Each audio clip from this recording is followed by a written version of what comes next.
out the roots, he the beats build, bitch. And we never switch. Even if I'm rich, I'll be broke like I'm Mitch. Niggas talking down, but that's headed in the wrong direction. But I knock that shit out like the boxing section. Cause they can't touch what they can't see. All I gotta do is be the same me. All I gotta do is keep it G. Always be the same me. Well, I'm solid, boy, they can't change me. No.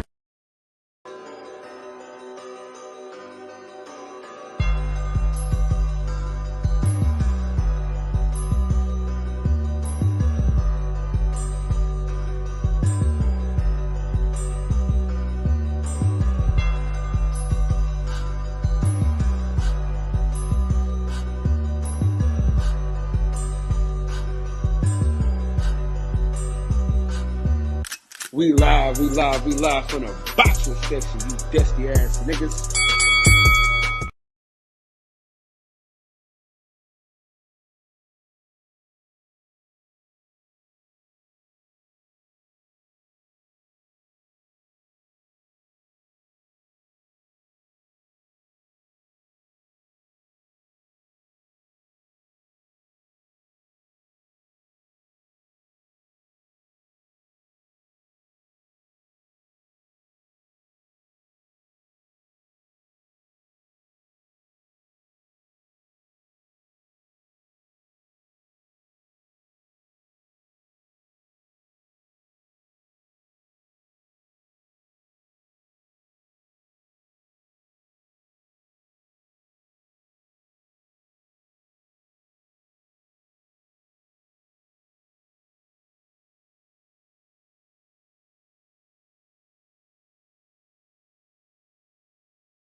What's going on, man? We live from the boxing section, man. What's going on? Man, had some tough technical difficulties right quick, but we back now. We live right quick. We here. So, man, hopefully next week I'll be at the press conference for Devin Haney. We're getting closer and closer to these fights. Of course, it's fight week. We got Jenna Beck fighting for a unification bout. We got Keyshawn Davis fighting in his toughest fight to date with Nair Albright. You got Richard Torres on this card. I mean, it's a good card, man. Duke Reagan, I think, is on this card as well. So it's gonna be good, man. It's gonna be a good card. You also got the misfit bullshit where you got KSI and Tommy Fury and Tyson Fury's dad acting a fucking fool. You also got Jake Paul and Dylan nigga acting a fucking mess, but that's on. Yeah, man, but really, I'm just happy to be back, man. I'm happy to be back in the full swing of things, man. Going live every night as we're supposed to. Waiting on the fellas to come through. I sent out the old text message, so we'll see what happens.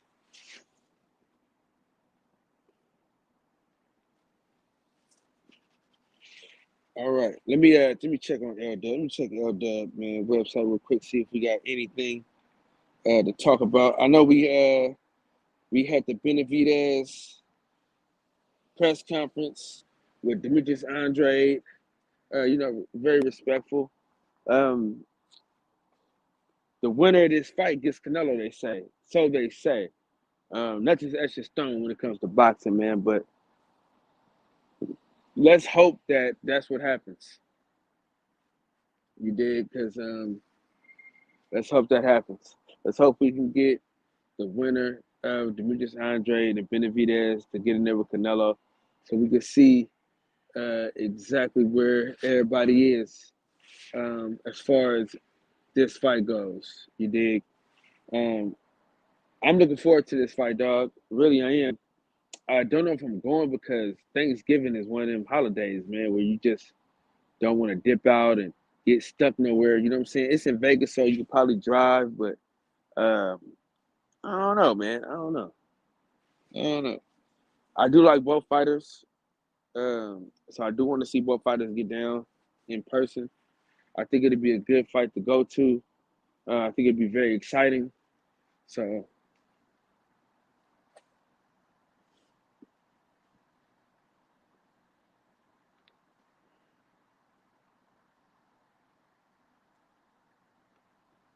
let's see what I got with. Oh, hey, hide your mama, hide your aunt.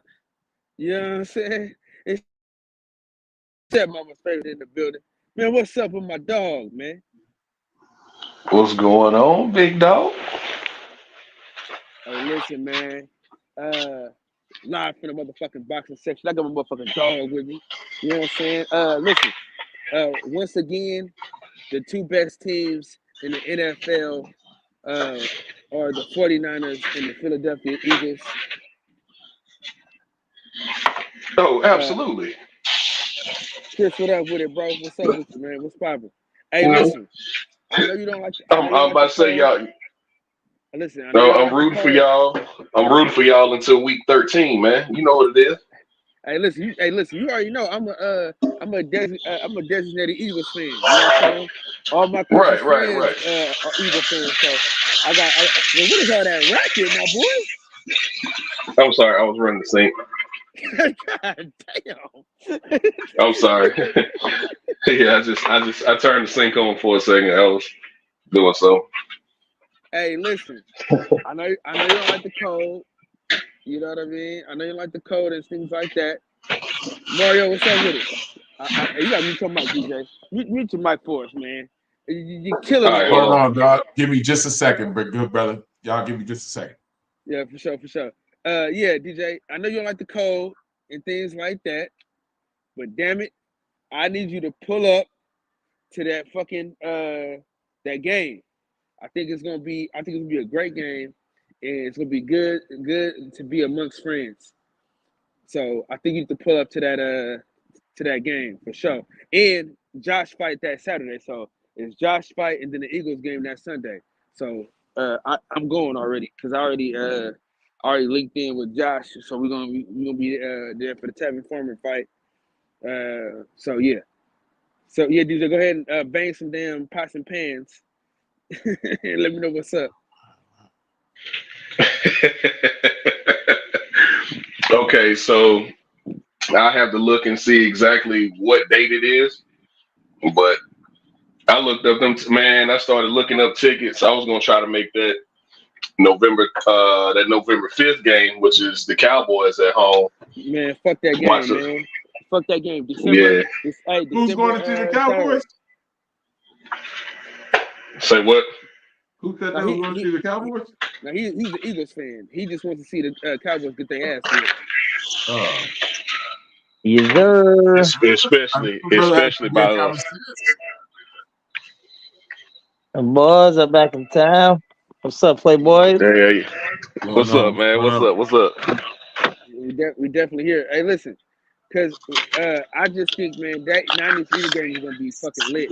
Plus, we got Josh fighting the day before that, so it's like a whole weekend for me. You know what I'm Man, saying? you said what? I didn't catch it. You said what? So my homeboy, he's fighting that Saturday, and then the Eagles play the Niners that Sunday. So it works out perfectly for a great weekend. You know what I'm saying? Boxing and football.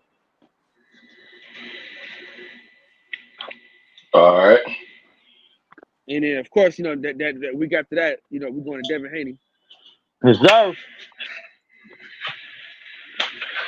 Oh, y'all going to see the Beige Boys fight? Oh yeah, the greatest. Mm-hmm. I ain't mad at that fight though, man. I like it.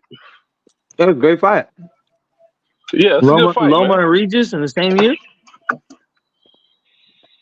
Yeah, but Devin's some doing tells it. me Yeah. some tells me the young bull flying too close to the sun with this one though. Damn. So So if he can't beat Regis, then he definitely ain't beating Tank. It's a good I don't gauge think he can of finding someone with power. Yeah, I don't think he can beat Tank anyway. But this a good measuring stick fight. But So you think he bit off I more than don't he can know, chew? huh? You think he bit off more than he can chew? Man, he jumping up in weight, fighting a 2-time champion. Yeah, this gonna be a rough fight for Devin, bro. I think Devin gonna style on him. You think you gonna style on him? He might. I got 9-3. Yeah, outclassed. Oh, so y'all got Devin washing Regis. Oh wow. Okay. I agree with Max. He finna wash his ass down that It Louisiana. might look like Cambosis again. Yeah, it's gonna be a Cambosis type of fight, dog. I'm with you on that. Elimination, ugly.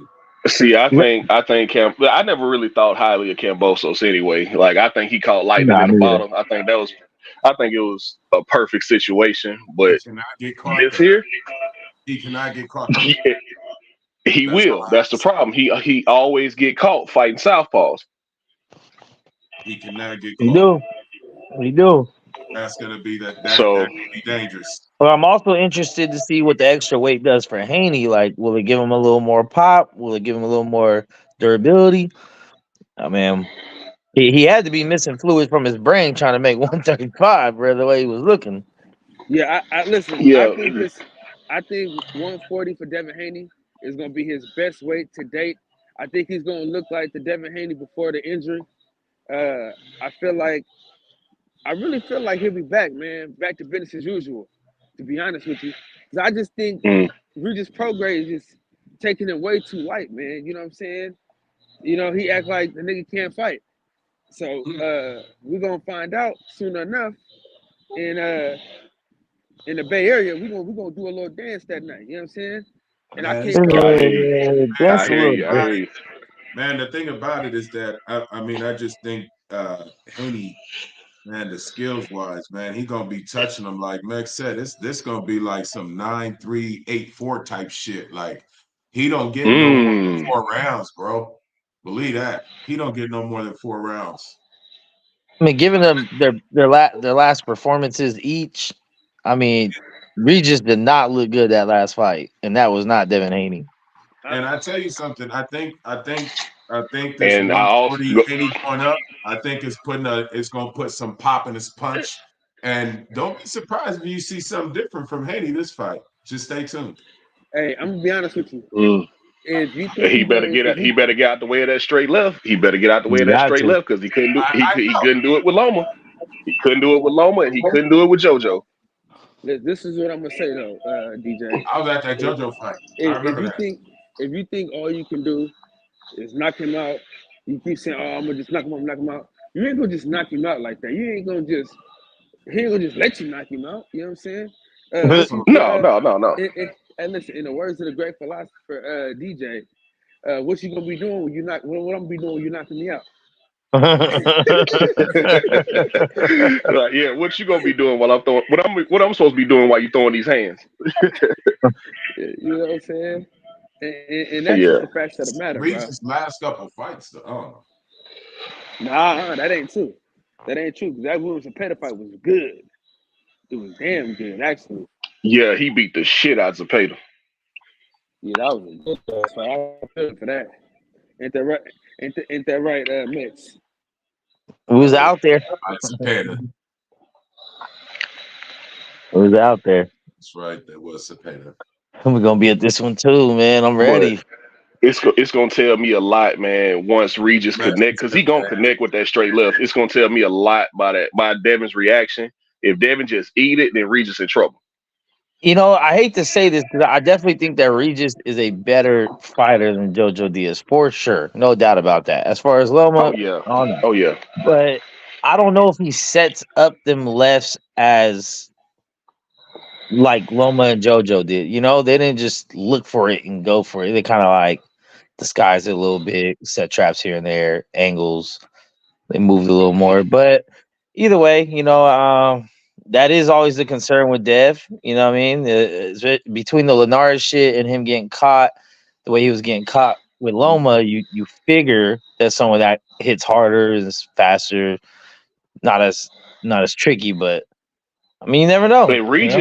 And Regis is awkward too, man. Like he hits you from awkward angles too. So it's gonna be a good fight. It's gonna be a good fight, man. I don't know. I think Devin flying too close to the sun with this one. Jay, you think it's gonna be a good fight, bro? I think it's gonna be a good fight. I don't see Devin watching Regis by any means, but Or you think it's like do I a think 7-5? No. I think Regis gonna sit him down at least once. Oh, okay. I think he gonna sit him down at least one time. So, man, this one hard to call, but I don't know, man. I think this might be just a little bit too much too soon for Devin. I think he should have got a couple fights in, get used to the weight first. Right. Yeah, but then he would have got ducked for the shot. What's his walk around? What's his walk around weight? Teal gonna duck him. Rolly ain't gonna fight him. Let me ask y'all a question. What's Dev's walk around weight? 155 maybe. Because you got to think it was killing him to make 30. It was killing him to make 35. So if it's killing him to make 35, then he got to be walking around 150 plus. Right. So, but I wouldn't be surprised if he won. 150 plus. I don't know, man. I don't see. But you got to think. Regis probably walking around 160, 165 maybe. 168. 168? Yeah. Or am I pushing it a little bit with Regis, saying that he's walking around on 168? I mean, he's kind of a small guy in stature, but he's solid. Yeah. He's one of them guys that's wiry strong. He don't have a lot of muscle mass, but he's wiry strong, man. Yeah. No, and you were talking about Devin. We've always complained this with Dev that he does. It's his power. We've always said this with Dev Max, that his power is a serious issue.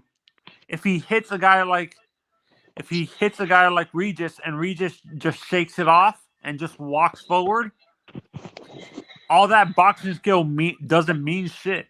Like, I understand skills pays the bills, but Tank said it best. All that skills pays the bills shit doesn't mean shit if your opponent doesn't respect your power.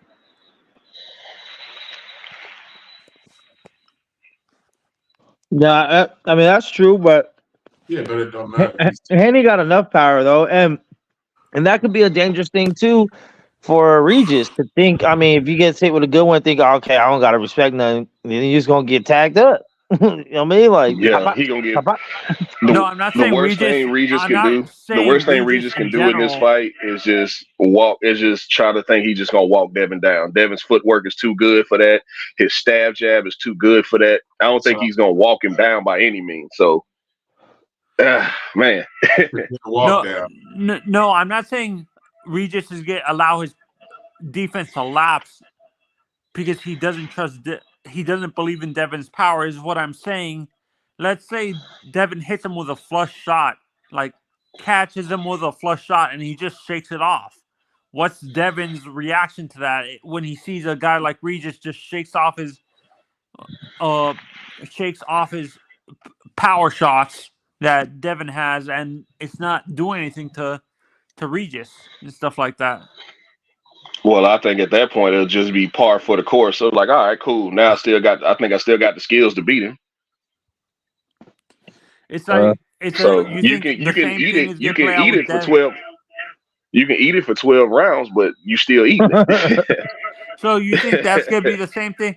That's what's gonna happen with Boo Boo and Benavidez, or do you think David? That's a whole different story. Man, Ooh, great that's question. Different level of that's skill, man. Great that's question. a different level of language, skill. I agree. That's a 50-50 fight for me, man. Like down to the weigh-ins, probably at least, because I would assume that David's probably the favorite in that fight, but Boo Boo got real awkward style, and now's his chance. If he don't get this done, he might as well kiss his big fights goodbye and retire. See, Not saying that he has to win, but he has to be competitive. I'm Nah, thinking like he this. gotta- I think for me, Boo Boo gotta Boo-Boo's gotta win. win. He gotta Boo-Boo's he gotta gotta win. win. He's fought David too got much. plenty of time. Yeah, David got plenty of time. He's See- only 25, 26 years old. He got plenty of time to recover. Yeah. I I've think said this- Demetrius Andrade has to win this fight. He has to. for- And he has to for win me. by stoppage too. So I for don't me, think he has to Ooh. win by I've said stoppage, this. but I think he got to look impressive. Man, I'm sorry, brother. I think he has to win by stoppage. His age, he has to win by stoppage, brother. Look at his resume. Yeah, no, and I've said this with Demetrius specifically, or no, I've said this. Let's say Demetrius. I've said this multiple times on other panels. I think Canelo would rather choose Demetrius Andrade off a loss to Benavidez, depending on how he looks, than a Benavidez off a win. To be honest, am I thinking crazy when I say that, or do you think that's I a think- strategic move for Canelo, choosing the guy who came off the loss instead of the guy who just won the fight? I think he's absolutely elated that these two are fighting each other because no matter what, it's going to eliminate one of his two biggest threats at that weight class. So Demetrius is a threat to Canelo. obviously he Yep. thinks so. He's been for Obviously, 3 weight Canelo classes. thinks so it don't matter what we think. Canelo It's been the running from him history. for 3 weight classes. Yeah, Obviously, 3 weight No, classes. he ain't I fought wouldn't him. say Canelo's been running. No, I No. wouldn't say Canelo's been running away from him. Canelo had a chance to be undisputed. All he needed to do was beat Boo Boo. I wouldn't say running. I think Canelo just outgrew the division, to be honest. Oh, coincidentally, hell no. He fought No, fucking Rocky Canelo's Fielding a instead of big- fighting Boo Boo. Canelo's a naturally bigger guy. When you look at Canelo, he's a naturally bigger guy than most of the guys. He looks like he's way bigger than Boo Boo naturally. When you like weight wise, I'm not talking about height. Him and Boo Boo are the same height, but when I look at Canelo, shoulders and weight, he looks way bigger than Boo Boo. To be honest, like Man, I want it. Well, Anthony, you got more faith in Canelo than he got in himself because I heard that man tell I heard Canelo tell that man to his face, "You'll never get the fight." well, So yeah. if he was such, No, to I me, think this that is the was way my because he mind works. believes- If he was such easy work, then why didn't you beat him? Why didn't you fight him? If he was such easy work, Take his belt. Yeah. You know, I think Yeah. Canelo was thinking about the money thing too. I think with a So guy he fought Rocky Fielding for the money. that's why he just, that- no, look, he, fought look, John look, Ryder that's why for money. Canelo wasn't that's why he making fought money. He John was Ryder. giving Rocky the Man, you biggest know what's payday of funny? his I was career. in Mexico and I was gonna fly over to the fight.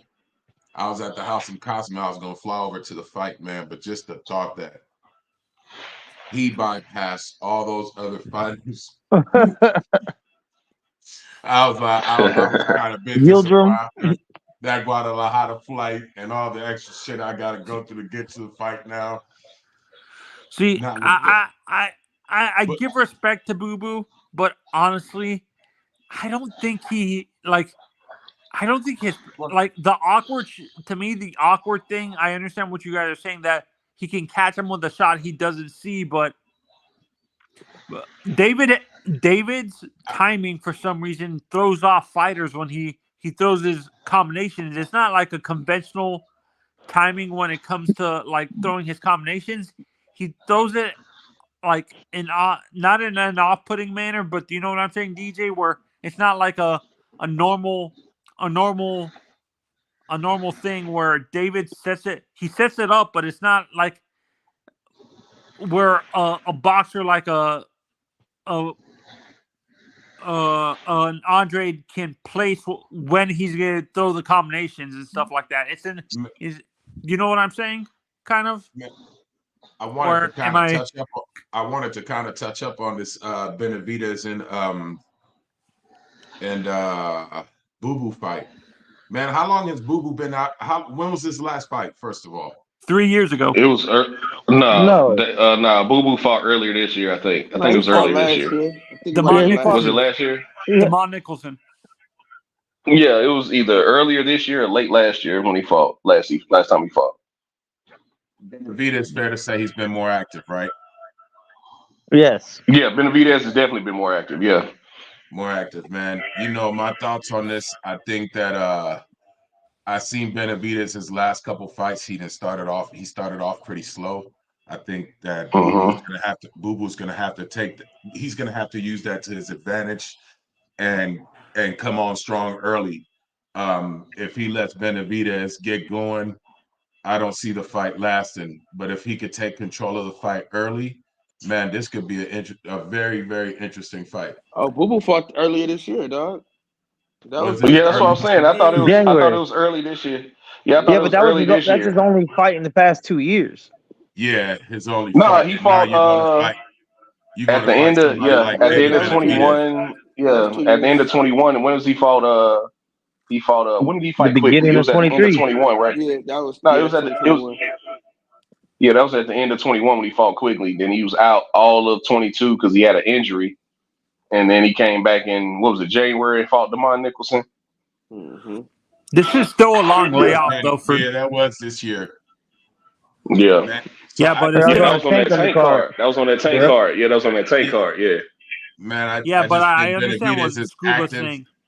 I think he's active, and man, that's a tough fight for Boo Boo. The fact he's just fought. It's basically like almost saying that he didn't fought once in the last 3 years, basically. Yeah, that's what I basically said without like I was. Man, that's a long time. That's a long time to be out the ring to be fighting somebody like Benavidez that he should have took another touch up.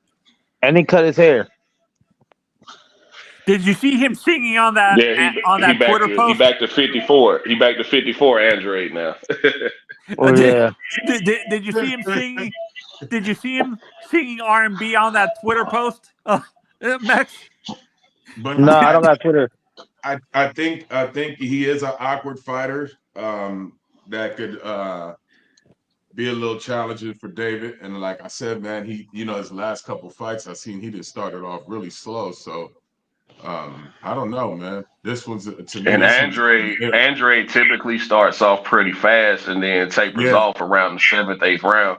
So that's why this fight is going to be interesting. If he can hop on David, if he can hop on David and bank a lot of early rounds, then that back half of the fight is going to get real interesting because we all know David is not going to get tired. Right. Yeah, I said this. David's gas tank seems to get better and better as the fight goes on. The later round, it seems like from 6 on up, it's like a different engine turns on. It's like, okay, where's the drug test? I already felt how you feel. Like, now here I go. With Plant, I saw that with Plant. I saw it with Plant. Hell, I even saw it with what's the guy's name, man? What was it? Kyron. Ronald Ellis. The black brother he fought with the dreads. What's his name? Kyron something. I can't remember his last name. Kyron Davis. Kyron Davis. Mm. Yeah. Is that? I hope I'm not. This doesn't sound kind of racist. Is he Tank's cousin by chance? Nah. Nah, I don't think so. I don't think so. Yeah, no. I asked that question. I understand that kind of seems like I'm putting all black people into one thing, but when I heard that You name, should. I'm like, We all cousins. I thought they You were should. cousins We or all something. cousins, brothers, and moms, and all type of shit, man. You should. We all one. Shit. Don't feel bad. That nigga probably my cousin. yeah. Yeah, and what with David specifically, his body punching. I think his body punch, that's what scares me with Boo Boo. Boo Boo has I don't know what it is with Boo Boo. He can't take body shots at all. Like he's not gotten hit with the same power as David. I understand that he can, but David's power. If he can't take a body shot, man, this fight, I don't know about this fight lasting long. I mean, David's a great body puncher. Yeah, but he ain't Christian and Billy, but he is a great body puncher. He's an accumulation, but like David himself by his own admission, by his own admission is not a one-shot knockout artist. It's always an accumulation. He just beats the hell out of people, and then he ends up stopping them. I've said this with David. He has the ability to be a one-punch knockout artist, but he prefers to do accumulation. DJ, do you agree? Nah, he don't got no one punch knockout power. Nah, he ain't got that. He ain't got that Deontay Wilder. He ain't got that Tank Davis in him. So, he ain't got that touch of death like that. I think he's capable of having it, but he doesn't have that at the moment. Yeah, do you think he hasn't grown into his power? That's what it is. That's why it's not one punch just yet, DJ. I think that's just a gift. I don't think you really grow into that type of power. Yeah, you got to be born with that. You got to be born with the touch of death. I thought you can. Yeah, I thought you can like. No, but DJ, I thought there's certain ways you can train yourself to gain more power. Sure, there you is, can get but not bigger for and one stronger. punch knockout. Yeah, you could get bigger and stronger and set up your knockouts better, but like that touch of death, man, that's got to be God given. So it's not like a George Foreman, Deontay Wilder, where they can hit you feel their punches when they hit you, basically. Nah, he ain't when Wilder. You don't feel he it, ain't Wilder. He ain't. Yeah, he ain't Wilder. He ain't Tank Davis. He ain't Ernie Shavers. Like he don't have Ernie that. Shavers. Yes, sir. He's not putting people to sleep where it's just boom. What better be Mike Tyson? Yeah, Mike Tyson. Yeah, Tyson as well. I was gonna say Klitschko, Vitaly. I always thought Vitaly was better than Vladimir. Absolutely. Would you say Vitaly has one punch knockout power, or is he more accumulation, DJ? No. Nah, his was accumulation too. Yeah. Because you gotta, and it was just his fighting style. It was just his fighting style. You know, the Klitschko's were the masters of the jab and grab. So jab and grab.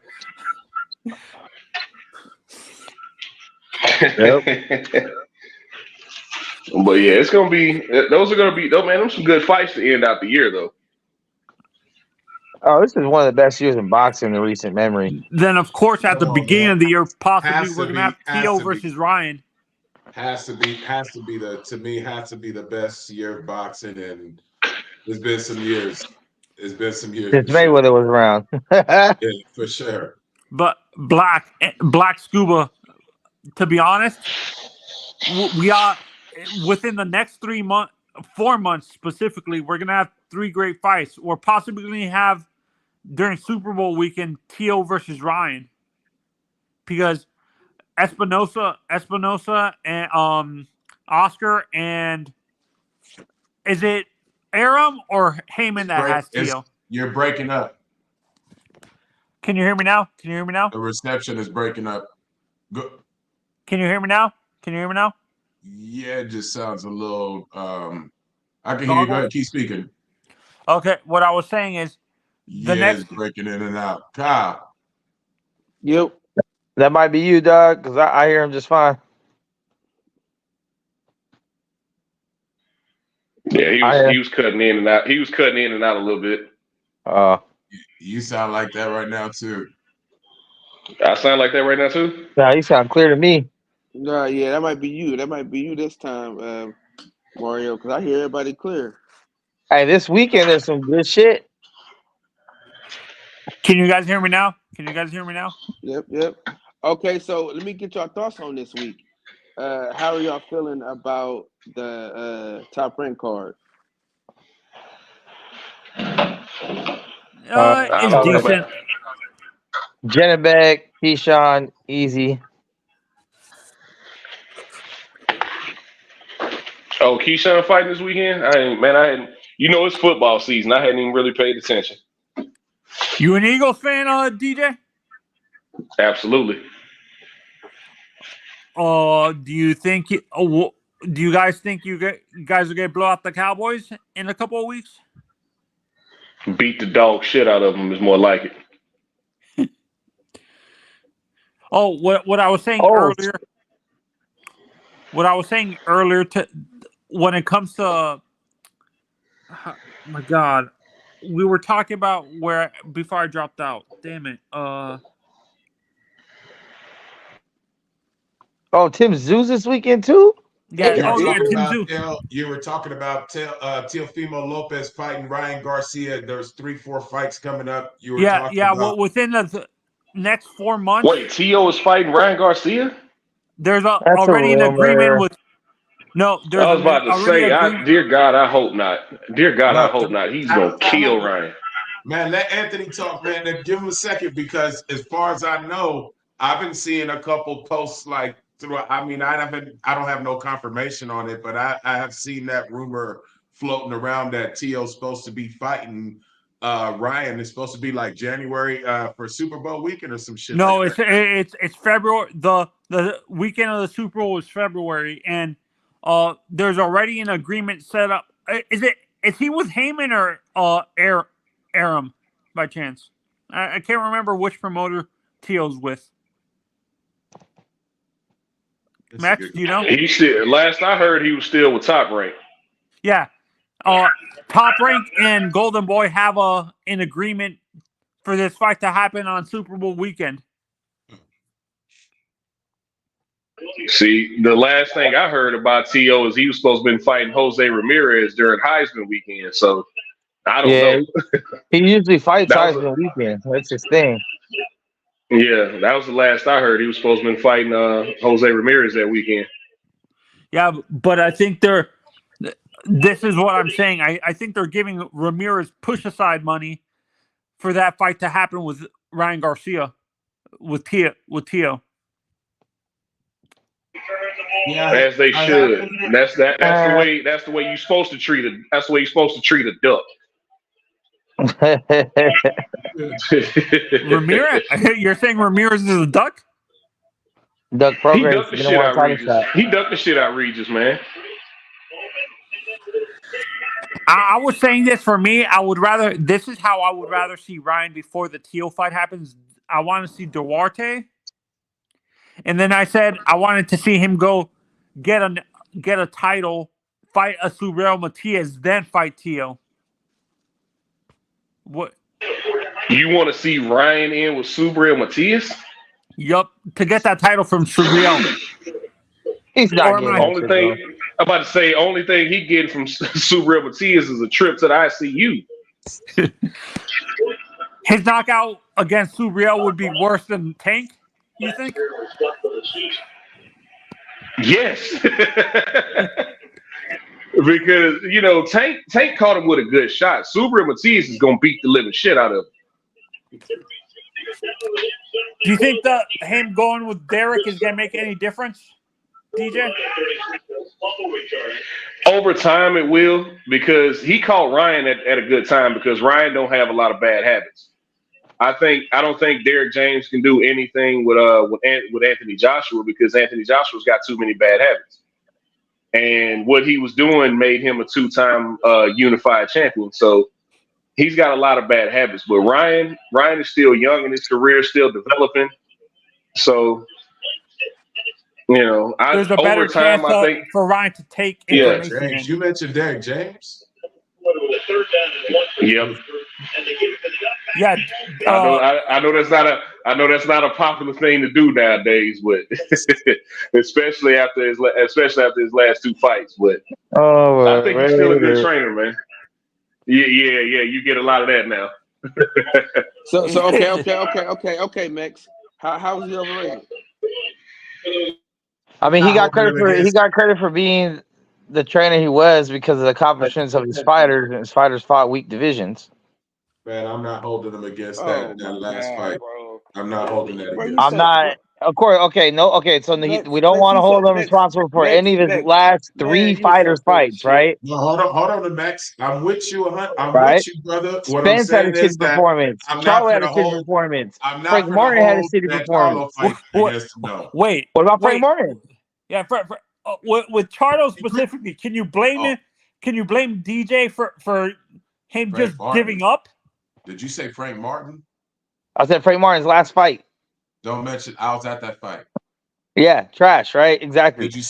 I was in the second row, like Trash. I was Trash sending performance. Kyle messages. I was But they sending Kyle also messages. He's trash. Ask Right. Kyle, he'll tell you. Listen, they I also sent the So message. he had, and then he had a Listen, draw against Castaño. He had a listen. draw against Castaño before he had a win, right? that's- Where's Derek James in the draw? Where's Derek James in the not- draw?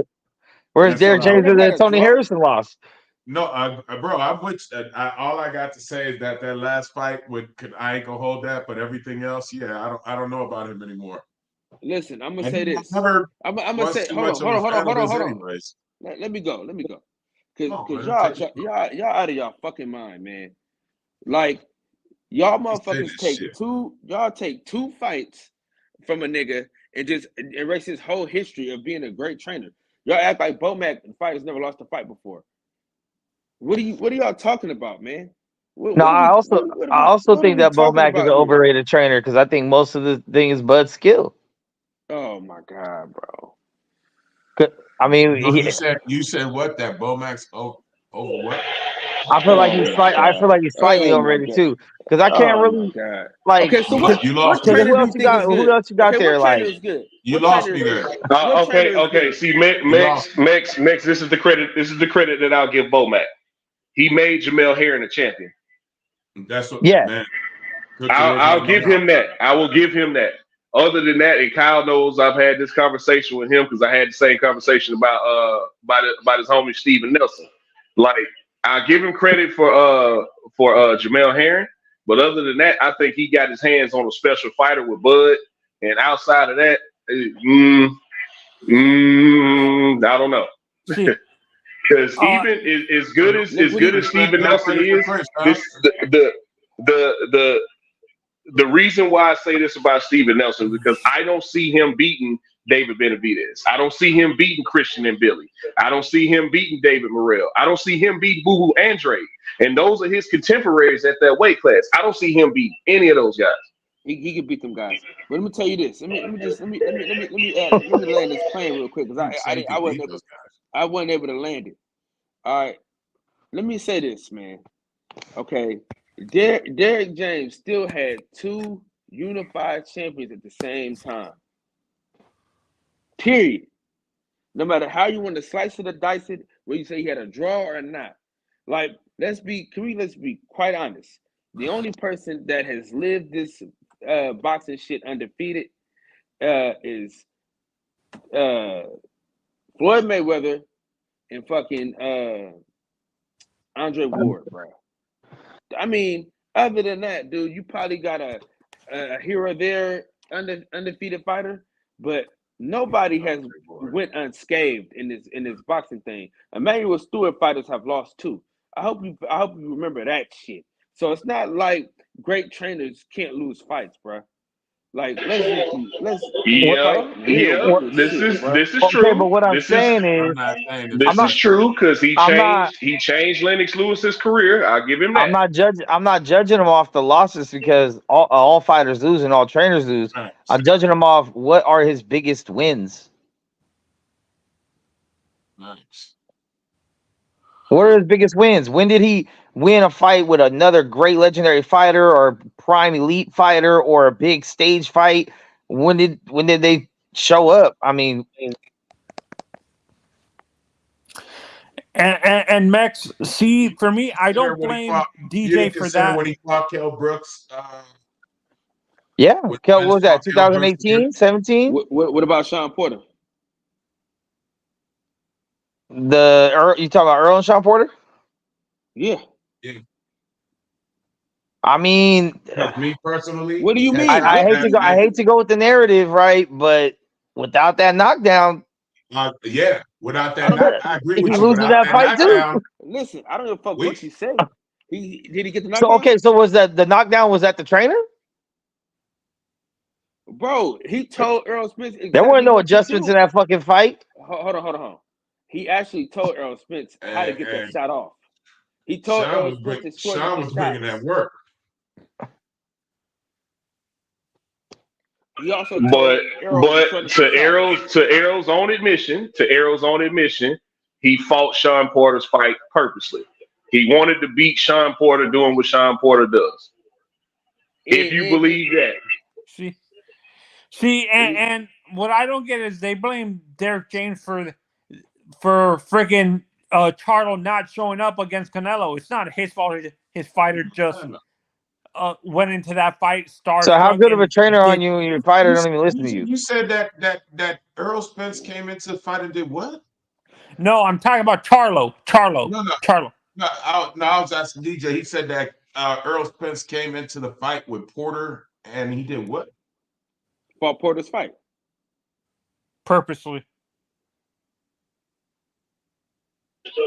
Yeah, he said he wanted to fight Sean Porter like that. He wanted to fight Sean Porter's fight.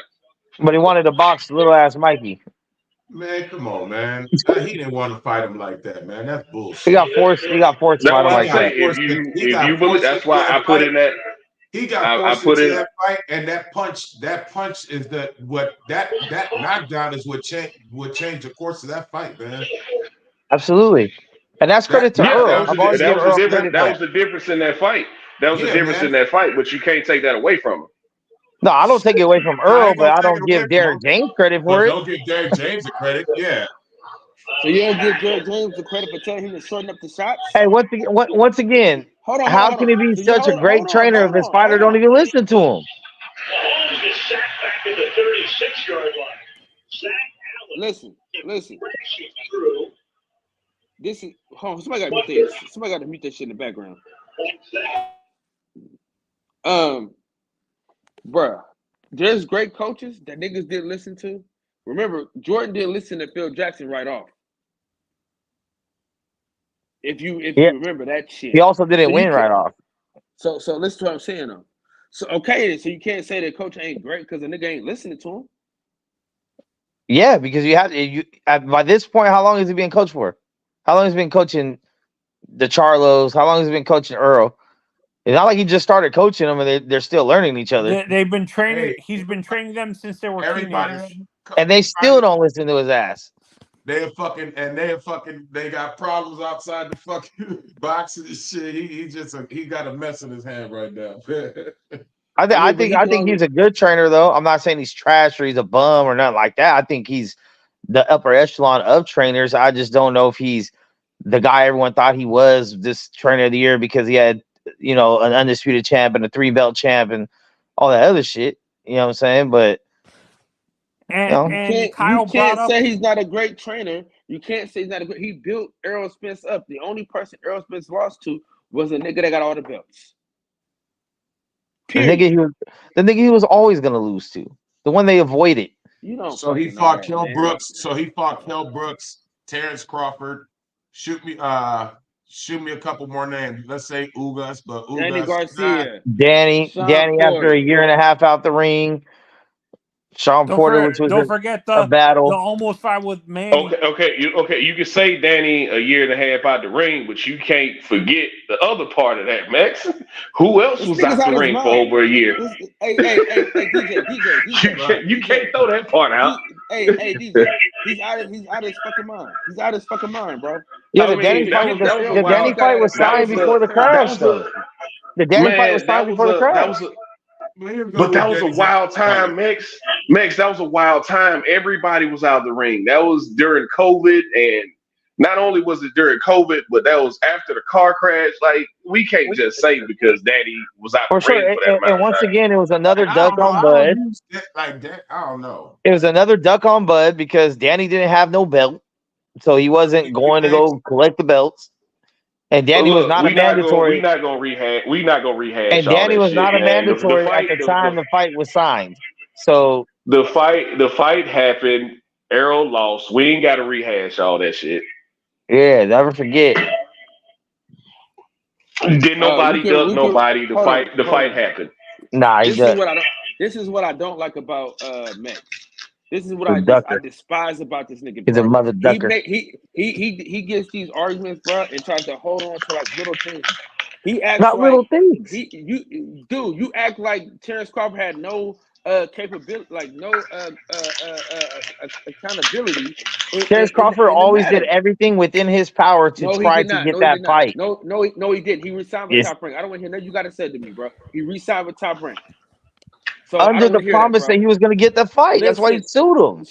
Listen, bro. When last time you heard about that lawsuit?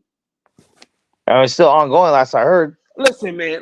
I don't give a damn what you talk about. Okay, whether he thought Top Rank was going to give it to him or not. No, you didn't, bro, because you didn't answer it, bro. At the end of the day, bro, he resigned with Top Rank. He didn't get the fight until he signed with PBC. That's simple, point blank, period, bro.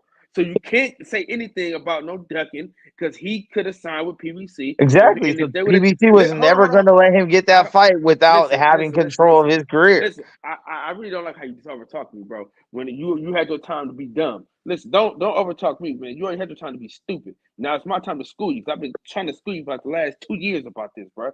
If Trying means you're not doing. Listen, if Terrence Crawford signs with PBC and then they don't fight Terrence Crawford, then I'll give you that. But Terrence Crawford didn't sign with the PBC, so you can't. The argument is dead, bro. Just end it. It's dead, bro. It's over with. Did PBC and Top Rank not do business before? On what fights? On what big fights? The trilogy. What big fights? The trilogy. Fury Wilder. What trilogy? What do you know how they got? How did that get signed? Okay. So I'm about to say. So we not going. No. DJ. No. I'm asking him a question. I want him to tell me how it got signed. How did it get signed, Max?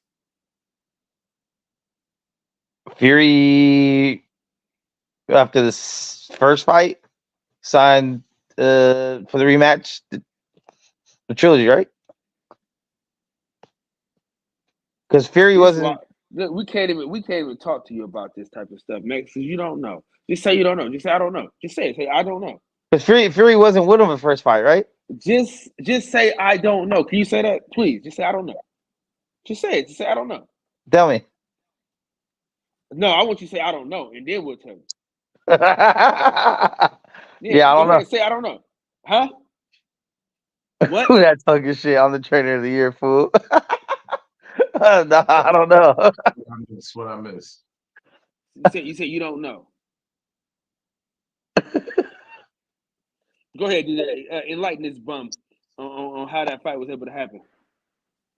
I mean, so you don't remember that Top Rank had absolutely nothing to do with the first fight, right? Yeah, that's why I said after the first fight. And you forgot between the second and third fight, Top Rank was trying to get Fury out of that fight.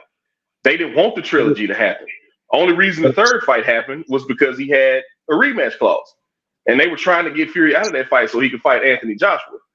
So, I mean, they was trying to set up dates and everything. Wait, and Wilder was like, hold on, wait a minute. I got a rematch.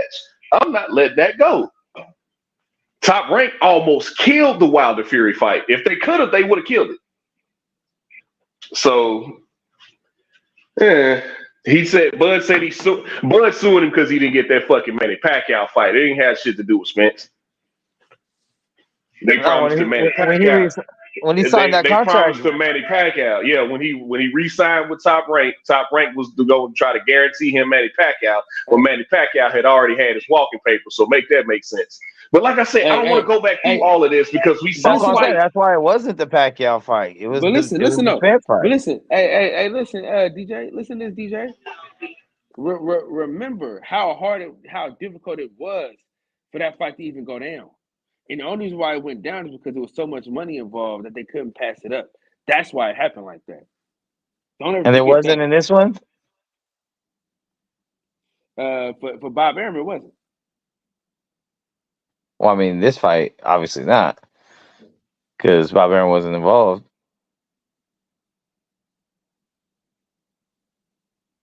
See, but once again, it's not just a Spence thing; it's the whole PBC. Listen, None bro. of the top fighters wanted to fight with Bud. Listen, Not bro. Thurman, not Listen. Garcia, or Porter, or Spence. Listen. I mean, well, you got to kind of. I mean, but you And who can't else say was it? that. Even spoke But you of can't fighter. say that because Spence and Porter fought him, and Keith Thurman don't want to fight no goddamn body. Porter got So it forced to wouldn't- fight him. That shit was not a negotiation. Okay, yeah, PBC was not I'm involved not- in that. PBC did not make a bid on that fight. Like, that was mandated. And neither Yeah, one I'm of not those going back fighters through really this. wanted I'm not that going back fucking through fight. this. I'm not going back through this. I'm not Hey, going back through this. just because it's mandated don't mean it's gonna happen. Hey, neither one of them fucking fighters really wanted that fight. Truth be told, and they both expressed it. So, and then with the Thurman fight, like, once again, Bob Arum might have lowballed these motherfuckers, and I believe it because he lowballs everybody. But a lowball is better than a no ball. PBC ain't ever offered Bud shit. They're not even a lowball offer, and not for Thurman, not for Danny Garcia when he was relevant, not for Sean Porter. Max. If I got all the leverage, why would I get that leverage? Not for up to Mario you? Barrios. Listen. No. If I got all the leverage, why would I give it up to you? It wouldn't be. He still would be the B side. It's not like he's A side or nothing. If I have all the leverage, why would I give it to you? Al Heyman still had all the leverage when Bud signed with the PBC. Al Heyman has all the leverage, so he still got what he wanted. So what are you talking about, bro? Duck. Man, all this shit is irrelevant now because they fought. They fought. It don't matter now. No. They fought. didn't fight. They didn't fight. Earl got his ass whooped. That wasn't a fight. It ass went how it went. It's but like they when your fought. daddy found out you were ditching school. Oh man! Hey, Speaking of which, have y'all seen that? Have y'all seen that interview recently? Hey, Go ahead. Hey, DJ, Mex been beat worse than that for free. Nah, I haven't. Unless I'm being packed out. I've never lost a 1-on-1 that bad. I done lost some shit, but I ain't never been just mollywhopped and manhandled. Can y'all hear me? Yeah, what up, Piero? Same old shit, bro. What's going on, fellas? Piero. What up, bro? What's up, man? Same old shit, bro. Yeah, man. I've been around, man. I've been around handling business. Cool. Absolutely, man. But yeah, Standing on they fought. It went how it went. Did nobody duck nobody? I can't call nobody a duck in that situation, especially when both fighters say that nobody was ducking. It was just business. Nah. That's not what most fighters say. Because after the fight, now that the fight's happened, Bud's been very clear to say, "I've been wanting this fight for 5 years." He ain't going with the polite. He ain't going with the PC answers no more. But that also plays into what I said. Both fighters wanted this fight. No, Spence did not want this fight. Spence is the A side. If he wanted it, he would have had it. Max, you do remember Terrence Crawford said he's over that fight, right? You do remember He that, did. right? He did once. Okay, in 5 years. He said it at one time in 5 years. So shut the fuck up, man. Hey, but if he's over the fight, that means what? Hold on. In order to be over something means you had to be on it, right? Like be pursuing it, be really into it. Right? Spence was never on it or into it to be over it. He never wanted it. How do you figure that? Because he made it clear what his intentions were. They were face to face. Because in Max's mind, in Max's mind, everybody had. If you're the A side, everybody has Floyd Mayweather and Canelo A side power just because you're the A side. No, but if Spence got the power to make all the other fights happen, then right, I mean, he's big dog. But what? And he made the Bud fight happen. He did. And Hey, he did listen. make the Bud fight happen. So exactly. So he did make it happen. He made it. So he could have made it happen sooner. Hold on. He made a lot of concessions for that. But you can't. Oh, you chopping up bad, Kyle. You chopping up bad, bro. Okay, hear me now. I said he made a lot of concessions. He sacrificed more than he had to. Because remember, he came out first. Don't forget that. Don't forget who came out first. He agreed to a damn coin toss. And like he remember, like we forgetting that part too. Like he's like, I had to give up a lot to get this fight. So does that sound like a man who don't want to fight? No, he definitely wants to fight now for sure. He had to have got that fight. He would have been called a duck forever. If not, he ran out of people to fucking fight. Next, no, he did not. I'm surprised he didn't try to fight Mario. You know, he could have went up to 54, bro. He could have went up to 54, and he could have fought a few fights at 54. Not for belts. He could have fought Erickson Lubin at 154. Not for belts. Listen. Not for pay-per-view. Not for that big pay-per-view. Could have fought Maul. You're what we call in the great country of America full of shit. A real nigga that don't forget. Spence ain't never had that energy. Spence ain't never called Bud out after none of his fights except for the one in April after he fought Ugas. First time he ever called him out. Spencer never had that energy. Even in interviews, he gotta show me something. In the age of social media and everybody having a camera in their face, you know the only call out that really matters to me when you sign the goddamn contract. And he signed the goddamn contract and they fought. Can't call you a duck after that, man. Listen, but he was a duck before that. He's not a duck now because obviously they fought. I want America to know. I want everybody in the boxing session to understand something. I'm only arguing with Mex for entertainment. This is not anything that I believe. You know what I'm saying? I don't. Because really, I know Mex is an idiot, so I'm just allowing him to be dumb. And I want y'all to understand that this is for entertainment purposes only. You know what I'm saying? This is only for my entertainment. I know he's an idiot. I know he has no idea what he's talking about. I'm just letting him talk because everybody gets a chance to talk and everybody gets a platform here at the boxing section. So if you want to sound like a complete idiot like Mex, feel free to hit that link in the chat, and you too can sound as dumb as Mex. All right, go ahead. Hey, shout out to Kyle. It's kind of like a snot boogie in the first episode of The Wire. It's like, man, if he always robbed the dice game, why y'all keep letting him play? Man, it's America, ain't it? You got to give everybody a shot. Hey, shout out to Kyle for having an open platform and not trying to silence niggas. I appreciate it. Listen. Shout out for suckers too.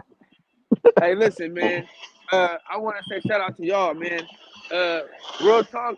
I've been going through a lot of depression. I think I have been, and bro, I've been fighting through this shit these last couple of months, man.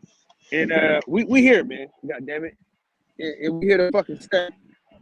We back on late nights, man. You know what I'm saying? The daytime was cool, but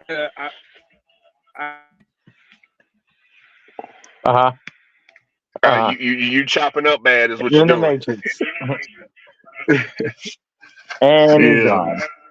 Oh, we forgot about Shakur and Edwin De Los Santos, man. Hey, Shakur better mind his fucking P's and Q's in that fight too, dog, before he get hit with some hot shit. I got Shakur winning, but hey, what about the other fights? But he gonna win the fight. Oh, he gonna win the fight, but he better mind his fucking P's and Q's. That's all I'm saying. Hey, so who you got? Tim Tszyu and Brian Mendoza. Tim Tszyu. I got Mendoza. Oh, you got Mendoza? Ooh, yeah. Knockout only though. If you don't knock him out, it's hey Mexico. Hey Mexico. Check it out, bro. We need to go. We need to drive to Vegas for that Shakur fight, just for like that one day, and then ride back. Fuck, bro. That's a mission. No, it's a good mission. That's like what, a It's a good 5-hour trip? It's like a 5-hour trip for No, y'all? that's like six Oh, and a hell. half, 6.5, 7. You'd have to drive here. Oh and yeah, leave man. from I ain't here. spoke to you. I ain't spoke to y'all in a while. So what did y'all think about that Lubin and Ramos fight? Robbery. I think Ramos think- made Who it said robbery? close. Who said robbery? Poodle. Puro. Okay. Okay. Go ahead. I'm gonna get everybody's opinion. Go No, ahead. I think Ramos was up and then took his foot off the gas, and he kind of got whatever he got. He deserves everything he got after that. I will add the caveat that they both fought like shit. Yeah. Max, I 100% agree with you. I think Ramos gave that fight away. I don't think Lubin won it, but I think Ramos definitely gave it away. Like, you had him. He was in firm control of that fight. I think I only gave Lubin like one of the first 6 rounds. And then he took his foot off the gas. He let Lubin back into that fight. I completely agree. I think Ramos gave that fight away. I don't think it's nothing Lubin did. I don't think anything Lubin did was special or eye-catching to really take the fight away from Ramos. I just think the judges saw Ramos fade. If you either fade or just think I already got this in the bag, I'm up enough rounds, and just not really make the effort to really get him out of there. Because in my opinion, the way the fight was going, he could have got him out of there, man. Yeah. And that's what my thing is this, man. Even if you want to take off a round or two, when that 12th round comes, finish strong, no matter what you think the fight is at. Especially the 12th. And I'm gonna say this though, the rounds that he lost, that he beat Lubin in, were way too close rounds. When Lubin beat him, the rounds were way too close. Like, the fight was just way too close for you to just think that you just banked that many rounds, bro. You know what I'm saying? You just can't think you banked that many rounds when the fight was that close. You just can't. And to Piro's point, he's saying they both fought like dog shit. I understand why he says that, because it seems like the first, 5 out of 6 rounds, it seems like Lubin was just content trying to counterpunch and putting his hands in his pockets for 2.5 minutes of the round, and you're not gonna win a fight like that. But Ramos did return the favor at the back half of the fight. He was just doing enough to keep Lubin off of him, but he wasn't really doing nothing to win the round. I mean, even in the first half of the fight where I thought Ramos was winning clear, it was still, he fought like shit, bro. Yeah, I mean, I thought Ramos Do you think it was too much too soon? Do you think it was too much too soon for him? No, of course not. Okay. He could have beat the ever-living shit out of Lubin, but fucking, I don't know. I think it could have been. I don't know, because at the end of the day, fucking fight's over. If I think it's a robbery, if it's not a robbery, who gives a fuck? He already lost. At the end of the day, I think the bright lights got to him. Yeah. I'll tell you this, man. Like we say on the boxing section, put his ass in there. Yeah, put his ass in there. Shit. I'd like to see I'd like to see Ramos and Fundora. I'd like to see that fight. Could kill him, bro. You think he killed Fundora? Yeah. I think that Mendoza fight might have changed Fundora too. I don't think he's gonna be as reckless anymore, seeing now that he can actually get caught, because he might have had that invincibility aura in his mind, because he went toe to toe with Lubin, even though he got dropped against Lubin, and that was a tough fight. Eventually he got his hand raised after he got the stoppage. He's been able to stand in the pocket and trade with people, but I think he sees now that that's not always gonna work, and he's still young, man, so he's still learning, but that knockout might have changed him, and we'll see. He might end up, in a situation where now he can't take it. He can't take that same beating that he used to take. But I want to see how much. I want to see if his fighting style will change in his next fight. Might be time to move up to 160. He get knocked out again. You think he gets knocked out again? He might, man. That was a bad knockout. That was a bad knockout, dog. He gets knocked out again. Legs weak. He's done. You'll see. He was beating the ever-living shit out of him, though, before he got fucking caught. He done. Yeah. Man, the way he buckled, man, he ain't nah, he that dude is done. Everybody going right for that same shot. Who we talking about? Fundora. I was saying I want to see Fundora. I was saying I want to see Fundora and Ramos fight next. But I don't know how much that fight has changed Fundora, man. Will I that think I'd change rather his see fighting Ramos style and now? Castaño. Ooh, that's Man, does Castaño even fight? Does he even fight anymore? He hasn't fought in a minute. That's a good one, though. Damn. Hey, but That's a good one The for thing sure. is, like, fucking Ramos should have been in Mendoza's position, bro. That's fucked up. Castaño dropped too. hey, I'm gonna tell you this right now, bro. I need Bud to make a decision. Is he going up or not? He You gonna know what fight I'm Earl. saying? Yeah, but we're at what weight class? 154. 140. 147 last time they said that. No, it's 154. 135. He changed his name. He changed his mind or what? I don't know, because I thought the rematch had to happen at the end of this year. So I'm like, say I saw where they were talking about fighting at the top of 2024, and that was news to me because I thought the rematch clause clearly stated that they had to fight at the end of this year. So I don't know. Have it signed, sealed, delivered. Like it didn't have to happen by the end of the year, but like already a contract signed and shit. I think. Oh, okay. But I don't know. Yeah, I haven't heard nothing, bro. Well, listen. I say this. I feel like Bud should give Earl a shot because Earl gave up so much for him to get his shot. So I think it's only right for everybody to win. That nigga don't owe him shit. He ducked him for 5 years. Bud got no choice. He has to take the rematch. What did Tough we just titties. talk about? This is what I'm saying. Tough titties. If he would have fought him back in 2018, he could have still made the weight. But nope, too bad. Waited too long. Just like Loma. Loma waited too long to fight Devin Haney and then wants to. Nope, too bad. Suck my dick. You can tell Max everything he needs to know about a situation. He'll still do the total opposite of what you need him to do. That nigga, that whole fucking, they all duck Bud, bruh. Bud was the most duck fighter in fucking boxing after probably Boo Boo and Devin Haney for a little while. But Talking about he fought everybody, bro. Shut the fuck up, man. You full of shit, dude. You full of shit. No, Max just wants to argue. You know the truth don't care who tell it. Hey, you know you're telling the truth though. But hey, Mix, I'm gonna tell you something. An old player told me a lie ain't nothing to get told. He would lie when he told you that. A lie ain't nothing to get told, man. Day, bro. Hey, you know there's receipts. Hey, the only receipts motherfuckers got for Bud is, remember that one time he said it was over the fight? All right then. Well, fuck it. That clears up the 5 years. Like, that's crazy. It was a Bob, right? Do you remember the time that Earl ever said he wanted to fight? Nobody responded to Max. Just let him talk. Go ahead, Max. Yeah, so I just want to say, fuck Kyle. You know what I'm saying? Piece of shit. But he's our piece of shit. So we're still here supporting him. True American. You know what I'm saying? Gives me the platform to call him a piece of shit on his own show.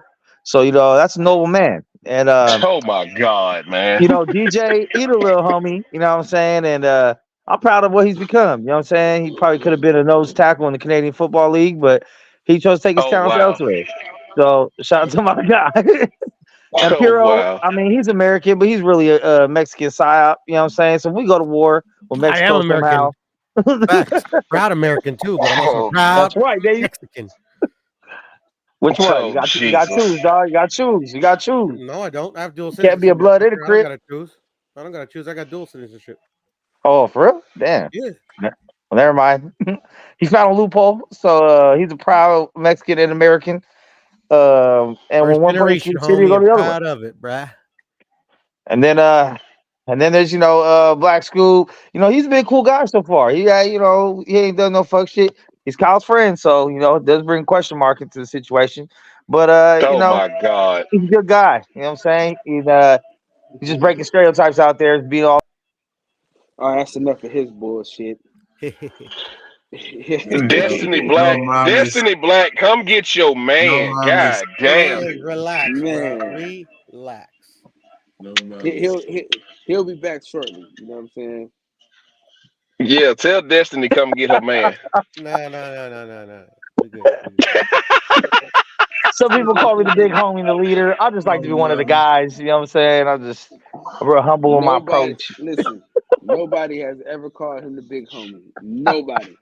He's led nobody nowhere. You know what I'm saying? Nobody. You know what I'm saying? You'd be a damn fool to let a nigga named Anthony lead you Oh anywhere. yeah, fight we forgot about. Shout out to Bam and Sonny. You know what I mean? Thank Gonna you, get it bro. on a week before Christmas. Rest in peace, Hey, Sonny. Hold on, can we hey, talk about the biggest fight of the weekend, or are we avoiding it on purpose? Which one is that? we're avoiding it on purpose. But I'll talk about Uh, it when I first started the show. Listen, it's just a Tommy fucking Fury, mess, bro. KSI, Logan Paul, Dylan Dennis. Listen, bro, it's a fucking Is mess, Lo- bro. Bring Destiny over is here. Logan? First of all, is Logan Paul still gonna fight? Did you see that I fucking said cut? Paul Brothers. Yeah, That was wrestling. Is he It still didn't really gonna count. fight? No, it was wrestling. He didn't really get a cut. It was wrestling. What's I the mean, I Jake Paul? think Shout out he to might try to find a way to back out and just stick to the lawsuit and file another one, maybe. I don't know, but he did throw something first, so Yeah, he threw a He threw bottle. it at He his threw feet. a prime bottle. He threw a prime bottle at him. Then Dylan Dennis whole ass threw a fucking microphone, son.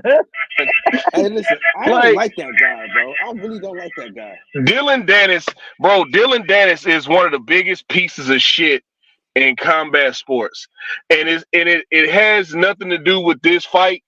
Not only is he like, why you talk? First of all, like, why you talking about a girl leading up to the fight, bro? Like that's some whole shit. Why you putting females in male business, right? We gonna fight anyway. I get trying to psych him out or whatever, whatever, right? But Dylan Dennis has pump faked on more goddamn fights in the past, I don't know, 4 or 5 years than anybody. Even people in the jiu-jitsu world, where he comes from, where he made his name, because he's one of Conor McGregor's flunkies, and he was Conor McGregor's jiu-jitsu coach for whatever the fuck that means. As many times Conor McGregor's been taken down and people choked him out and beat the shit out of him. Whatever that means to his coaching is another thing. But you hear people like Gordon Ryan and Eddie Bravo and all these people who talk about him from in the jiu-jitsu world where he came from. He was great as a brown belt, but once he stepped up to the black belts, he started getting fucked up. And then he signed with Bellator. He choked out 2 Uber drivers and hadn't fought since. He hadn't fought in Bellator since like 2019, I want to say.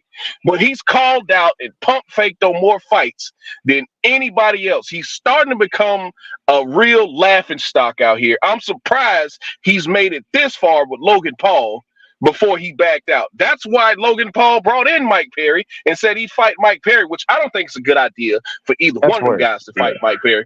I don't think it's a good idea for anybody to fight Mike Perry. Mike Perry is a fucking nutcase and loves this shit. So yeah, I just don't think that's a good idea for either one of them to fight him.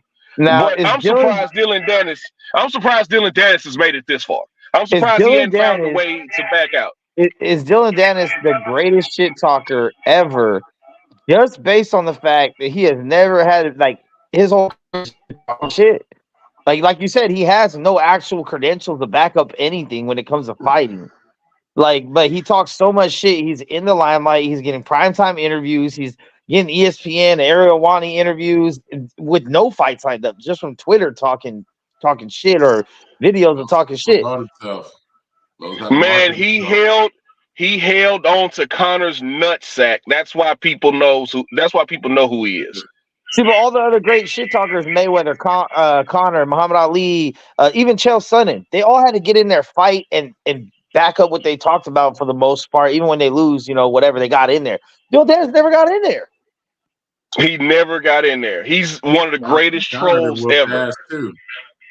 Let's not forget that. I said Conor that whooped some ass too. Let's not forget that. Yeah. Absolutely. He back that Mystic Mac shit. That Mystic Mac shit was real. And earlier in his career, before he got that $100 million from Floyd, that Mystic Mac shit was real, man. Like he was legit telling. He was legit telling dudes. He told Dustin Poirier to his face, "I've seen you get set down with a jab. I'm gonna knock you the fuck out in the first round." And he was going in there knocking dudes out in the first fucking rounds. Yeah. He told Chad That Mendez, money did change. I'll give it a round and a half. You won't make it out of 2 rounds with me. And guess what? Chad Mendez didn't make it outside of 2 rounds. He told Eddie Alvarez, "I'm gonna stop you in the first round." Stop Eddie Alvarez in the first fucking round. No, And this is when Eddie Alvarez, Conor was out here fucking murking dudes. Like he trolled Jose Aldo across the world and told him, "I'm gonna knock." We don't talk about that fight on this panel. All right, it's when he starts Jose Aldo. Don't you ever disrespect DJ like that, boy. He was the original.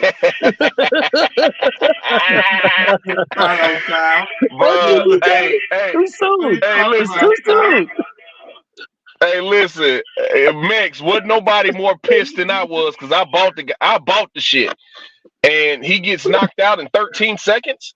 Bruh, I was hot. I wanted to cry. Hey, I wanted to cry like Manny Pacquiao's mama. Oh, Mex. God damn. So who else? Oh yeah. Shout out though, Shaqy Foster. He's got a fight coming up in a couple weeks. I'll be interested to watch that. Who's he? What is it? Rocky Hernandez, isn't it? A fight. I think that's his name. Yeah, it's a good fight for him. They fight too. It's a real tough fight. They fighting in Cancun, bro. In Cancun. No. That's tight. It's gonna take. When? It's going. Huh? When is that fight in Cancun? October 28th. With Shaqy Foster and Rocky Hernandez. Yeah, they fighting in Cancun. October 28th. Yeah. Oh, Berchelt's fighting in Mexico this weekend.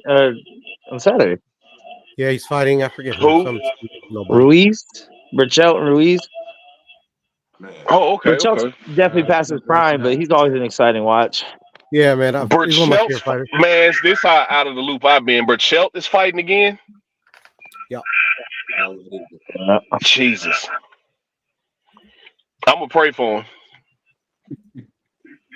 Man, he's one of after that fight against Nakatila, man. Between the Valdez and the Nakatila fight, I felt like it was time for Berchelt to just chill, man. Like you had a good run.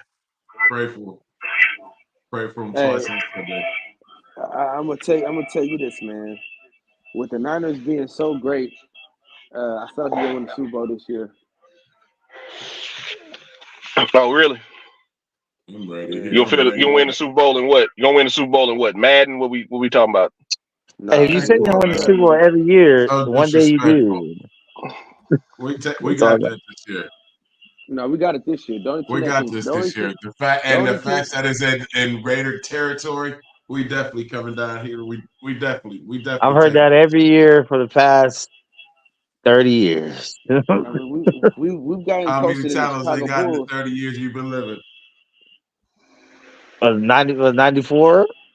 I mean, I was born in 86, so. But I'm just saying. God damn, you old as fuck. I'm sorry. Well, that's why I'm your big homie, dog. I was born in 82, bro.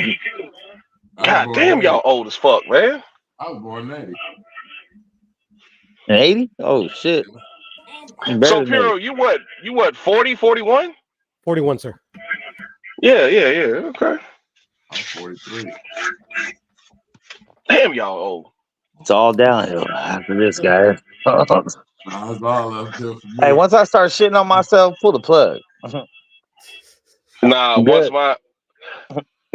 my dick don't work no more, pull the plug. Oh, that for sure. But I'll probably shit on myself before my dick don't work. So. Nah, you ain't gonna tell him to pull the plug. Yeah, no. Bullet. I'm gonna go skydiving, no parachute. But yeah, that's. I mean, damn, I'm a hate to end the 49ers season 2 years in a row, man. That's gonna be. Maybe it won't be as bad Maybe it won't be as bad of a beating as it was last year because it was it was a curb stomping last year, man. So I mean, you don't believe that shit this year, dog. You don't believe that shit. Man, y'all got to prove the shit to us. We know we can beat the dog shit out y'all. Y'all got to Nigga, prove y'all done something to lost. us. First of all, y'all done lost a lot of good Yeah, players. y'all But had a y'all good not the game same. last year. I give you that. Y'all Yeah, but had they a good lost a lot game of good last players. year. They lost a lot of good players. They lost a great. They lost a great corner. They lost a great interior lineman. And they lost some folks. Nigga. They ain't the We same team. still got Bradbury and Slay. Nah, So who you talking about? y'all still down and dirty over there. Y'all, man, it's gonna be a tough fight. I ain't talking shit. I think we got better with Jalen Carter than Javon. What is Hargrave doing for y'all right now? And I think he's speaking emotionally, and I know I get it, and man, I understand, man. It's great to be a fan. Y'all got one, man. You know what's gonna happen this year, though. But I'm gonna enjoy I your mean, fan like I talk right said, now. y'all, It sounds the cute. 49ers don't know if they can beat us. We know we can beat y'all. Y'all got to prove y'all can beat us. It's not the other way around. Y'all got to prove y'all can beat Philly. Y'all got to prove y'all can beat Philly because it ain't been proven yet. Oh, man, come on. We know we can beat the dog shit out the 49ers because that happened. As much as Kyle want to erase that from his memory, I remember when they came to Philly in January and got that ass thoroughly whipped. And No, Trent Williams tucked his tail between his legs. Trent Williams tucked his tail between his legs when he saw Ndamukong Suh. We got whipped. We ain't tough shit. It was like, We got something for y'all. I felt like Listen. I felt like niggas Come. was at the line again. The colonizers there whooping ass. Nigga. Listen. It was Come one of December them. 3rd. Listen, come December 3rd. That's your ass, Mr. Postman. It sounds wonderful. It sounds wonderful. Let's put some wings on that. It sounds wonderful. You heard what the fuck I said. Let's put some wings on that, big boy. And I said it sounds wonderful. Okay. All right. Yeah. It's like that. That's gonna be a long flight back, boy, with another ass whooping. Hey, listen. Let me tell you something. Make sure. Brock Purdy gonna get off that plane. Brock Purdy gonna get off that plane and start having flashbacks when we put his ass in the dirt. Damn. Let me tell you something, DJ. You just make sure your chunky ass get a plane ticket to Philly for that game. Look, matter of fact, I'm gonna start looking now. Max, hold on, Max, have you seen them John Jones tickets lately? Did it drop? Fuck no. Wow. Fuck. So you had some good news to give me, man. Fuck no. You thought Bud and Spence and Ryan and Tank tickets was high. Shit. What, 1,000 nosebleeds? 900, 800? 1100 Fuck.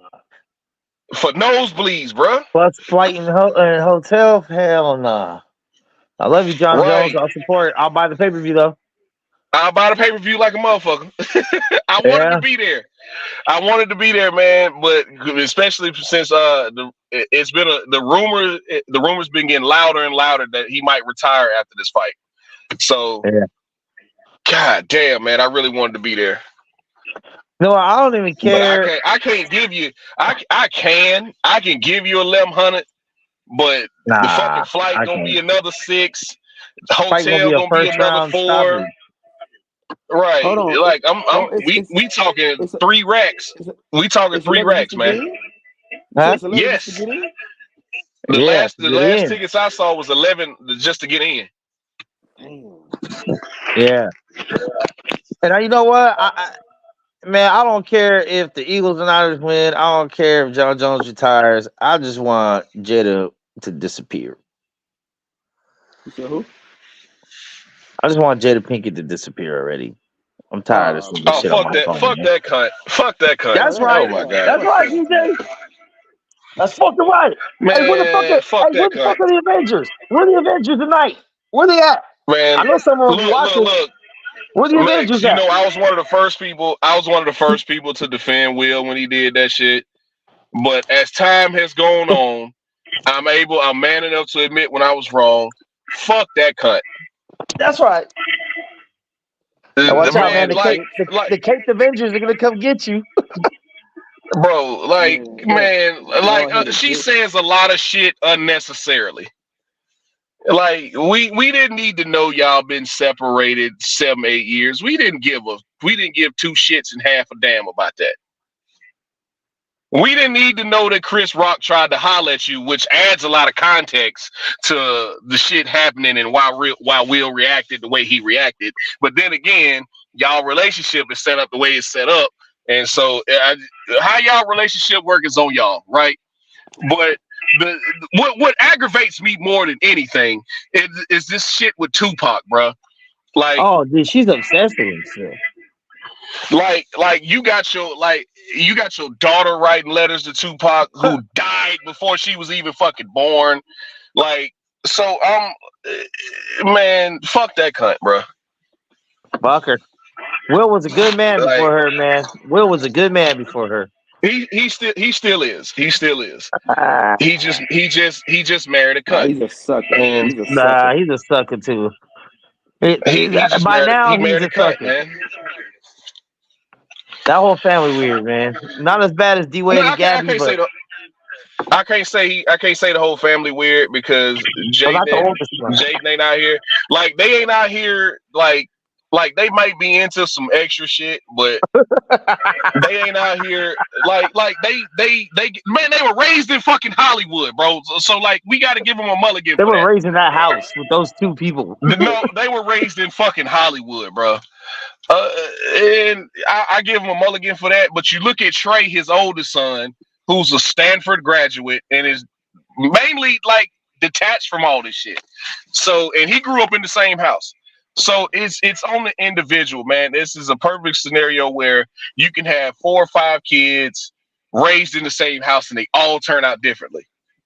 So I don't know. I can't put that on Will and Jada. I think once they got out the house and started really trying to quote unquote find themselves, they ran into some other shit. And I think Jaden is starting to come around because he doesn't quit doing the weird shit. You ain't heard nothing from him in a while. Willow's got her guy and they doing the same shit her mama and daddy was doing. And it's just, yeah, she's in a poly relationship, which is cool. I don't like, it's cool. I don't judge her for that. Like, that's cool. But I just can't put that on them, quote unquote, being weird. Like, I just think they were raised in Hollywood, saw a lot of weird shit, trying to find out who they are in fucking Hollywood. So it's just both of your parents are super famous. So it's, yeah, I don't know, man. Yeah, but they got Jada, Willow, and Jada's mom all talking about how they fucking masturbate and do all this shit on the internet for everyone to. That's just weird, bro. That type of shit is weird. Well, you know how some people, and I just found this out recently too, just talking to different people. Yeah, I found this out too recently, talking to different people. Some people were raised in non-naked households, and other people were raised in naked households. Like me and my sisters, like we never. Every time we dressed out, we was behind closed doors. You saw a door closed, you knocked. We were very modest around each other, right? Some people don't give a damn. They will walk around the house in their drawers, or mom will walk around the house. My mom and my stepdad used to walk around all the time in drawers, naked, or with their tits out, or some shit like that. You know what I'm saying? Or it's just some people were raised in houses like that. So to me, I think at least Jada's side of the family was raised in a naked household. So, I don't see that as weird. I just see that as different. It's just different. She's a piece of shit, though. Yeah, she's a fucking cunt. She's a cunt. No both doubt those motherfuckers raised in Hollywood themselves too, though. Will and Jada, like, not maybe as children, but their young adolescent life, they were in Hollywood, and that out there doing that shit. Will has navigated this shit. Well, Will need to check your bitch, pretty much until the last couple years. Will has been in Hollywood over 30 years, bro. He's navigated this shit damn near perfect. You didn't hear a bunch of scandals about Will. You really ain't got no mug shots out there with him. He ain't got a whole bunch of illegitimate children. Like, he's never, like, you ain't heard one bitch come out now and say Will Smith tried to take it. NDAs. Well, I'll No, say but this. yeah. I know at least one chick who violated an NDA if there was one. So Who? the chick from the Pussycat Dolls who fucked around and said her and Will used to fuck around. Oh shit. The lead singer, yeah, he was cracking her for a while. That's why I didn't really like freak out like everybody else when it came out that August Alsina was fucking Jada Pinkett, because even Martin Lawrence said shooting them Bad Boys movies, like Will was out there in Miami wilding. Like he hated going out with Will. He was like, man, you gonna get me in trouble, man. Big Smoke. Shout out Big Smoke. What's up, man? Man, But yeah, I man. haven't seen my boy Smoke in a minute. In a minute. Smoke.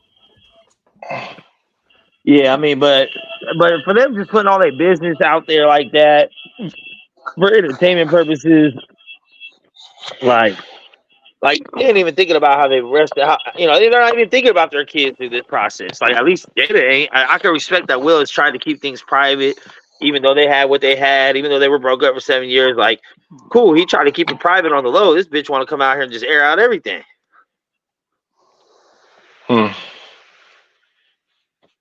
Yeah. She never was shit. All she was a cute looking bitch, bruh. She was never no fucking superb actor. She wasn't no, she was just a cute bitch that we like to look at. Oh my God, Max! I'm not gonna let you do that. Jada Pinkett Smith was a fantastic. She was a fantastic. She was really good in Gotham. She was really good in Gotham. She was really good in Jason's Lyric. She was really good in Set It Off. Like she got a resume, man. Like we not going. She was good at being a cute bitch. She's good at being a cute bitch. She's good at being a cute like bitch and Set It Off. Like Nia Long.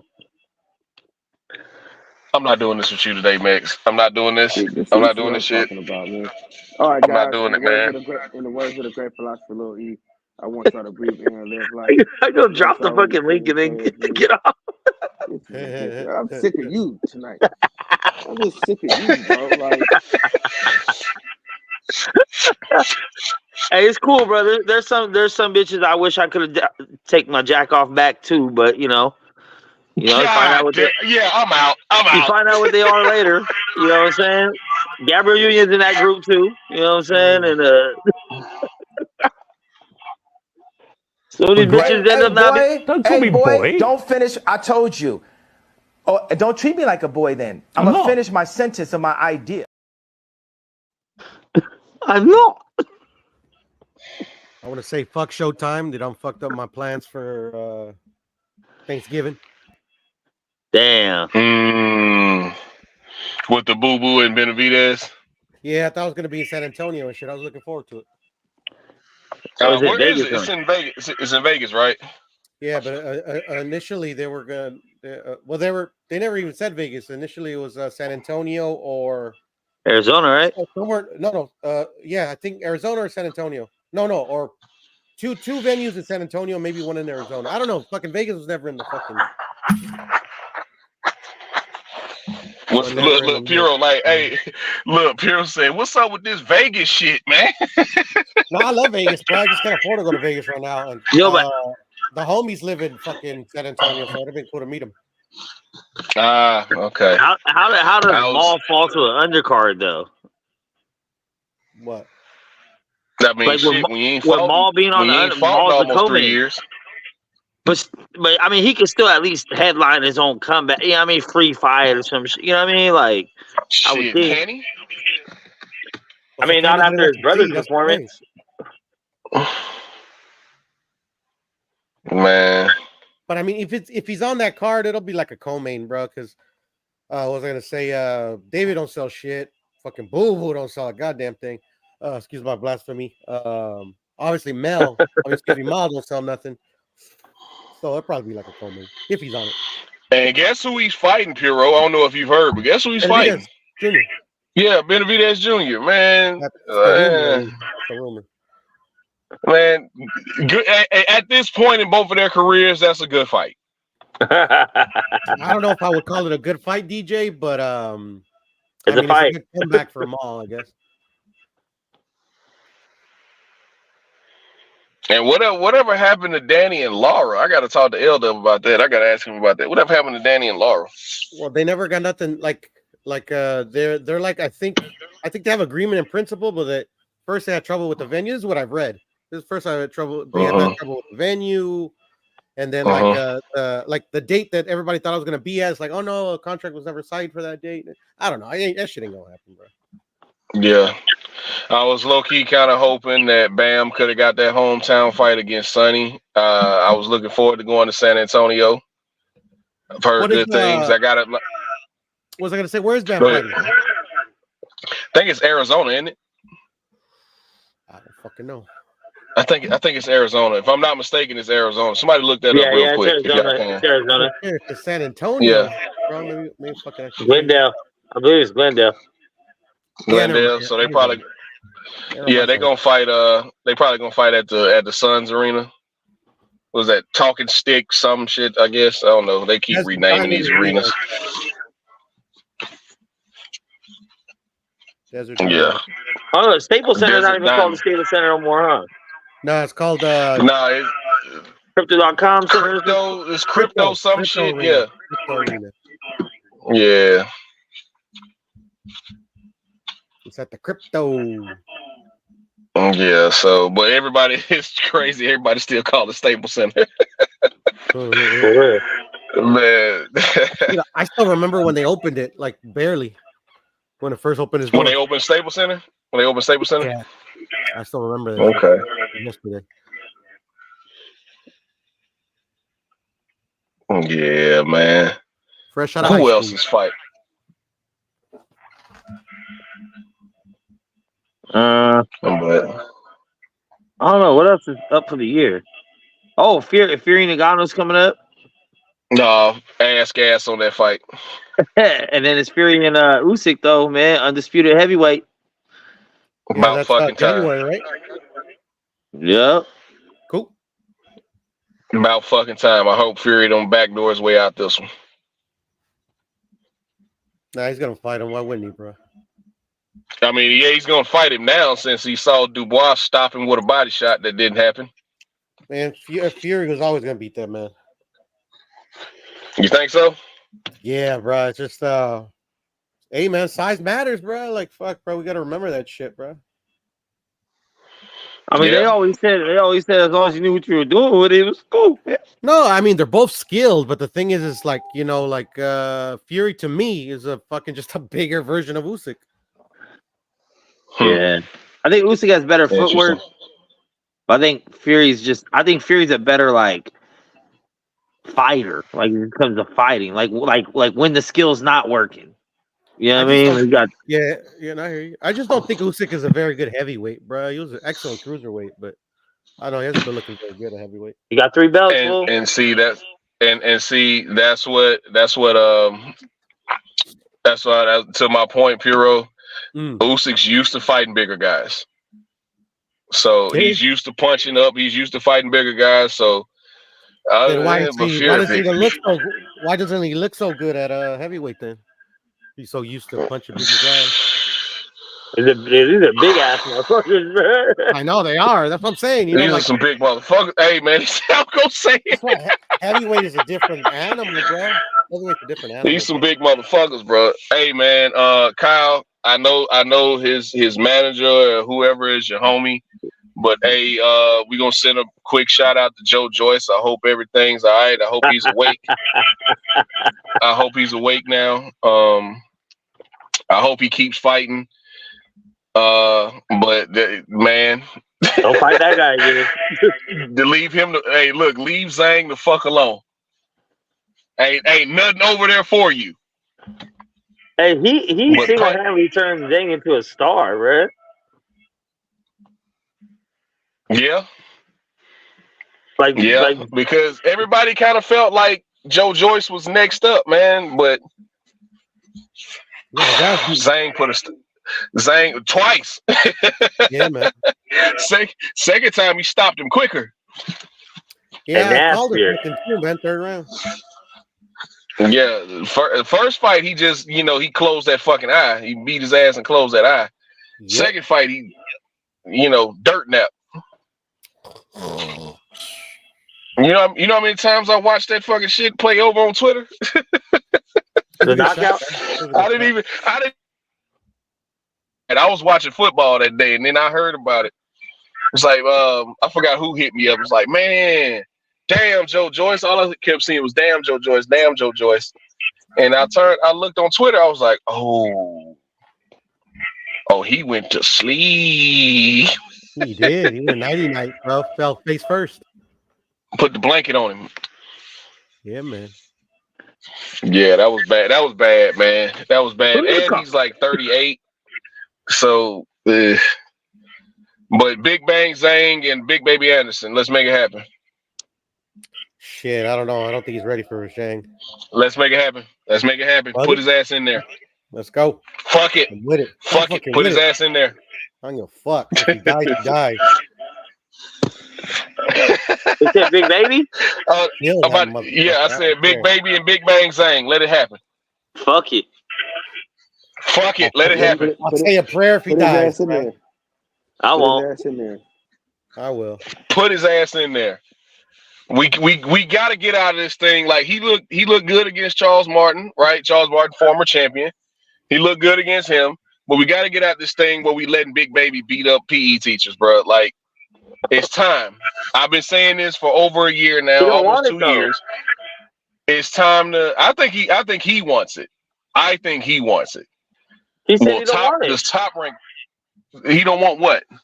That he don't really care about being a champ and shit. That he don't really like boxing like that. He's just an athlete. That his heart ain't in it. You know what? He said that after the Charles Martin fight. So Charles Martin got you feeling that way. God damn.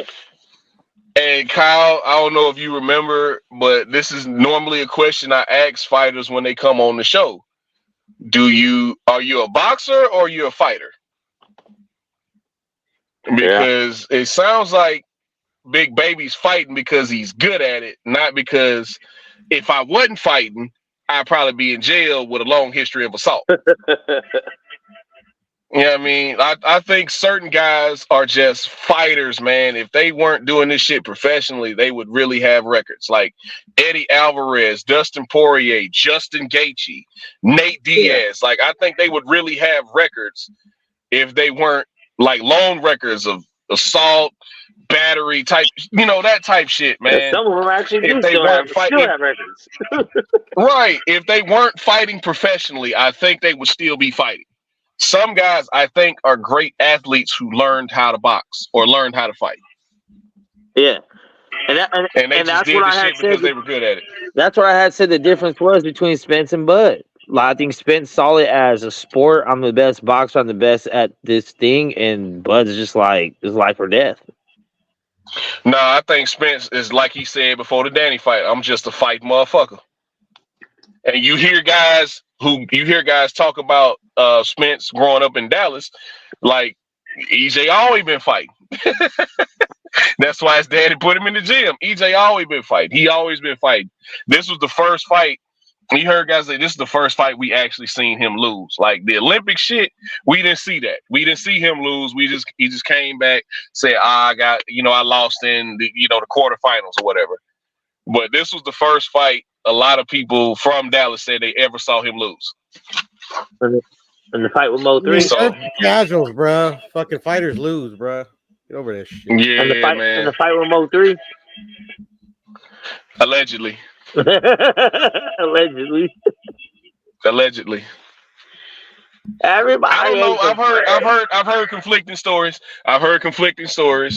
But I've heard that version of it too, Max. So yeah, I get what you're saying. I've heard that version of it, but I've also heard other sides of it too. So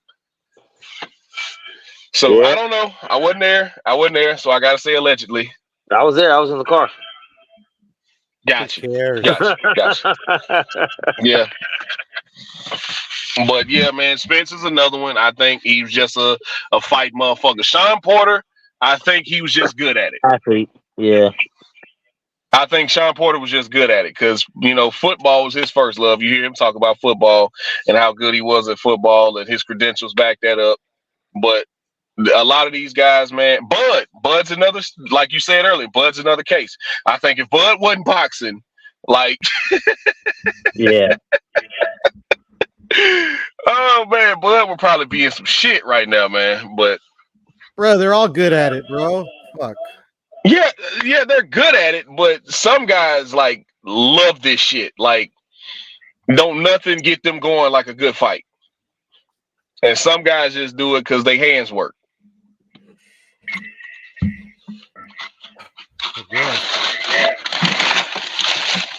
Amanda Serrano's got a fight coming up. I'm just looking at the upcoming fights. So Shaqy Foster.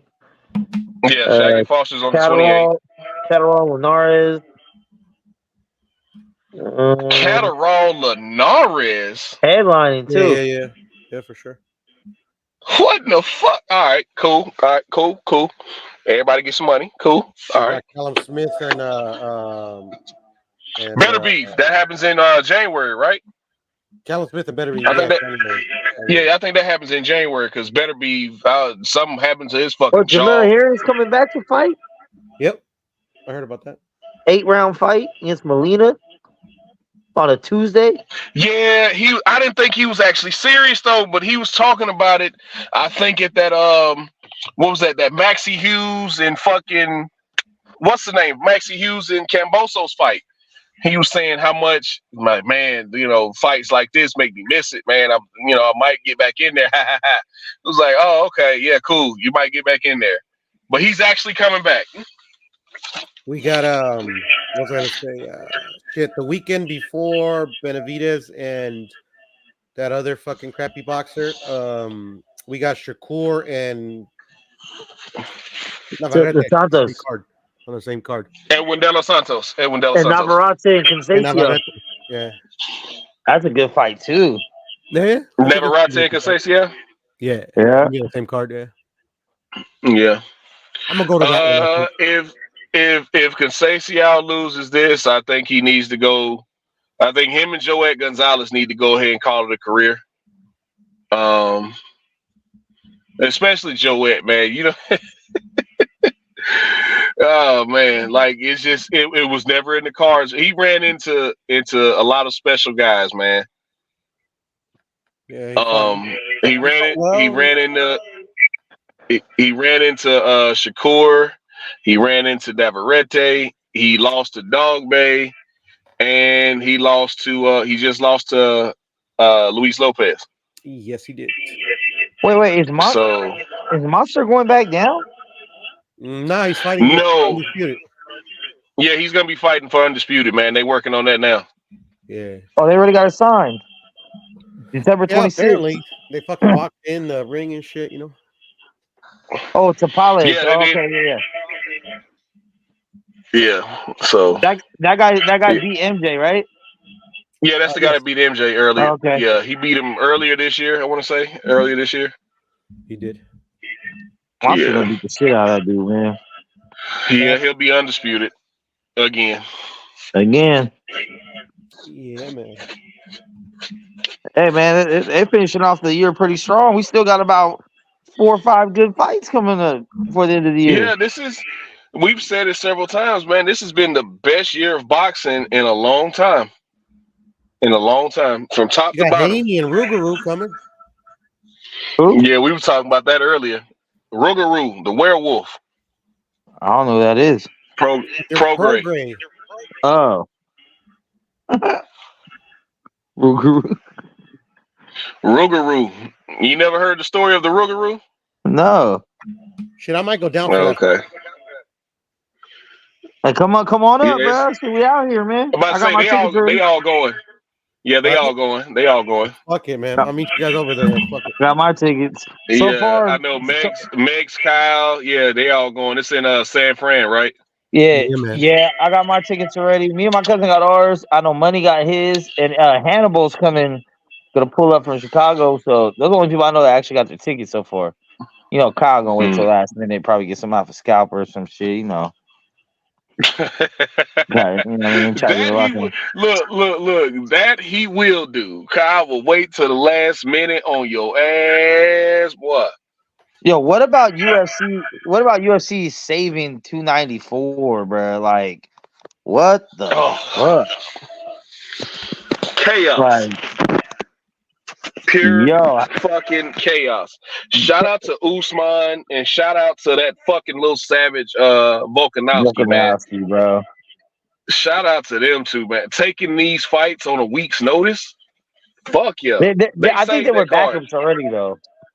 From what most of the time, UFC already has someone. Just like Sergey Pavlovich is backup for John Jones and Stipe. Yeah.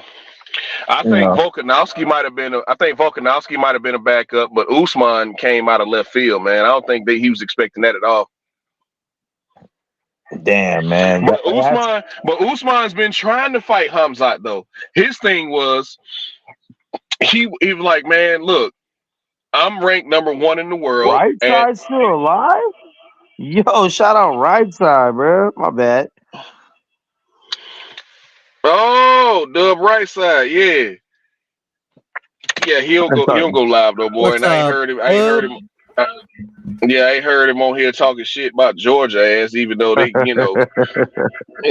shout out to them Georgia Bulldogs. They time coming.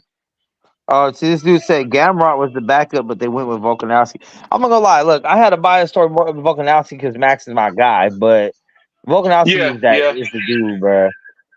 But after that third fight with Max, man, it's like, all right, yeah, we do. All right, you can't help but respect him after that third fight. Yeah. It was like I didn't want to, but it's like I had to. You know what I'm saying? Like nothing could say. He earned it, man. You never see Max get his ass whooped like that. So we never seen Max get fucking handled like that. Even when he fought Conor McGregor back in the day, Max didn't get handled like that.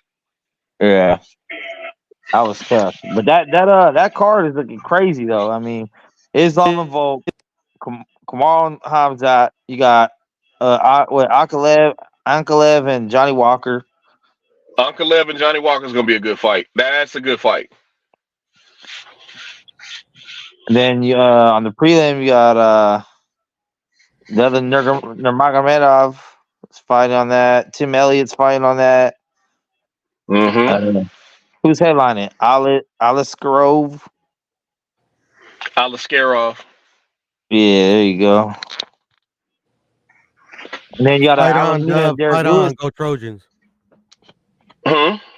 Alameda and Derek Lewis the week after. And then it's Johnny Bones. Johnson, I think it's like Johnson Alameda, the Brazilian that's coming, that's subbing everybody, that's choking everybody out. Yep, he's fighting Derek Lewis. Derek Lewis replaced. Salute to my brother. The boxing section, Kyle Umar Johnson. Big champ. The UFC section. Dub right side, hop your ass on up here, man. We ain't heard from you in a while, 2 hours, Dub. We spent 2 hours of boxing. We just got to UFC. Hey, but Hey, Alex Pereira and Jiri, bro, on the undercard of John and Stipe. Crazy. Yeah, Pereira's man, you talking about him and Yuri Prochazka? Yeah, that's gonna be a crazy fight, man. That's gonna be that's a tough fight for Yuri coming back, bro. That's a tough fight for Yuri to come back on. It is. So we'll see. I want to see how Yuri looks. Leon and Coley. I mean, Yuri ripped his fucking shoulder. He ripped that muscle off the bone, son. So you coming back fighting Poatan? That's gonna be a tough fight. And that Leon Edwards card is kind of stacked too. Who, man?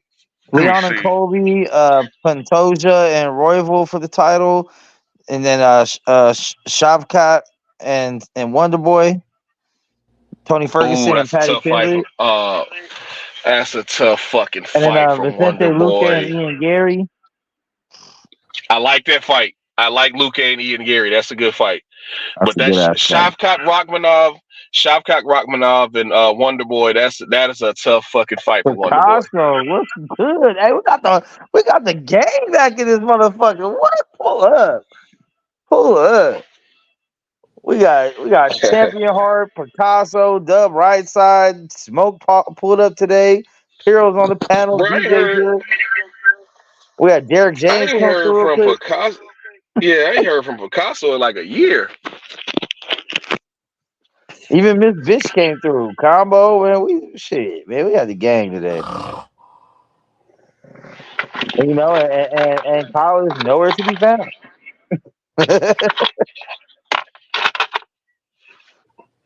Yeah, this is a crazy year of fighting in general, man. I don't think Bare Knuckle has anything major left for the end of the year. I think they have 296 is stacked as well, man. Yeah. I think Bare Knuckle has maybe like one more with Bare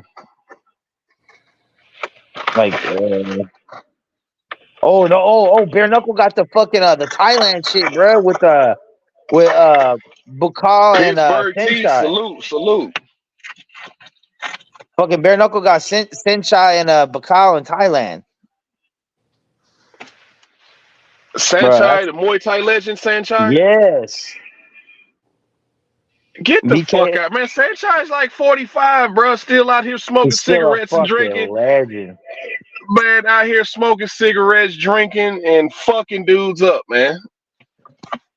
And they said special rules, so I think they're doing a bare knuckle Muay Thai. Sign me up for that. I'd watch that. That one is November 3rd. So what you telling me is they finna do the Kumite, is what you telling me. Hey, they might as well roll their hands in some glass, bro. You know what I'm saying? Well, for legal reasons, they can't do that. Fuck it. Light that shit on fire. Fuck it. Put that shit in Mississippi on one of these Native American reservations. It's in Thailand. In Thailand. Oh yeah, they finna fuck some shit up, son. Hey, they do whatever they want over there. Yeah, man. It says special rules bare knuckle Thai fight. Oh yeah, it's the Kumite. That's gonna be hard. So pretty much, yeah, it's the Kumite. Hey, the dude he's fighting is Thai fight? Yeah, how do you say his name? Bukal?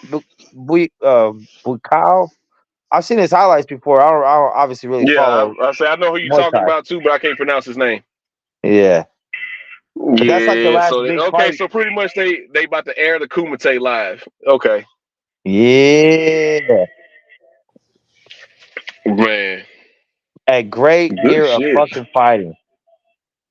Oh man, but you know what? I heard some news yesterday and I shared it with y'all. I can't believe I can believe once I sat back and really thought about it, because I was telling Cam about this too. The UFC is ending their relationship with USADA at the end of the year.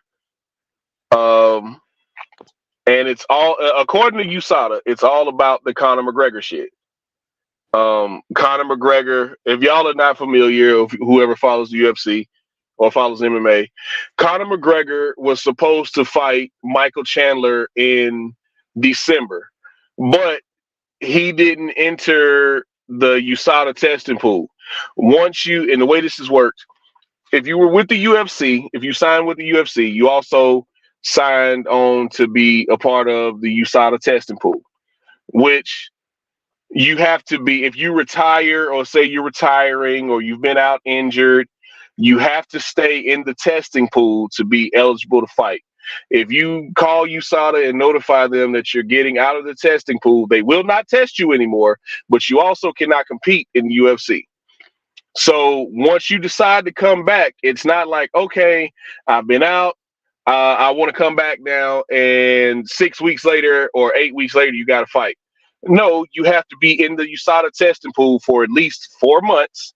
You have to have 4 months of clean tests before you can even book a fight. And the UFC, with their new owners, because remember they just merged with the WWE and their parent company, They just merged, so they need stars. This company just purchased the UFC and the WWE. They need stars. They need to put asses in seats, and they need to sell pay-per-views. Well, who's the biggest star in MMA right now? Arguably, even though he hadn't fought in over a year and a half, it's still Conor McGregor. So they wanted Conor McGregor to fight. The UFC wanted Conor McGregor to fight, but they also understood that he's not USADA. He's not in the testing pool. He's not tested. So they were trying. The UFC was trying to work out a deal with USADA to get a special exemption or whatever to get him around the USADA testing. USADA told the UFC, no, that's not happening, because the last time you did this shit, you got fucking sued by Mark Hunt. Now you end up winning in the long run because Mark Hunt opened his big fat mouth and said before the fight, I don't care if he's on steroids, I'm still gonna knock out Brock Lesnar. So you can't then lose the fight and say I only lost because he was on steroids. Well, you by your own admission said you didn't care if he was on steroids. So the UFC said, fine, fuck it. You don't care. Put him in there. So they said they weren't going to do that again. If you're going to come fight, there's no special exemptions. You got to be in the testing pool at least 4 months. They weren't trying to hear that. Conor McGregor's finally in the testing pool. Here it is. What was it? September. But he can't fight until January now. So, we'll see how that works out for him. But USADA is ending their relationship with the UFC or vice versa. I think they mutually agree in that they're going to end their relationship together, which I hate to see.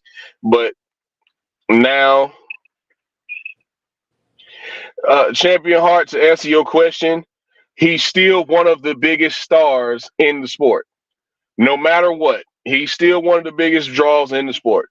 Even though he hadn't fought in a year and a half, in the last couple fights we've seen him in, he's lost. He's still one of the biggest draws in the sport. If Khabib comes back right now, he'll still be one of the biggest draws in the sport. So you look at, like I said, you look at the new company that just bought the WWE and the UFC. They trying to sell tickets. They trying to sell pay-per-views. They need stars. But they're in a crazy period now where you're in that transition period to where you got guys like Conor McGregor and Adesanya and John Jones. They're starting to kind of phase out a little bit, and there's nobody behind them besides, let's say, Sean O'Malley. Sean O'Malley has the potential to be a big time pay-per-view star, but you really don't have a lot of stars in the UFC right now.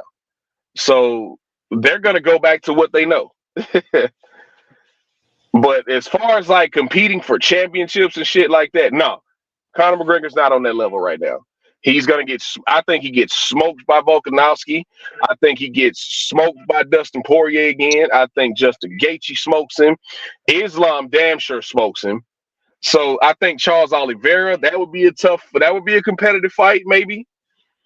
But you look at the top 5 or 6 guys at the lightweight division right now in the UFC, I think they all smoke Conor McGregor. Yeah, he lost his last 2 fights. Yeah, but he's still a big star. Even though he's lost his last 2 fights, he's still a big star. People are going to still pack out to see him. He still got a whole country behind him. Picasso said, I like that bare knuckle shit. And Champion Hart said, traditional Muay Thai. Yeah, man. Muay Thai is the craziest sport. I don't know if anybody's ever really watched Muay Thai, but I used to watch Lion Fight that was over in England. And man, Muay Thai is the craziest fucking sport, man. It's the craziest sport. And the leg kicks that come from Muay Thai that a lot of MMA fighters and kickboxers use, they don't even count for points in Muay Thai. It's just about damage. They don't even count for points. Oh, I didn't know they don't score off that. Yeah, Wonder Boy is fighting the dude nobody wanted to fight. Most duck dude. Wonder Boy is fighting the true boogeyman of the UFC right now. Facts. When you hear the list of names that turned down the fight with Shavkat Rakhmonov, for those of y'all who don't know, he's 16, 17-0. All of his wins are by stoppage. That means nobody's made it to the final bell. He's either knocked out or choked out everybody he's fought. Everybody. And for that reason, you might not see the big names. You might not see the big names on his resume because these guys will not fight him. Khamzat Chimaev didn't want to fight him. Neil Magny didn't want to fight him, and Neil Magny fights everybody. Who else? I think Wonder Boy they spin the block on Wonder Boy. They tried to get Luque to fight him. Vicente Luque didn't want to fight him. Man, it's a lot of guys in that top 10 that did not want to fight Shavkat Rakhmonov. He is mauling dudes. You hear Dana White talk about him, Hunter Campbell, Sean Shelby. Look, we can't get this guy a fight. Nobody will fight him. We've offered guys double their salary to fight him. They still won't fight him. He was like, what's up, champ? Yo, he said, what about Wonder Boy? What's going on, champ? It's all good. It's all good, man. I just want to jump on real quick, man. You were talking about the Muay Thai thing, man. You cats, you all don't remember this, but they did an event in Vegas years ago, man. It was an East meets West type thing, and you guys probably aren't familiar with the dude named Rick Rufus. Rick Rufus, yes. It's my Duke's older brother. Rick Rufus was a motherfucker. Yeah, I know who you're talking about. Yeah. Okay. Well, yeah, this event, man, it was a deal where, like I said, it was an East meets West type thing, and they this was the first time, the Thai fighters were coming over to fight the U.S. fighters, right? And the Thai fighters, the U.S. fighters, they really didn't know how to defend leg kicks, like you were saying, DJ. The U.S. fighters had no idea how to defend it. They didn't fight like that because they were fighting. U.S. fighters were fighting like PKA rules, and if you guys don't know, you all don't know what PKA rules are. That's like kicking to the. You can only attack the waist and above. You couldn't do anything to the legs, right? So what they did was they used to wear like them little booties on their feet and shit too, right? Right, exactly. Yeah. Well, what they did was the Thai fighters, they wanted to handicap them and say, well, look, you guys, you can't you can't use elbows, you can't knee, you can't kick to the leg. And they were like, well, wait a minute, man, that's how whole arsenal. You know what I'm saying? If we can't do any of that, we're not fighting. So it was it was a little controversy and everything, and they finally worked it out, and they agreed to only leg kicks, no kneeing, and no elbowing. They could only kick to the legs. Man, them dudes clean house that night, man. That shit he destroyed Rick Rufus. He destroyed. You can Google that shit. I mean, you can look for it on YouTube. It's on YouTube. Yeah, I saw Joe Rogan talk about that fight. Duke Rufus, who was actually Anthony Pettis and Tyron Woodley and Ben and all those guys as trainer. That's his older brother Rick, and you could see like a young Duke Rufus on camera, like, I don't know how much skill it takes to kick somebody's legs. I mean, just kind of trying to poo the whole thing. Right. Man, that Thai fighter destroyed Rick Rufus, and Rick Rufus was undefeated. Yeah, he was undefeated. He was the shit at that time. I know what you're talking about, champ. Yeah, I was there in the house, man. Matter of fact, that was the night. That was the night I met Chuck Norris. Chuck was there. Superfoot Bill Wallace. I don't know if you know who that is, but Superfoot Bill Wallace was there. Bob Wall from Into the Dragon. He was there. Man, it was a lot of. What about Ernesto Hoost? No, they're K1. It wasn't K1. But what's his name was there? What's the brother? Golly. Man, Big Brother, man. He fought. God damn it, I'm drawing a blank on his name, man. Shit. But say, I know Big you're not Brother. talking about Bob Sapp. No. Big Brother, bald head brother, not Bob Sapp. Calvin Goodrich. Who? Goodrich. No, not Goodrich. God damn I was it. about to say that's what I was thinking about too, Gary Goodrich. Yeah, man. Golly, I'm trying to blank on his name, man. We took some shots together. Real cool, brother, man. God damn it. He fought. Because he fought. Was it one of the Gracies in the early UFC stuff?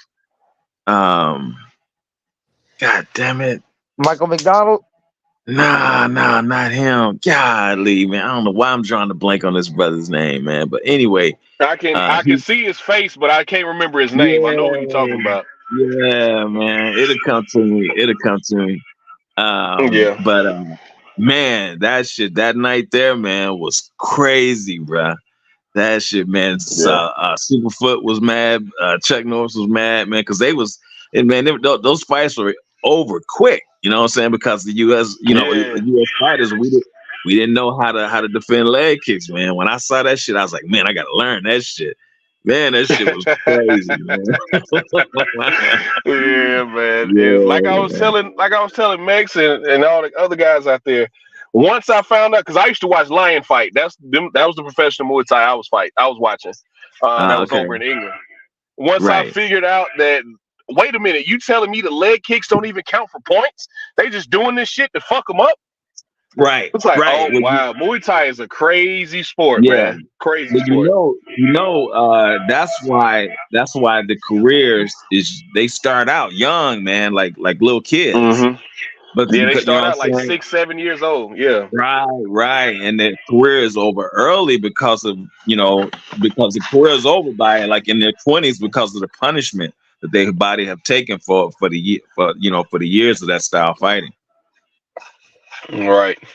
Yeah. But you look at somebody like Rod Tang and Saenchai, who have had long careers, man. That shit amazes me. I think both of them have had over 300 fights. Yeah. Saenchai is one of those guys. If y'all don't know, Saenchai in the Muay Thai world, he is your Julio Cesar Chavez. He is your fucking name a guy in MMA. Like, that's who he is. If you see his silhouette, you'll know who he is if you're familiar with him. I'm like, oh, that's Saenchai. Man, Saenchai he was special. Yeah, that's like a cat, man, back in the day, Zaksan Janjir. That dude was bad. That dude was real bad. Matter of fact, he had a gym here in Dallas, but he's not here. I don't think he's here anymore because I hadn't heard anything else about his gym. But that was a bad dude, man. I got another name for you, Tiger Schulman. Oh yeah, he was badass. Yep. Tiger Schulman was a badass, man. Yeah, man. Yep, he was badass too, man. Yeah. Told y'all, man, I used to watch all this shit growing up because I wanted to be a fucking Power Ranger, man. I watched all this shit growing up.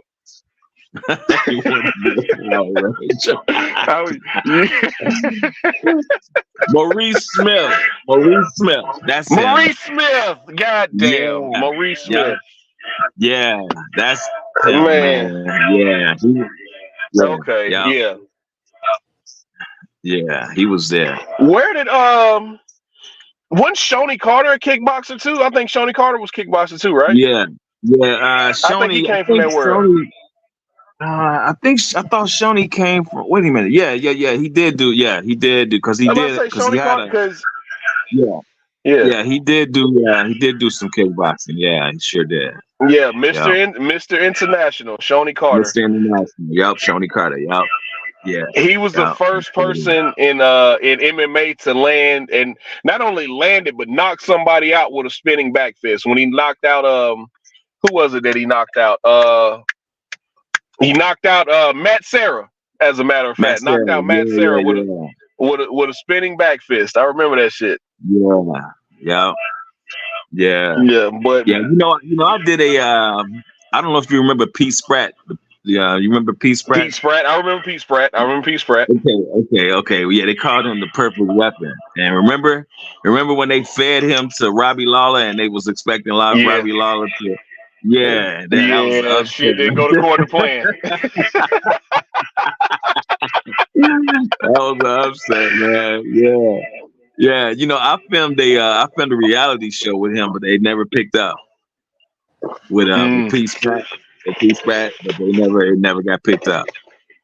Okay. Yeah, it was a cool show. It was called American Badass, and the premise of the show was that they were taking fighters, from all over, and we would fight each other for an opportunity to fight one of the American Badasses, and the list of American Badasses were Pete Spratt. What was the kickboxing dude at the time? I want to say wasn't Dennis Alexio. It was another cat. And Boss Rutan. Well, Boss Rutan was the host of the show. Guy Mester, Frank Shamrock. So that was the list of cats. So you had to fight, a regular cat, and if you beat him, next fight was one of the American Badass. It was a cool concept how they got picked up, but it never got picked up. Okay. Yeah. One of my favorite guys to watch, man, and I'm kind of sad that he's semi-retired. I'm kind of sad that he's semi-retired now, but thank God he never went to the UFC because he would have changed a lot of shit, changed a lot of people's careers. Rico Verhoeven. Rico who? Rico Verhoeven. If you don't know who he is, please Google him.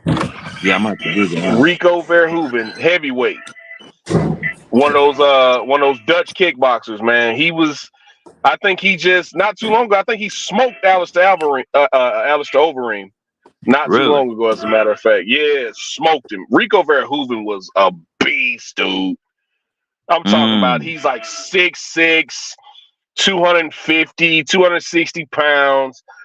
Like moves like a fucking middleweight. Like Rico Verhoeven was a motherfucker. It's a guy out there now that I really hope he transitions to MMA.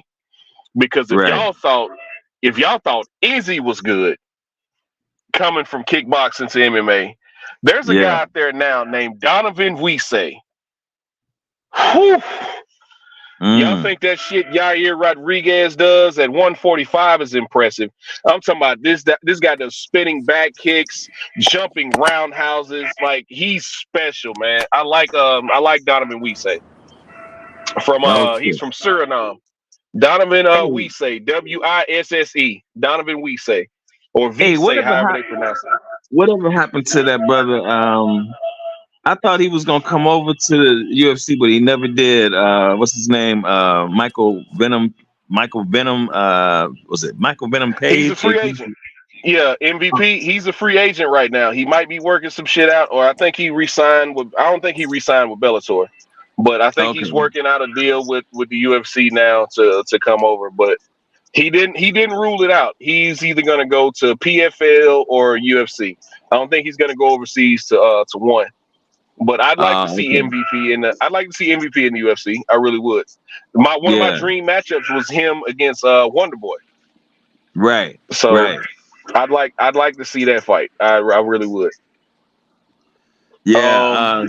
You think it's time, man, for Izzy to hang him up, man? That cat that beat him, man. That cat is not even a world beater, man. And I couldn't believe the way he just walked through Izzy. What I think happened to Izzy is Izzy needs to take a fucking break. Yeah. Izzy he's fought, I think it's something crazy. He's fought like 9 times in 3 years. It's crazy. He's been one of him and Kamaru Usman were the two most active champions in the UFC. Kamaru, I think Izzy fought at one point fought 3 times in 9 months. So you got to think about this, man. Izzy's had 100 pro kickboxing fights. Now I think he's around 30 pro MMA fights. And he's 34. I think he's like 33, 34 years old. Izzy needs to take a break. He needs to take a break. Take you about a good 6 to 8 months off, then come back refreshed, man, ready to get your belt back. Especially he got knocked out by Poatan. Yeah. And then he came back and knocked him out. And then he fought Sean Strickland. Shit. Who did he fight in between? I think he fought somebody in between that too. I don't know if he fought anybody in between. I thought that the last cat was supposed to do a rematch and he didn't want the rematch. You know, the cat that had took his belt and he came back and knocked him out, and then he fought who he just fought. But and I thought that was Sean Strickland. I couldn't remember whether or not he had another fight in between that. Right. But I don't think he did. Yeah, I don't think but still, that's 3 fights this year. Right. That's 3 fights. And he's been Izzy's had like 8 or 9 fights in the past 2.5, 3 years. Izzy needs to take a fucking break, man. Take you a good 6 to 8 months off, man. No training. Because he's still, even when he's not fighting, even when he's not doing training camps, he's still helping Dan Hooker, Volkanovski, Roy Vall, all those. He's still helping all those guys. Brad Riddell. He's still helping all those guys in the gym. Kai Car France, all them guys down there, City Kickboxing in New Zealand. He's still helping them out in their training camp. Izzy needs to take a break. Just take a break, man. Yeah, that's a lot, man. That's a lot. You know, he's not giving himself enough time to recover. Absolutely not. Just 3 training camps this year. And he's getting older, right? And I made that point earlier, Max. He's like I said, he's had 100 kickboxing fights, 100 pro kickboxing fights before he even came to MMA. Now he's rounding 30 pro MMA fights. Take a break, man. You've earned it. Yeah, definitely, man. Hey, man, let me get out of here, man. I just wanted to jump on with your cats real quick, man. Ask your boy why I call him Umar Johnson, man. Yeah, I gotta find out, man. I gotta find out. Hey, D Young, I do know who Ray Sefo is, D Young. I do know who Ray Sefo is. Yeah, get with y'all, man. Hey, what's up, brother? What up? All right, my brother. You know I'm fucking with you, man. Hey, what's up, E? Hey, brother. Got it, man. You over here building a school, Kyle? What's up, Santo? What's up, man? What it do? Long time no hear from, man. I know, man. It's been hard out here for a pimp, man. I mean, hard, man. Hard. Yeah, I had to let go of one of my favorite ladies, man. Well, I've been trying to let her go, but she didn't want to go. And I told her the other day, we just ain't gonna be in the future, you know what I'm saying? She hot. She cussed me out, talk crazy to me. So she gone. Gone. Damn. Oh, had one of them can't quit me babies, huh? One of what now? I said you had one of them can't quit me babies, huh? Yeah, man. I'm gonna miss her, man, because I mean, she was one of my favorites, you see. Everything was good except that, she get a little, want to talk a little crazy. When she get upset, man, she fiery, man, and I had too much of that toward the end of last year and the beginning of spring this year, almost more than I experienced throughout the 21 years I was married, man. So I ain't with all that bullcrap. I ain't bringing that back into my life, that kind of stuff. Just accept this good love and I'm gonna give you, and how I'm gonna be respectful to you. You know what I'm saying? Keep it pushing. Hell yeah. Keep your mouth shut before you miss out on something that you love. You know what I'm saying? I always tell girls, don't let me stop you from finding your true love, because it ain't. Nah, you better talk to me in lowercase letters. Mm-hmm. And then the one I'm kicking it with, I want her, but she ain't able to be available as often. You know what I'm saying? Trying to slow my hunger down, but I might have to give a reserve. You know, I might have somebody coming off the bench, man. She ain't able to, you know what I'm saying? I keep an appetite. I gotta fulfill it. It's always bad when you lose your favorite woman. I'm telling you right now. Yeah, she's a good one, man. She's a beautiful woman, smart, intelligent. She got on. She's self-made. You know what I'm saying? Love my dirty draws. You know what I'm saying? Give it to me. Yes, sir. I want it. Take whatever I got to give. You know, all that. She was right in all the right areas, man. Except she get upset, man. She just be tripping. She couldn't stand the fact about somebody else possibly hollering at me. You know, saying something to me. And that triggered her, man. But I told her, I said, you can't handle it now. You ain't gonna be able to handle it if we were to get married, because that's my life. You know, I'm gonna always have female friends calling me, man. Yeah, that don't mean I'm poking all of them. You know what I'm saying? But Just some of them. I might have poked them before. That don't mean I'm poking them currently while you and I together. You know what I'm saying? Some people can't handle that. Some can. You know what I'm saying? But then at one time she told me, she said, "Look, just give me some time, and I'll be willing to let you do whatever you want to with them others out there. I promise. Just give me some time too." I tried to work with her on that, but I said, you know, she was a little greedy, and that wasn't working. Then she told me she was willing to. She said she was willing to marry me and accept the next woman. I can have her as a second woman as long as she can meet her and they get to know each other. And she knew who she was dealing with. She said she was Oh Lord. But the other gal, I know she would have been down with that. So yeah, it'd be a nice little thing to have, but I don't think they're gonna work with it. Nah, I tell the folks this shit all the time, Cinto. Do you really think about it?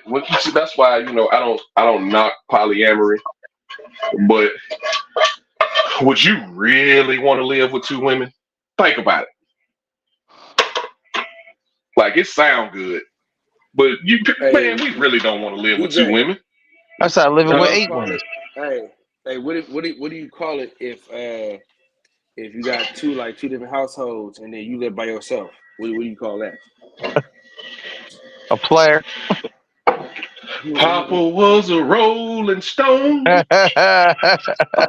Wherever he laid his hat was his home.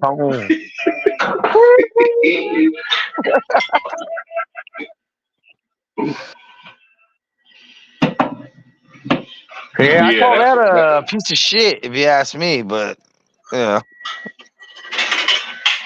No, man, ain't a piece of shit. Especially if everybody know about everybody. Fuck that. Yeah, I got a homegirl right now. She didn't recently find out. She told me she figured out that they were the other family. Oh, fuck. Yeah, man. I was like, wait, what? And they saw their daddy. Well, she saw her daddy out at the grocery store with his other family, and he acted like he didn't know who they were. Damn, cold piece. He was like, wait, what? She was like, daddy. She was like, why that girl calling you daddy? Not right here. I'm sorry, you must have said, oh, I'm sorry, you must mistake me for somebody else. Yeah. I might look like your daddy, but I ain't your daddy. So what happened when they got back home? Shit, I mean, eventually the secret came out. All right, look. So, yeah, these really was my daughters, and I'm sorry I kept it from you, baby. So, make a long story short, he was paying a lot of child support after that. Whole bunch of it, because both the women left. Damn. Yeah, but my homegirl said her mama didn't know that he was married. She just, because he was always busy, but he was making good money, so he was always, man, I'm working. Come to find out, he had a whole other wife and kids across town. Yeah. I was like, damn, that's a fuck. Oh yeah, he was, wasn't he? I was like, damn, that's a fucked up way to find out. Got me working day and night. She was like, but looking back on it, I kind of I don't understand how we didn't see it, because he would never stay. He just always come over there, drop off money, or take us shopping or something. But then he would leave, and we wouldn't see him for like another 3 or 4 days. I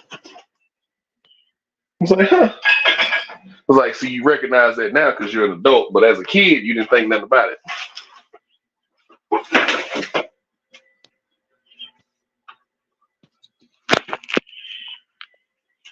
Damn. Yeah, fellas. But this has been fun, man. This has been refreshing right here. We hadn't done this in a long time. It's been a while, man. We used to hold it down. It's been a week. It's been a week, guys. Not since we had all the man. We had Champion Heart come on, Picasso up in this bitch. Get the Smoke came through. White Side came through. Man, Hero came through. Hero came through. Combo Miss bitch. Derek James showed up. Man, it was one of them nights, man. I mean, nobody else from the IG group showed up, but it's cool. Oh man! It feels good to be back at. I wish they were all on here when you called Jada Pinkett a cut. Oh man, here you go. That's a highlight of my night. Hey, he just wanted to start. Oh yeah, I know. Mac's been on that for a minute, but yeah, man. After these recent exploits, yeah, man, she's not a nice person. She is not a very nice person. I will agree with Max on that. What Stu say at the end of Hangover? You're not a nice person. Hey, but here comes the biggest question: would you, if you happen to meet her this weekend at a bar, would you still smack? I never would have. Never would have the whole time? Nah, she was never my cup of tea. I understand what guys saw in her. Don't get me wrong, but she would never my speed. Yeah. I always thought she was attractive, but I ain't never been like, ooh, Jada Pinkett. Oh, not that. I always like Nia Long more than Jada Pinkett, Stacey Dash more than Jada Pinkett. All right. I always had a Jada too tainted for you, man. Ain't it, man? Ain't it, man? No window shopping, homie. I've been talking to you about that too, man. I mean, you be mess with some. What, man, why your name always on one of them things I'm already on? You know what? I was going to ask you the same thing. Yeah. See, me and look. Me and Cento got the same algorithm on IG. So. Hey, it'd be a trip when you see one of your partners already don't beat you to a crawl, you know? Like, hey. Look, and it's always the same two people. Mm-hmm. Look, it's always the same two people who done beat me to it. It's either you or Reg. Yeah, Reg be on that too, man. Yeah.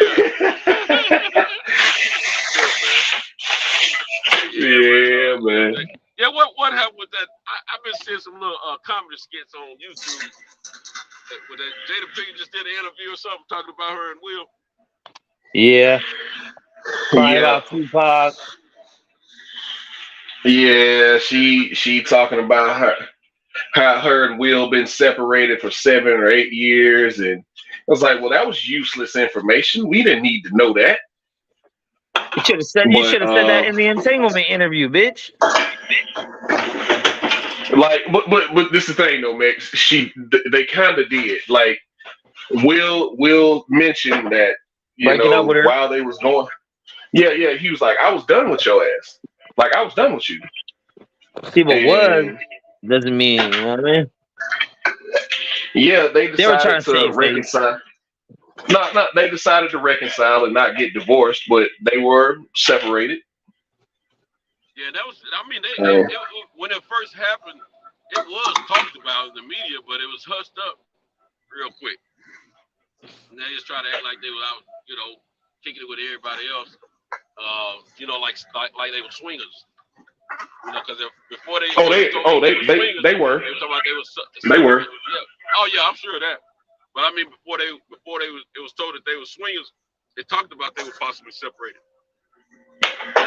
It was looked at as like just regular tabloid type stuff. You know what I'm saying? Yeah, man. It was. Yeah, after this recent stuff, even when what's his name, when old buddy got arrested, and she's like, finally, my friend will get some justice. I was like, hold on, man. Like, and then what took the cake for me, like, I didn't know about it when it happened. And when she got her daughter writing letters to Tupac, and Tupac died before she was even born, like, all right, relax. It's getting ridiculous now. Yeah, exactly. So like, what were you sitting there telling your daughter bedtime stories about Tupac to get her feel like, for her to feel that strongly about it? You know what I mean? Yeah. And she even put like in that letter, like, "Oh, mommy needs you" and shit or some shit. Like, I guess you got a whole dad. What about your father? The one that raised you, took care of you, the one that made you, all that. So yeah, that's what really made it weird for me. I was like, okay, this is going on. This is deeper than just some childhood friendship. Oh yeah. You know what it was. You don't play with that. You know what it is. Right. Now it's getting harder and harder for me to believe that he didn't clap them cheeks. Yeah. He did. He did. Talked about like amongst them. Come on now. He still wants us to believe that he didn't. The only thing didn't. that affects a person like that, the only thing that affects a woman like that to keep talking about a man who supposedly was in the friend zone all these years after he's been dead is if he don't play with that clitoris. I'm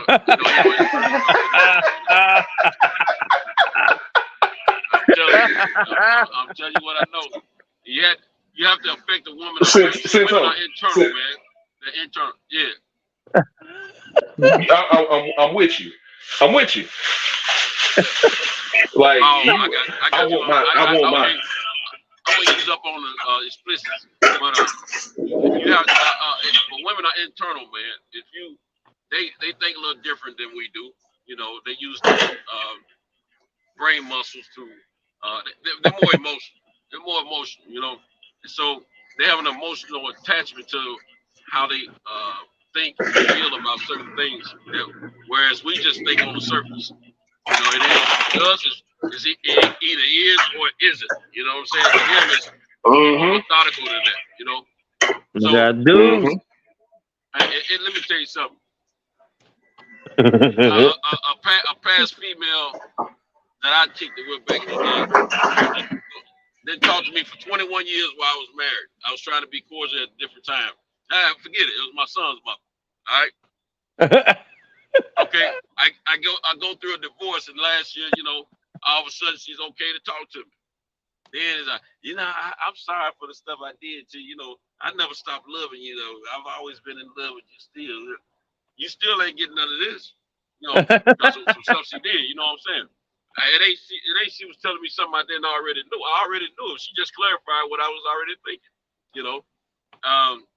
Then I just recently reunited with someone that we both been crazy about each other for the last almost 30 years, but just couldn't do nothing about it. I'm getting it now. I'm getting it now, you know what I'm saying? But the thing is, man, guys, women can move on too now. Don't get me wrong. But a lot of times when somebody affects you a certain way, you're looking for them in the next person, whether you know it consciously or not. And then one day it'll dawn on you, darn, that's who I've been looking for. This person got all the things I've been looking for. And that's because I've been wanting to be with that person, and I was missing that person. And none of the rest of them have, added up to this person. You know what I'm saying? This Jada Pinkett situation, she been looking for Pac and everybody else. Been looking for Pac and all the other we cannot do that, man. We can't do that, man. He's obsessed with that man. We can't do that, man. We can't do that. You don't obsess about a dude. A woman don't obsess about a dude unless there's some kind of special. She never said that Pac saved her from abuse that I ever heard of. She never said that Pac saved her from death. So next thing, I don't ever remember her bringing up Pac unless somebody asked her about it. No, she wrote it in her book that Pac proposed to her when he was in Rikers. Nobody knew about that. Man, oh my God, dog. That's what she said. He was already married in fucking Rikers, dog. What the fuck? She said that he proposed to her to get married. Okay, but he was already married, though. So what does that mean? He gonna be married to two people? I don't know. Maybe it was before he got married to the other bitch. He was only in Rikers for like 6 months. I guarantee you, Pac massaged that spot down there. I guarantee you. Man. And even if he never fucked, he must have finger banged the shit out of her. That's what I'm saying. But he don't massage. He don't. Do you guys know how many people she's had sex with? Like, obviously a lot. But I'm gonna tell you something, man. Let me tell you something, man. Let me tell you this. Women go through men. Some women go through more men than others. But there's always that one dude that affects her more than the others. I promise you that. That's true. I got a lot of women that are wounded behind me out there. You know what I'm saying? Because they don't have me anymore. You know what I'm saying? It's always that one dude. Just like it's some chicks I don't been with, man. I couldn't get under them or next to them as much as I wanted to because they still thinking about that one particular dude.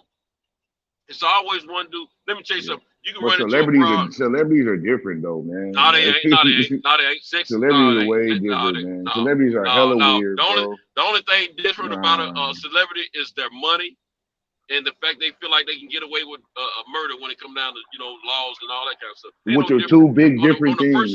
Those aren't ancillary things. Those are big things. Sex and relationships are personal, man. It has nothing to do with celebrity. Listen.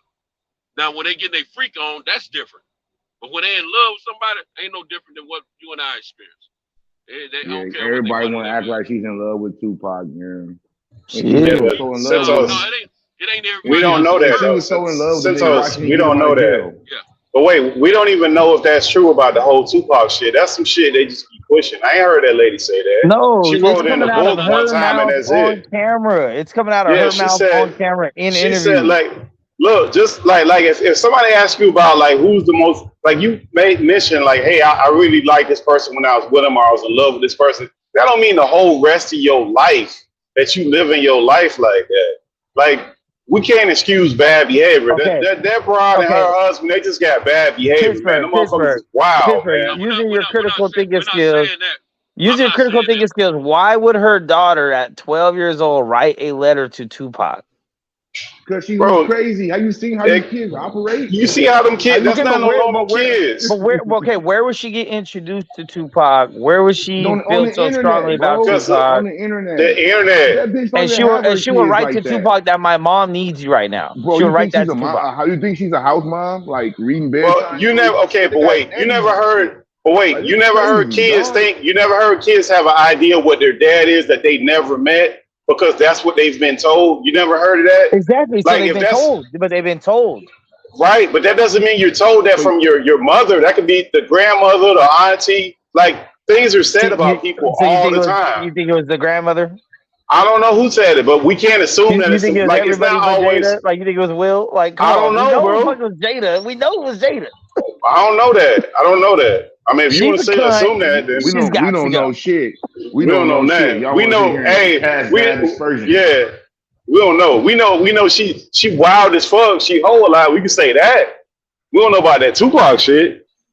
Man, fuck that cunt. And let me tell you something. Fuck her. Let me tell you something.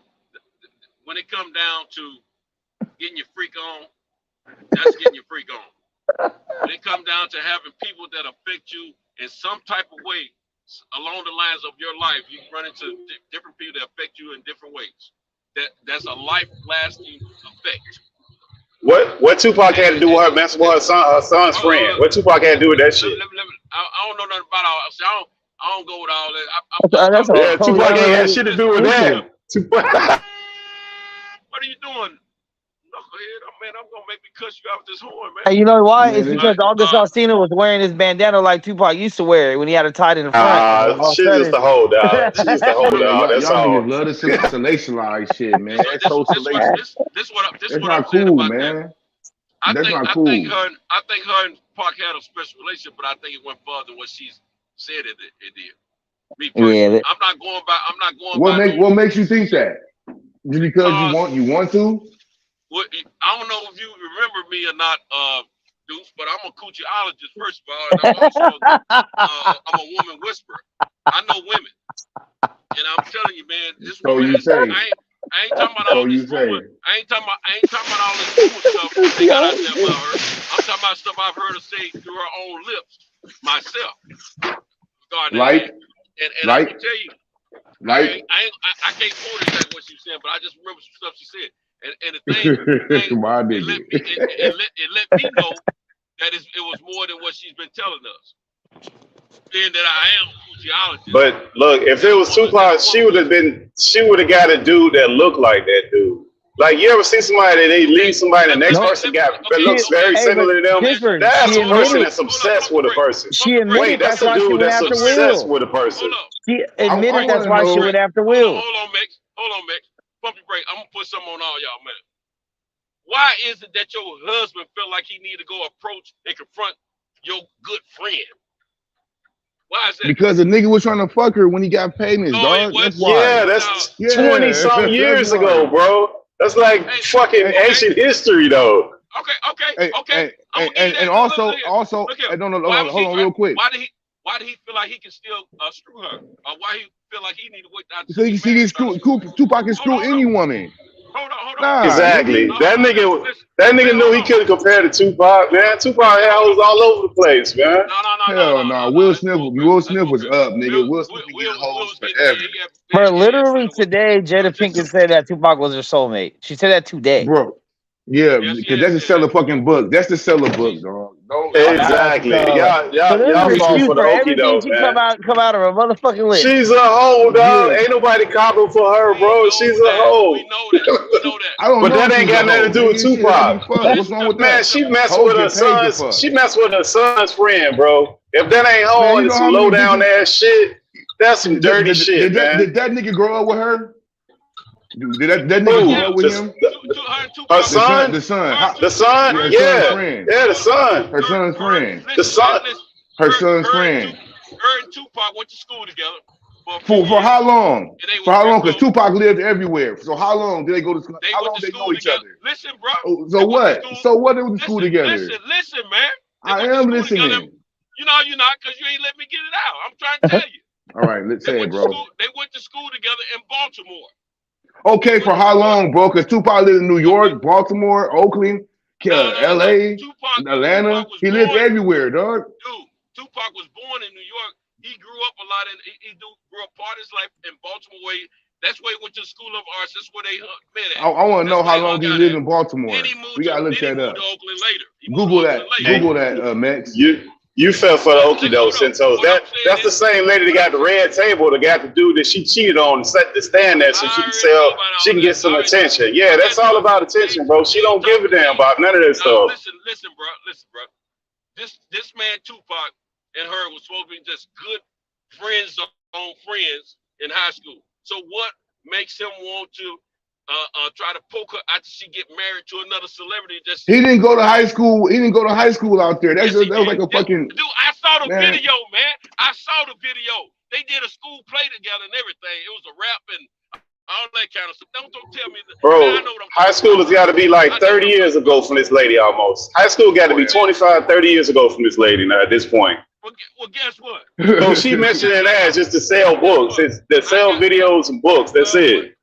Y'all must ain't never affected a woman before, but they still feeding for you later on in the years or something. I have. This the same lady that had her husband standing up there talking about she had a entanglement and telling the nigga, having the nigga stand up there looking crazy, talking about she got an entanglement and having the camera all in his face. Like, that lady don't give a damn about none of that. She's just trying to make money, and that she don't give a shit in what manner or who she embarrassed. And it seemed like her husband is a punching bag. It ain't got nothing to do with no Tupac, Santos, man. Not with this lady. Dude, I know about them trying to sell something, but Tupac was already coming through her lips. They went to school for 2 years. Hooked up. Before they hooked up. 2 years, lady, 40-something years old. Still talking about 2 years. Two whole years. I mean, she said he's a soulmate. Yeah, because she wanted to sell that book. If she put it's JoJo Lewis and the garbage man, you don't give a fuck about that, dude. You care about Tupac. So it had the effects you wanted. I don't know. I know she's a freak. She's a hoe. She's every day of the week and all that. But what I'm saying is the Tupac stuff, I followed that years ago. Tupac has poked that woman before. I promise you. It don't matter if it was high school. Man, that dude didn't even live that long. He wasn't even around her that long to do that, bro. He wasn't even around that long, bro. Man, I got women still. That's more than enough time to fuck a bitch. A 40-something-year-old person, man. Come on, man. Like you have a hard time remembering shit from 40. She 40-something now, bro, or 50 or close to it. She ain't no 20-year-old chick. No, that's like 30 years ago, 30, 40 years ago, man. Stop it, man. That bitch selling books, man. Hey, Pittsburgh, I'm getting ready to tell you something, bro. I'm kicking it with a chick right now that I hadn't touched in over 30 years. And she's been on me all those times. Right, but you a living, breathing person, though. And she's not with her husband. Yes, she a living, breathing person, bro. Out there in them forums and shit, you probably the only nigga she done seen in 30 other years. Besides her husband. Pittsburgh, I'm the one talked this woman into getting married to her ex-husband. Them country bumpkins don't be knowing shit, dog. They go along with the flow. This girl ain't country at all, nigga. This nigga ain't no country at all. Let me tell you something. Look here, there are women that have been affected by some men, and there are men that have been affected by some women. And that stuff is on live. Man, stop it, man.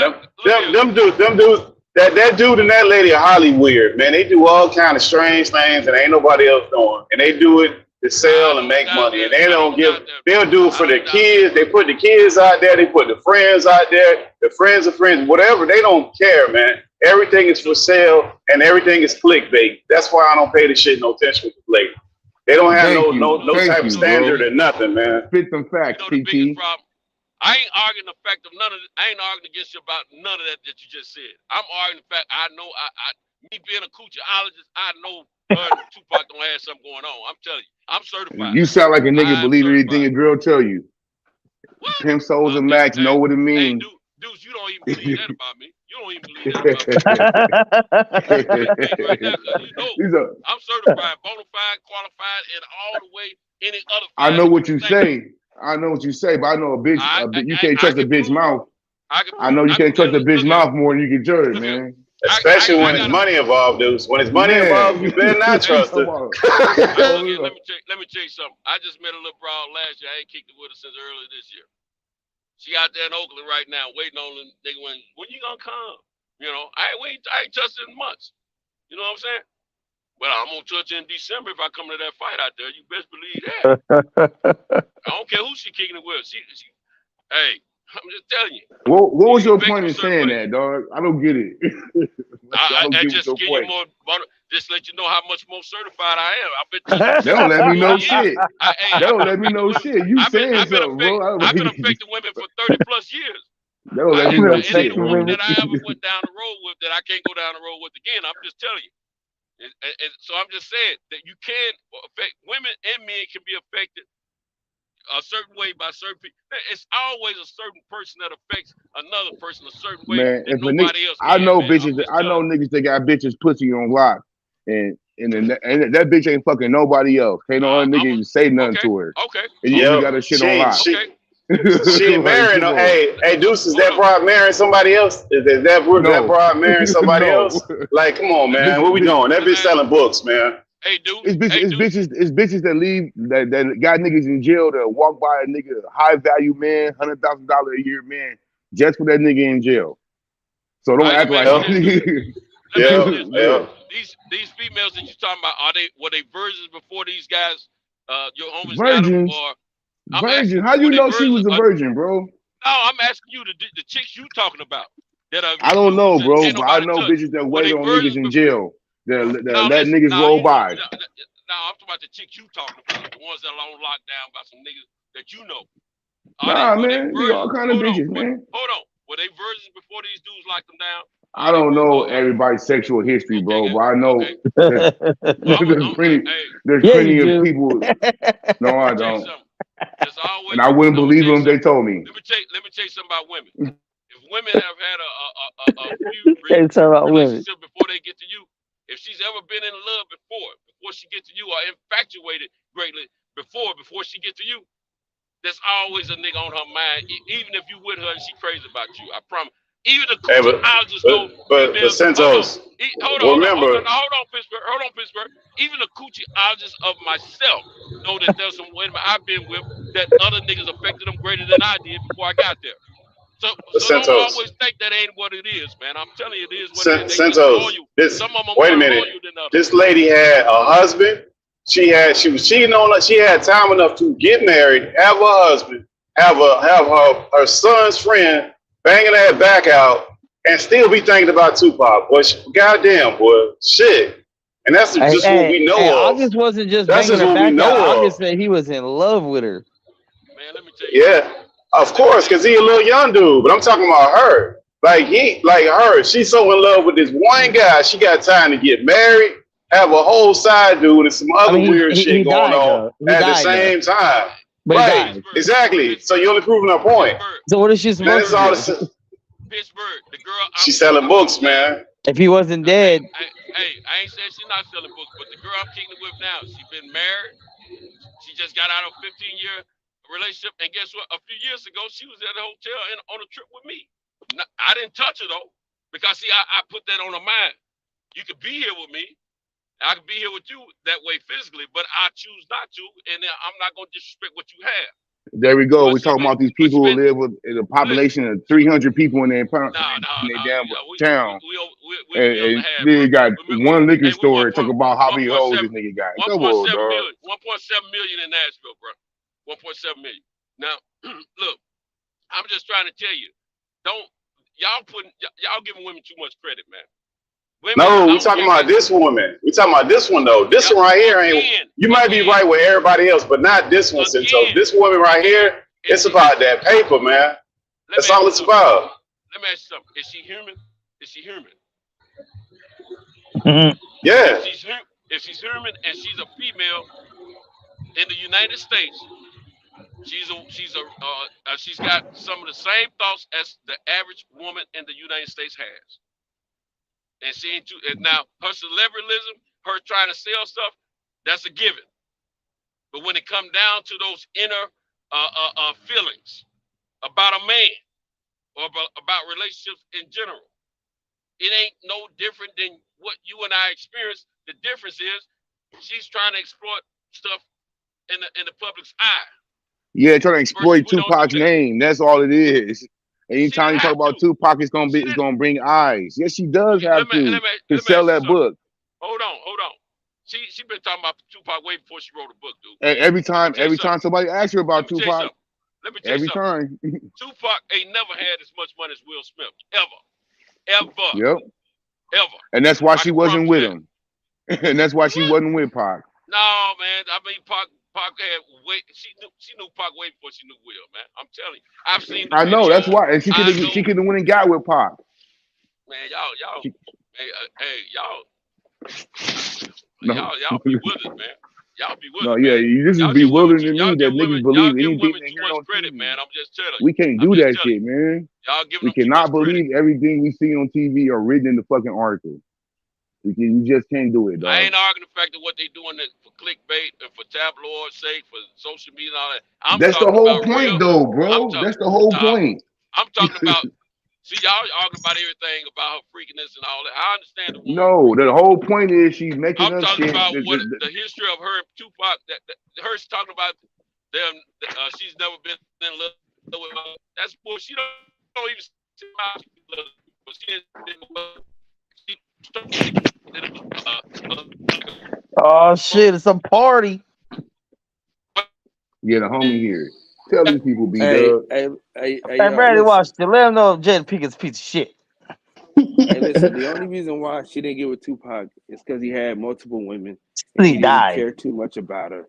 You know what I mean? It's a little bit of both. But Jada Pinkett is. But Will did. I wouldn't have her for a wife. I mean, she that's not a wife. That's a woman that have multiple women. Will Smith is. I'm gonna read a book. When I read a book, I'm you know what? I'm gonna reserve judgment until I read a book. I read Will's book. Yeah, I read Will. You didn't read Will Smith's book? Hell no. I read his book. That shit was fascinating and dope. And Will's a sucker. He tell you he's a sucker. No, he tell you he's a sucker and a coward in his book. He talk about that, how he felt cowardice because he couldn't protect his mama from his daddy, and he used to just watch his mama beat the shit out of his daddy. I mean, his daddy beat the shit out of his mama. He talk about how he was insecure growing up, like he always felt cowardice. Like that's the main theme in his book, that he just felt cowardice. Well, you can tell he still is. So yeah, so I want to read Jada. Hopefully, he Jada can't even stand up to his own bitch. Will don't give a fuck about that bitch. He just told you ain't been with the bitch in 10, 15 years. She just said the shit, man. He cared enough to go and slap the shit out of Chris. No, Deuce, you can't do that. Because he went on stage. Even so, they were separated when he went on stage, according to Jada, and slapped the shit out of Chris Rock. That was Will separated when they showed up hand in hand, pretending to be together. Right. Yes, all them celebrities at that age do that shit. None of these people that you think Beyonce and Jay-Z sleep in the same bed? Yeah, right. But he cared. Right. But I believe he cared about his wife. I think he didn't like the way he cared Chris about Rock, his reputation. That's why he went and did that shit. And if you don't see that shit, everybody dissing this nigga on TV. Everybody got something to say. Wait, how he cared about his reputation after the August? All this happened after the August Alsina sit down. He didn't get. Yeah, he's taking his shit back. She played the nigga like a sucker on there. Cause that nigga didn't give a fuck. He didn't want to do that shit. Nah, he played himself. He sat there. Once you sit there, you play yourself. Like but he still played himself by doing that. Like I just seen him open up the copies. I just seen him opening up her books and shit. He was standing right there. Now they supposed to be separated. Why the fuck are y'all acting like y'all this family? But they separated. They all do that shit, dog. That's the people. Well, she should be putting the business out there. Then she need to shut the fuck up and not put the business. It had to come out. August Alsina is the reason for trying to sell a book. August Will Smith bitches never snitch, dog. It never roll up. It was one YouTube girl that tried to say some shit and then she disappeared.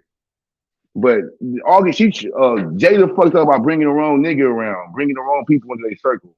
Will Smith bitches never say shit. Hold on. Why come Jada just can't be a messy trash broad who operates like that? Why it gotta be? Why? You know what I mean? Why it gotta be like, that? Why would you be fucking your son's friend? That say something about your moral character, right there. I don't care how hot you are. I don't know how close of friends they were. I don't know how close of friends they were, but if my mama fucked my homeboy, I won't be mad. Yeah, but that shit happens all the time, dog. It does, but that don't make it right. But dude, that don't. But dudes, that don't make it acceptable just because it happened all the time. And also, that need to be said because of the position she's in. You don't go do no slimy gutterball shit like that. Man, they you see all what I'm do saying? that shit. All them celebrities, they all share wives, have the same wives. But the thing about it is how you do it. Think about it. I'm gonna give you an Yeah, it's how example. you This do one it. of Like my I say, it's favorites. August's fault. Yeah, That was it August's ain't fault. what you do. We all know that it ain't what you do, it's how you do it. Like I give an example, not saying that, but if you cheat with a woman, it's a difference between just going having sex with this woman versus cheating with this woman and talking shit about your wife, telling her the worst shit about your wife, and then when they get into it, she know all your wife. That's the difference. You see what I'm saying? It ain't what you do, it's how you do it. How you do it. So the way Jada choose to let information come out about their life and shit like that is horrible. And it makes Will Smith look, it just makes they whole thing look tacky and trashy. And if that's, remember, that used to be the epitome of black love. Now they've been replaced with Jay-Z and Beyonce, right? But that was the standard. Will and Jada, Will and Jada, Will and Jada. Look at this dysfunctional shit. Now you find out how dysfunctional all this shit is, and then you listen to them talk about glory. Oh, listen, marriage is this. I don't want to hear shit Jada Pinkett got to say. I'm gonna read a book because what she know to put out there. But as far as watching her interview and thinking she got something to add, you trash. To me, trash. I'm just being honest. Yeah, fuck her. Cut. Yeah, and I'm not saying that don't take away that she's not attractive. That don't take away nothing. But I wouldn't want that kind of woman for. Oh, I'm gonna tell you this story in the book.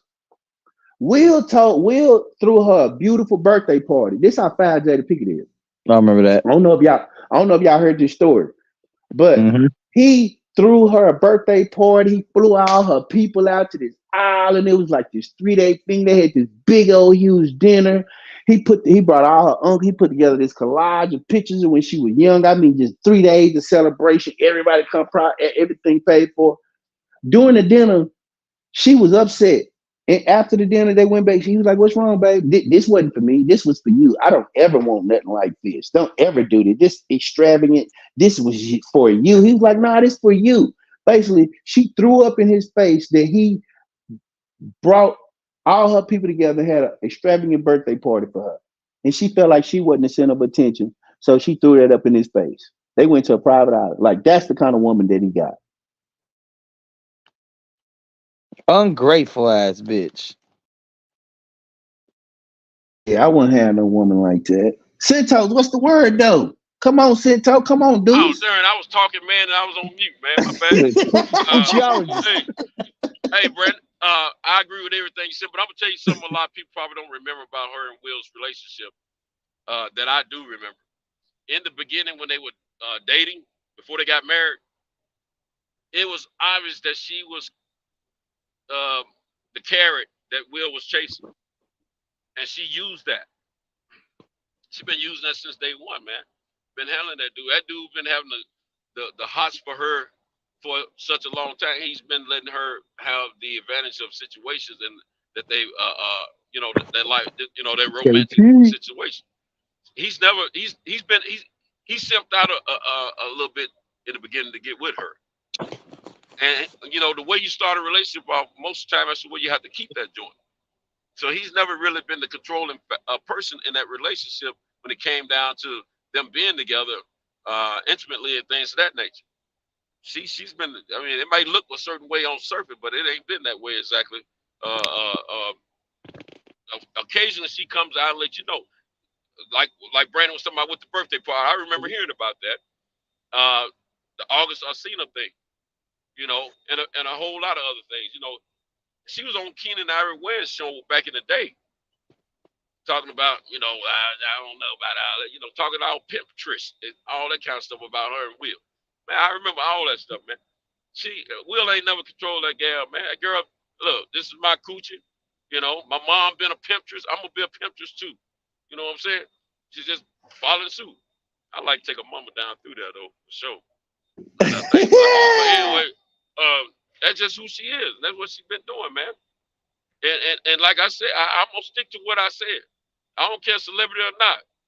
At the end of the day, we are people, and people, the emotions are similar no matter who you are. The difference is if you're publicly in the public eye or not. But her and Tupac, man, bump that bull crap. Y'all think whatever y'all want to, man.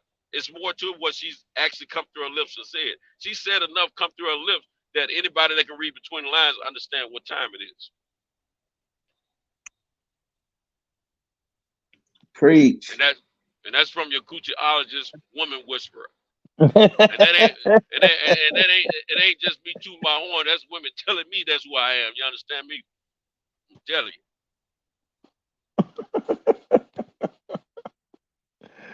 You're hilarious. You're hilarious. I even want to kind of switch the subject a little bit, just real quick. We hit that back, but I've been getting. What up, KP? I've been getting pissed off. Go ahead, y'all. I've been getting pissed off watching certain black people get mad because we don't have a response to the Palestinian Israel conflict. Have y'all seen that? Did you see what Stoudemire went off? Amari Stoudemire went off, called black people ain't shit. No. They the ops. They the ops. Who the ops? I didn't care. You just gotta. You gotta accept that they the ops. That's what that is, B-Wash. If you remember closely, motherfuckers was real quiet when Kyrie came out. They got real quiet. Now they popping up. I even seen the boy LeBron James run around here, jumping out here, putting a post up, talking about all this stuff for these people. Man, these dudes are some goofies, bro. They ops, bro. Controlled opposition, bro. And ain't even no top point of you wasting your time on them, bro. They are who they are. Yeah, but I don't like that. Why we always got, why people always, well, black people ain't saying nothing, man. We supposedly 13% of the population. We supposedly the poorest and all of that shit. What you want us to say? Those are conflicts that we don't even have a complete knowledge of. The only thing we that's geopolitical. It's geopolitical, and part of it is that America's been playing both sides. So if you don't know that, you a fool. It ain't no different than watching what they did with Bin Laden. I ain't about to play that game. For real, preach, KP, preach. And the more important point, and I want to let me land this real quick. The more important point is all these motherfuckers that's here in every country in America, in every city in the fucking America, having these protests and shit and getting all crazy. Them motherfuckers is here, so we need to keep our eyes on that shit too. And if anything. Man, let me get to the Jada Pinkett shit. The bitch ain't shit. The bitch ain't shit. Cancel that bitch like Nino Brown said. Cancel the bitch. The bitch should have been canceled. Publicly. That man's ego is destroyed. That man has not been protected by his wife for his ego. She protected Tupac more dead than she ever protected Will Smith. Ain't that some sick shit? I'm just telling you the truth.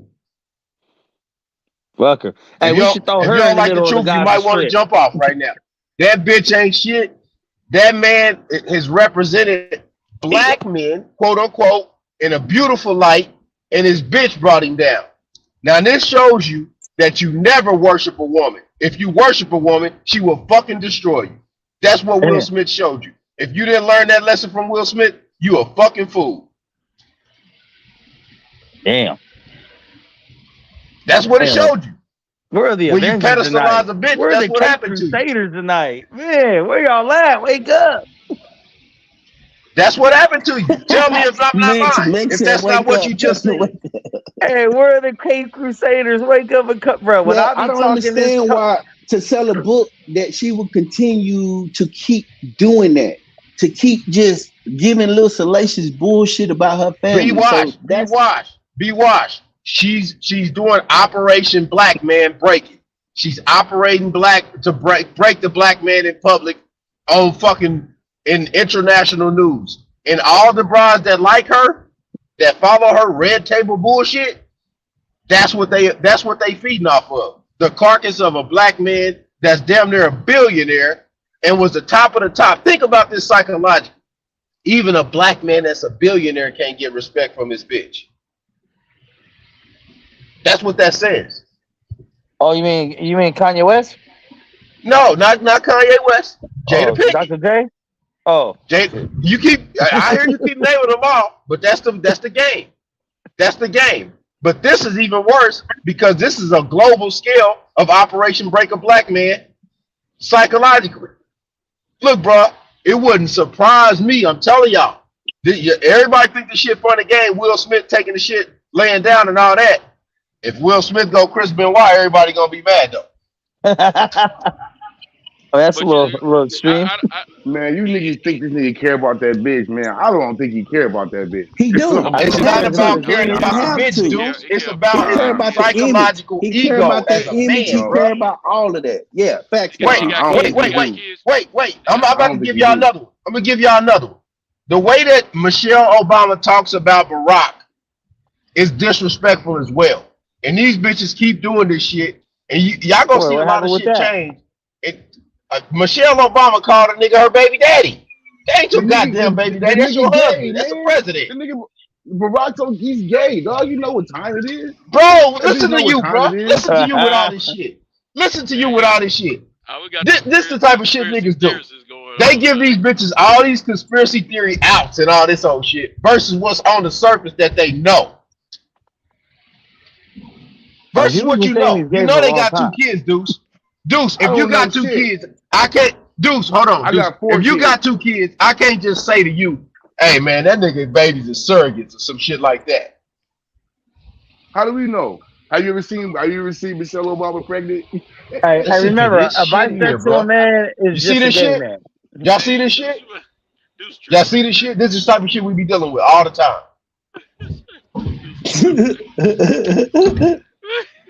I won't deal with it, bro. At the end of the day, I have yet to see. I'm about to name those 2 men again: Barack Obama or Will Smith disrespect their wives in public. I have never seen it. Tell me, have y'all seen it? Nope. I'm gonna say this. No, answer the question real quick, Santos, before you say that. You already got an answer. Okay, now listen to this one too, Santos, real quick. Now, both of those guys, are they not at the pinnacle of black male excellence, supposedly? Again, let me say this. Don't tie into what you're talking about. This is what we have. I've been telling women this. I've been dealing with this in my personal life for the last couple of months, and I've been trying to explain to women. Well, longer than that, actually. I've been trying to explain to women. Black male excellence. This nigga is fucking raised by his white grandma and his white mama. Black male excellence. Give me a fucking break. What more do you have to do to be better than them two? Tell me that, Deuce, since you're excellent. Tell me, Deuce.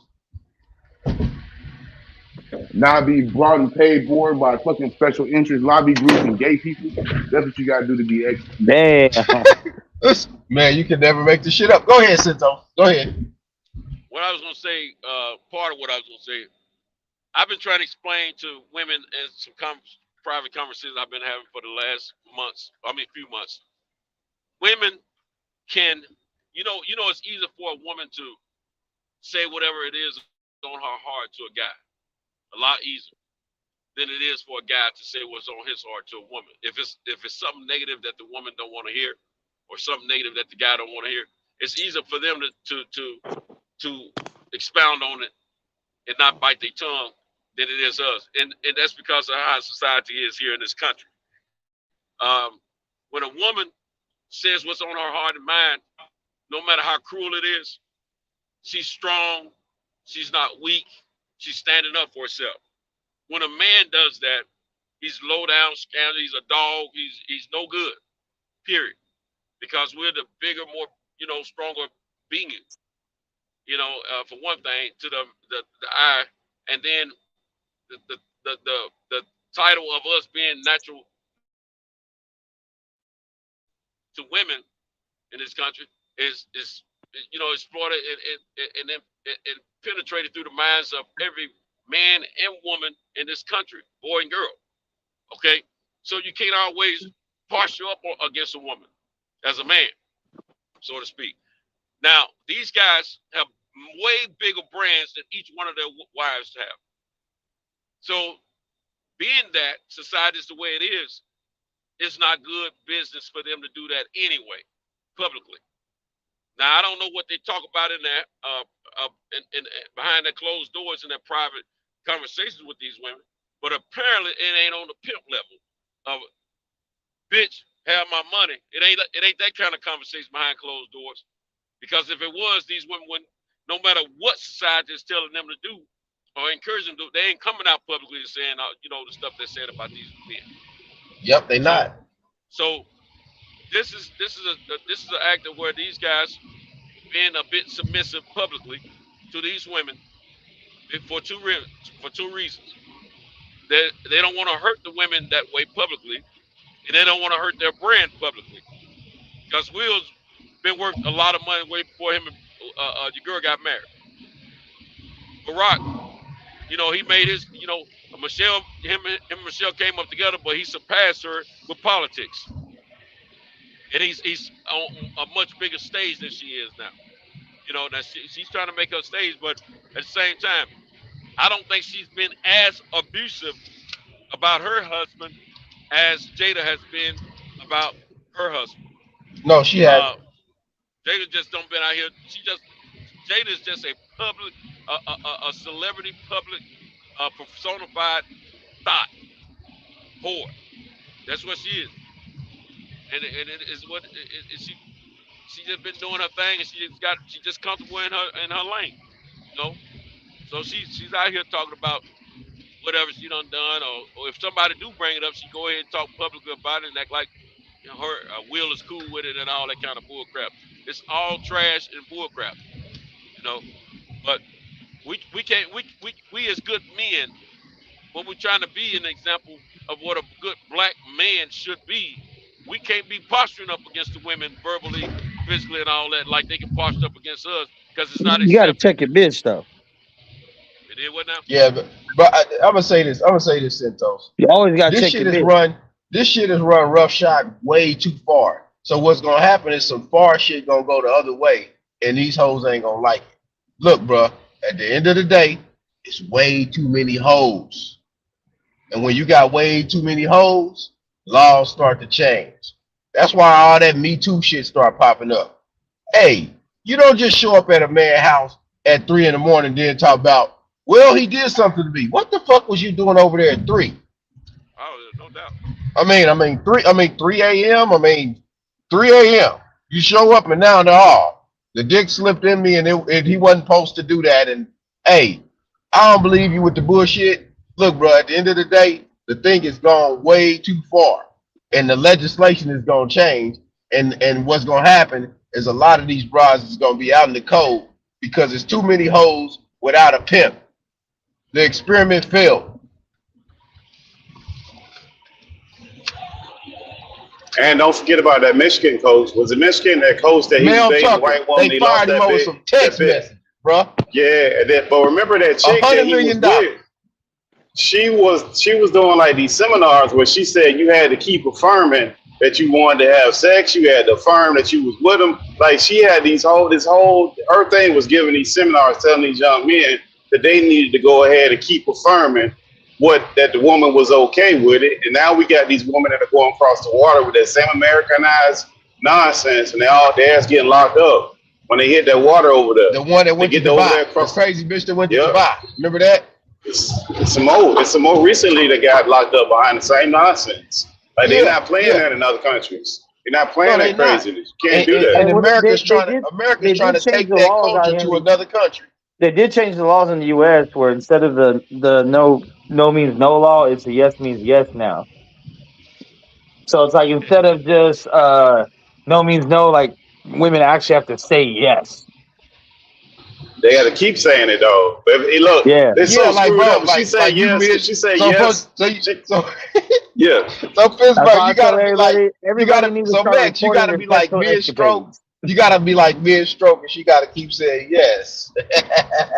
This shit crazy. Hey, bro, this shit's going to the shitter. Shit is insane. At the end of the day, bro, they fired that man. He lost $100 million over some text messages while she running around here sucking David Stoudemire dick too, though. Yeah. He the sucker though. Wait, He D the sucker for doing Damon it. Stoudemire? Yeah, D. Damon Stoudemire, the coach of Georgia Tech now. Yeah, him. Yeah, him. Oh damn! I didn't know he was still around. Man, these hoes ain't She shit, ain't, bro. she ain't even that good looking, man.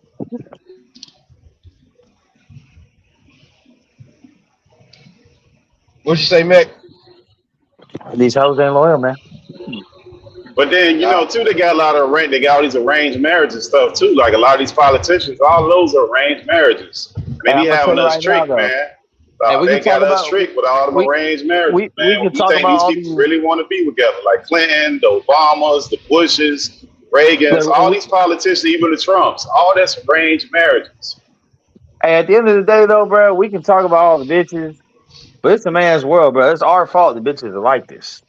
The niggas Yeah, ain't so checking their bitches no a more. lot They're of it not is raising it's their a lot of kids simp no shit. It's more. a lot of simp shit going on. A lot They of don't shit. want to Yep. hold the hoes Starts with the accountable. men. We are the head of everything. Starts with They us. don't be wanting to hold the hoes accountable. Dudes be making excuses for the Oh, hoes. believe me. Hey, I bro. know. Hey, bro. I heard an old head tell me this, and I've been doing it ever since. I love my wife, but at the end of the day, I ain't gonna be no goddamn fool. This is what he told me. The motherfucker said, "You keep giving hoes the benefit of the doubt." He said, "Doubt the benefit of the bitch." I said, "Damn, OG, that's some shit." Doubt the benefit of the bitch. That How bitch about don't this? benefit Will Smith no more, bro. He got to cut that bitch loose. She See, ain't but gonna I, benefit him no more. Listen, bro, he should have cut her loose a long time ago. Look, them kids grown as hell, bro. Fuck yeah, that you don't bitch. need to stay with her no more for the kids. That shit over with, bro. That shit dead. Fuck that bitch. But like you said, though, B. Wash said he read his book, and from what I heard, an excerpt out of the book is Will Smith is trying to be a greater father than his father was to him by proving he can stick some shit out that he ought not to stick out. See, no, but you know he being though? He being his mother. Yeah, he being a good bitch. No, I'm saying, but listen though, because remember, his mama stayed with the daddy, even though the daddy was going upside her fucking head. You know what I'm saying? Yeah, he's staying with Jada even though she going upside his fucking head. Yeah, he's being a good bitch. I just told you.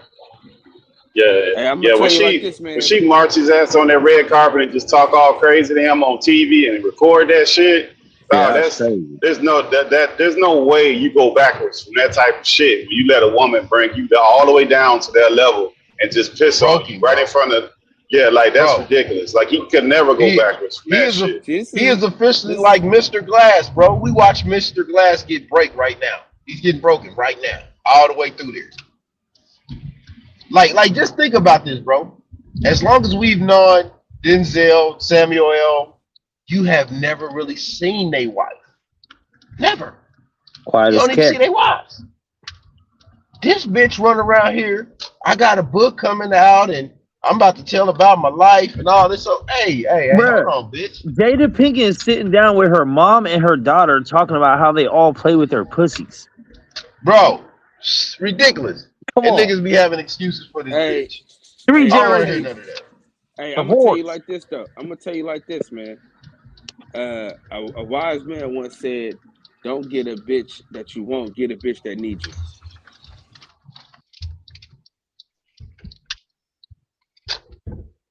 Don't get a Yeah, bitch but in general, man. Get a fucking woman, a exactly, respectable, classy lady, man. Yeah, they've she's been not like it. that, bro. She's not it, They've bro. been like that, but they've been Yeah, like that. They ain't just get like that. Hoeing is hereditary in her line right there. That Hoeing is hereditary. They ain't broke See, what that I'm curse, saying bro. is, you gotta want a girl that wants you more than you want her. That's just the facts. Nah, but we gotta stop getting Instagram models, bro. Like the chick that go to college there every day and doing the shit she need to do. She don't look like that, and that's not the chicks we chasing. Hey, hold on, bro. I'm not gonna stop getting on Instagram model. I just need to get the right one. Oh, Nah, listen, bro. you a damn Nah, fool. bro. Stop it, man. Stop it. Hey, he Stop gonna let him bring down. He gonna let him bring down the whole boxing section, bro. Stop Hey, it, listen, man. Listen. He let that bitch bring Nation's been destroyed off of that. where he at. The boxing Hey, section hey, goes hey, down not because while I'm Cal alive, chasing. man. I'm Mr. Hard on Hoes, man. Fuck that. Hey, let me Nope, tell he you can't something. do it, man. He gonna simp Let me out, tell you bro. something. He gonna simp Hey, out. KP, let me tell you something. He picked wrong. He studied long, and he studied wrong. God damn it. Hey, You know what I'm how do saying? you pick wrong in a seat? How do you pick wrong in a sea full of hoes?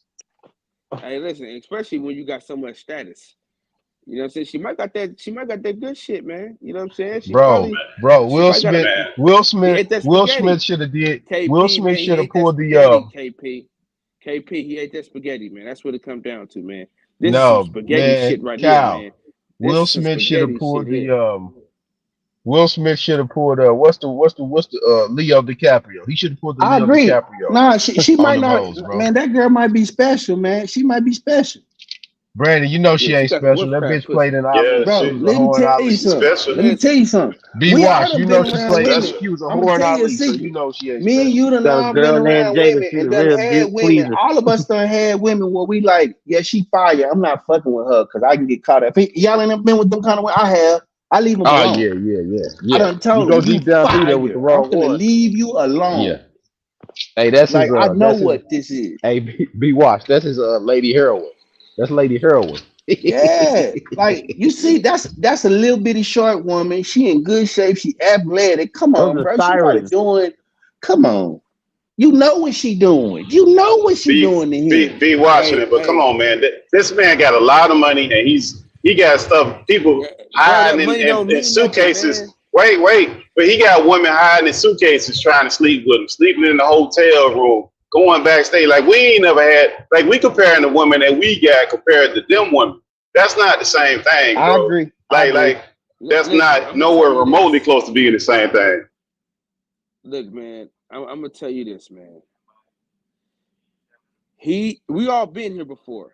We've all been dumb before. I don't give a damn what nobody said. We've all been dumb before. Now we probably ain't been dumb this goddamn long, but we all been dumb. You know what I'm saying? And this is probably the best he ever had. You know what I'm saying? He probably ain't never had nothing like this in his life. You know what I'm It saying? wasn't good. He just finally figured it out. It wasn't no best. He just figured out it was bad. It just took him a Nigga, that long time coochie to was smell fire, what we bro. were smelling. Nah, nigga, that coochie was fire, bro. We're not gonna let you. I'm not gonna let you do this. Yeah, That it coochie gotta was be. Bro, good, bro. It gotta be like, fire. look See, at I the had the nigga August like, I was gonna ask this nigga, can I have his bitch? Like any nigga just I mean, finna go ask you for your I'll just turn into a faggot after that. exactly. I'll It just was so mouth good. off Turn all that week. nigga gay.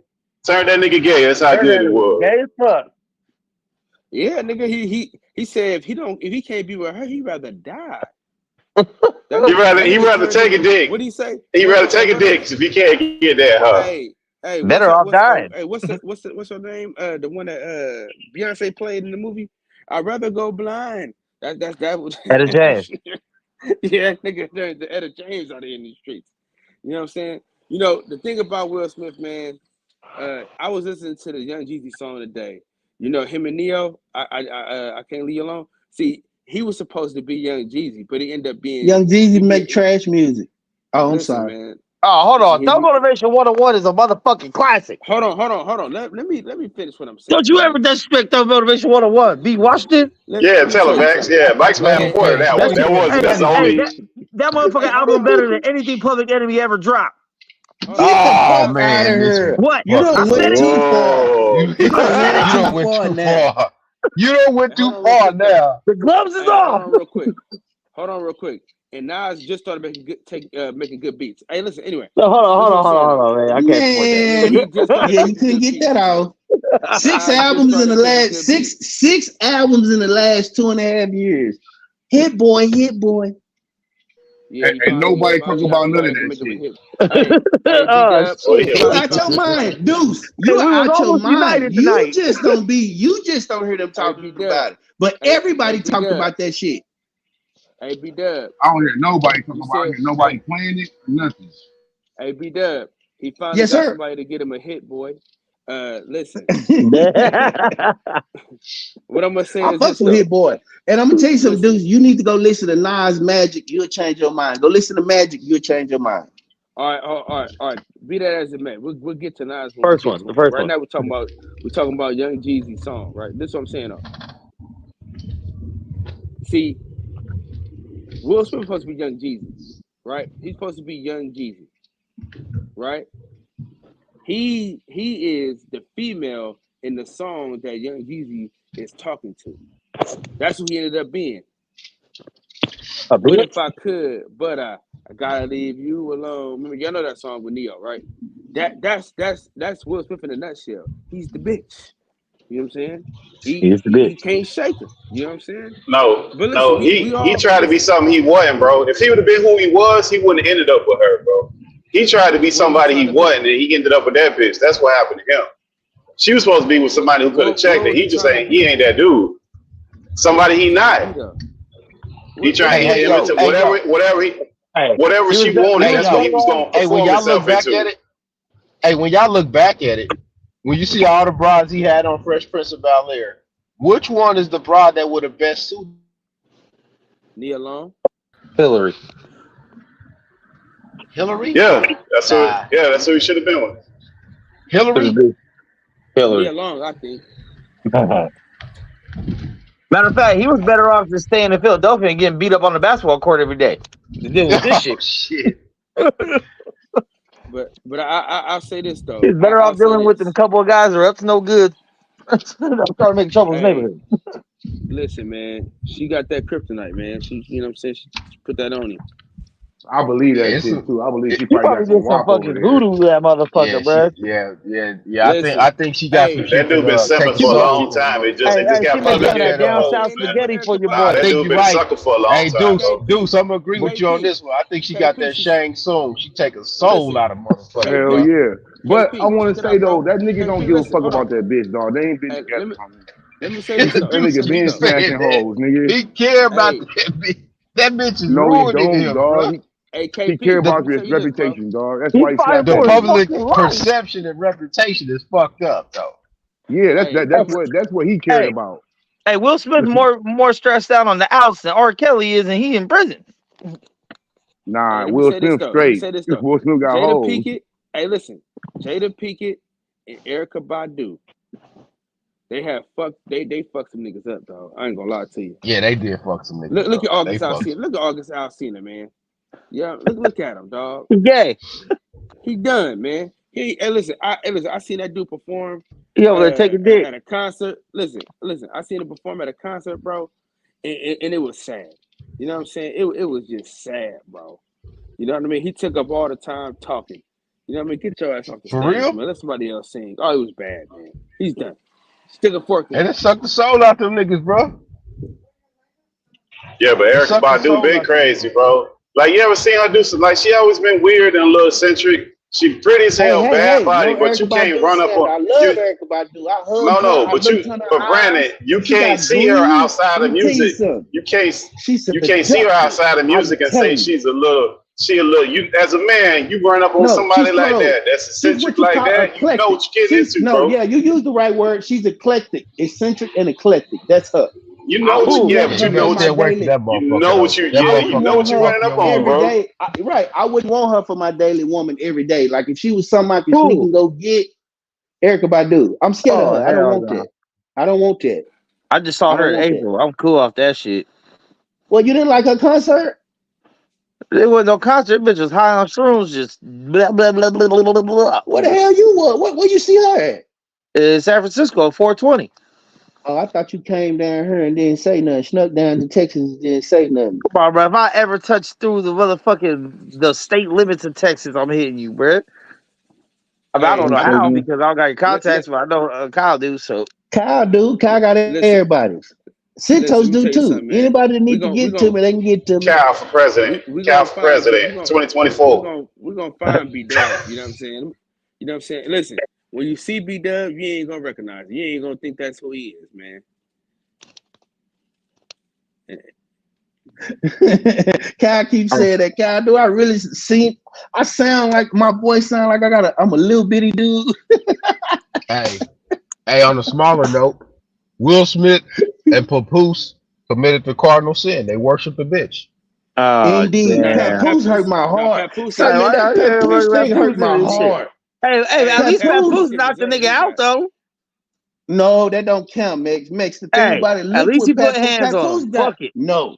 Look who took my woman. He still lost. Yeah, he still lost. That say a lot. He still lost. That say a lot. Look who got my woman. It ain't like she went up. She got a young dude Hold on, gonna plow her down. B-Dub.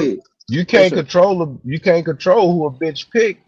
But Man, the my problem partner is, told me that years ago, KP. My partner bro, told me that years ago. hey, B-Dub, you can't control who a bitch pick, but you can Bitch control the shows bitch up. that you pick. That's a That's fact. why I just said a minute ago. Psychologically, this is Operation Break a Black Man because it's going on global, multiple places at the same time. Dude, what they about to find out is this. Hey, People wonder why the Papoose did not marriage deserve rates what is he down and got shit though. like that. It's too many hoes, bro. The dudes ain't about to be marrying these hoes and they run off with their money afterwards, bro. Too many of these hoes is doing it.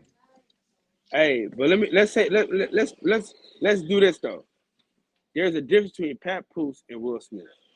Papoose is gone. He done. He gone. We Will know Smith, that. We know that, Will Smith. but Listen, I'm just saying the listen up. I'm situation is saying very Will similar Smith stayed in to what's play. going on. Is Will he Smith though? stayed But to is play. he though, Kyle? Is he though? Is he though? Because he ain't said shit. Is he? No, they get down. They get no. But see, he can't. He doing it in the silence. Yeah, it's just a wrap. It's over with. He ain't posted a picture or nothing on social media about that girl at Man, all. for this man went and visit this goddamn woman every day for 6 years while this broad is in jail.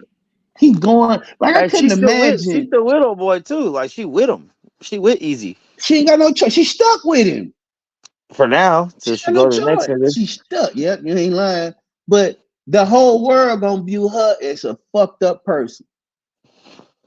Like that's fucked up for a man to stick. That's like for man. I couldn't imagine. I don't think I got that kind of love for nobody. And we And just it's because I'm being honest. I think it's he because does. of the They way just I had a was baby conditioned and the way together. I think. I'm scared to be. I wouldn't want. I couldn't have. I don't have that. I'm not made like that. Not finna go They come just see had a you. baby too. They Yeah, just had a I'm not baby. made like that, man. I don't trust a woman. I'm hard on a woman, and I just seen the worst of them. So it's hard for me to think the best of them because the most scandalous shit that they do. That's the most heartbreaking and like I'm hard on women, man. I come up there. I go around prostitutes, dope fiends. Like I don't trust. Like I don't trust women. I just don't. Hey, listen. I got a hard relationship with my daughter. Like me and my daughter relationship is kind of fucked up. You have because, to you have to set standards and boundaries for them because they don't have the same My daughter, the only woman I trust. I'm gonna say that they don't have the same moral compass as men. I'm gonna explain it like this. If I'm around Centos, Pittsburgh, and all you dudes is married, right? And we all married, there's a level of protection that I would offer to y'all wives because I know y'all, right? Now, right. The same thing can't be said about all women offering the same ego protection for their men. Psychologically, most of these ladies today protect no men at all psychologically from anything. So that's why you keep seeing shit like brides talking shit like, well, I'm just doing OnlyFans, and then they married to somebody. Bitch, you married. What are you doing OnlyFans for at all? So it's a total attack of the male ego in psychology, and that's why I keep talking about it because a lot of dudes is gonna break and some shit gonna go down a lot of the times nowadays. Watch, I'm telling you, a lot of different shit about to start happening that you've never Men's seen ego before. is the number one greatest and most dangerous thing on earth. Like it is what drives us. Like whether we like to admit it or not, it is. No man wants to look stupid when it comes to his women and children and family. And whether you believe it or not, whatever religion you don't believe in, a part of you still believes that most men have a standard and a moral character, and if they break it, you don't fuck with them no more. Talk that talk, KP. And most men think that they should be in leadership, that we the heads. We think that. Yeah. Yes. Yeah. And you cannot. Hey, Brandon.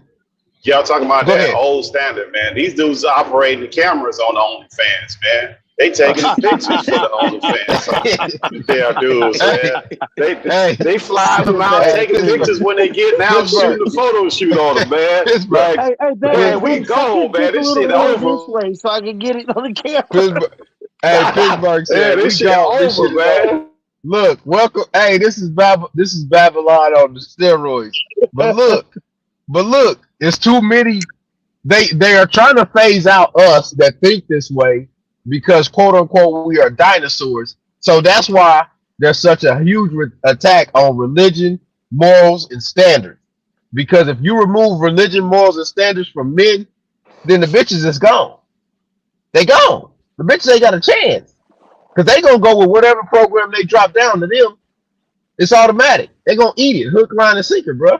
So, like at the end of the day, men have a certain level of honor amongst them because they hold honor amongst each other. And if you don't honor that honor, you kicked out the group. Ain't nobody fucking with you. If you're not honorable, nobody fucks with a dude that's not honorable. Nobody. And if you do, then you gotta do that shit on the under. Hey, and check this out. This is why toxic masculinity was so important in the 90s.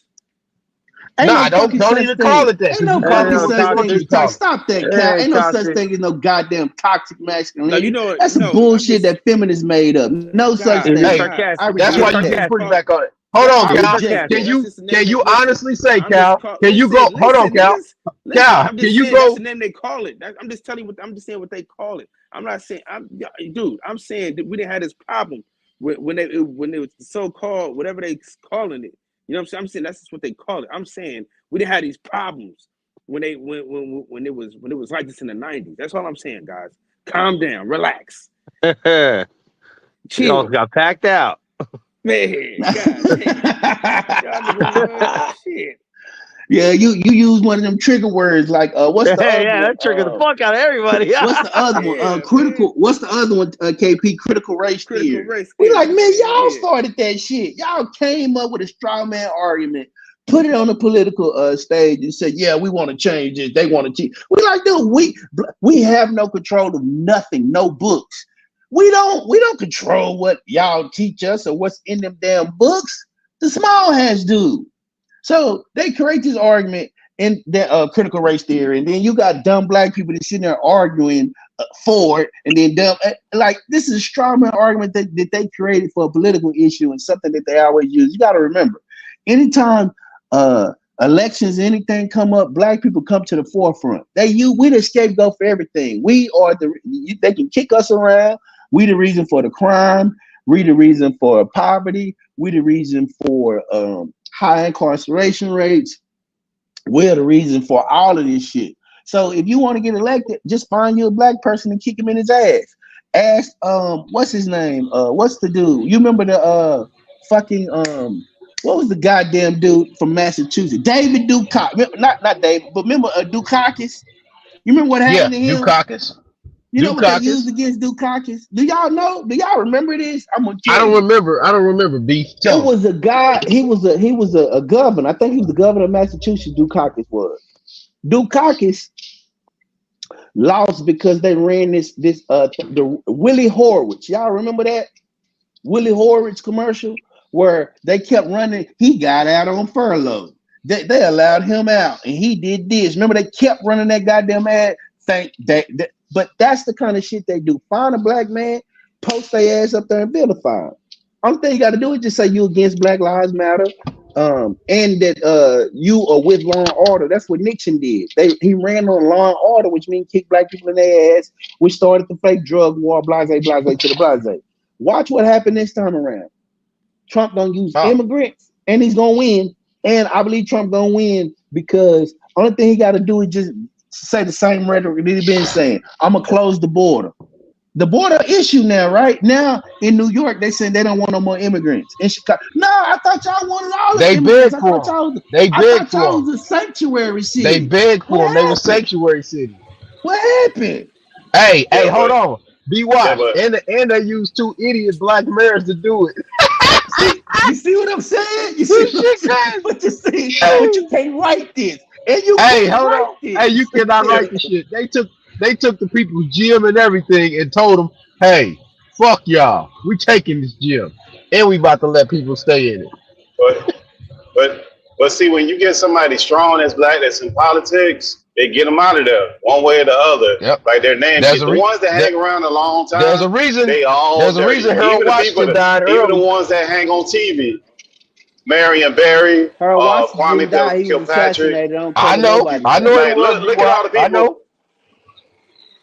Yeah, look at all the people that hang on to, even like the people who watch sports, the people who get all the TV shows, keep getting the contracts, who make the most money. What do? Them people, they're like chameleons. If you look at them same people, they not the same people. They try to fool you and make you think that Stephen A. Smith is a different person today than he was in 2002. Like they done tried to rebrand these Negroes. Roland Martin, they act like he a different person today than he was in the 90s and the 2000s. I can't stand that. Like all these people, they keep changing. They just hang around forever. Like the lady that get the ladies on CNN that get those talk shows like I happen don't on agree politics. with everything Whitlock Same say, thing. but I watch Whitlock. I like Whitlock. I don't agree with everything none of them say, but I'm gonna tell you one thing I don't like about Roland Martin. I'm gonna tell you why. Because he's a motherfucking Democrat or die motherfucker. That's him. He is. Like, we on the plantation. Hey, don't you try to get off this plantation, boy. You try to get off the plantation? What's wrong with you? You leave the plantation? You tripping. You're going against the interests of your people. They said they was going to give us government cheese if you stay over here. That's Roland Martin. Hey, man, fuck all that, bro. I'm going to get mine. That's what I'm going to do. I ain't waiting on you motherfuckers. Because evidently, you getting paid, bro. You getting paid a lot.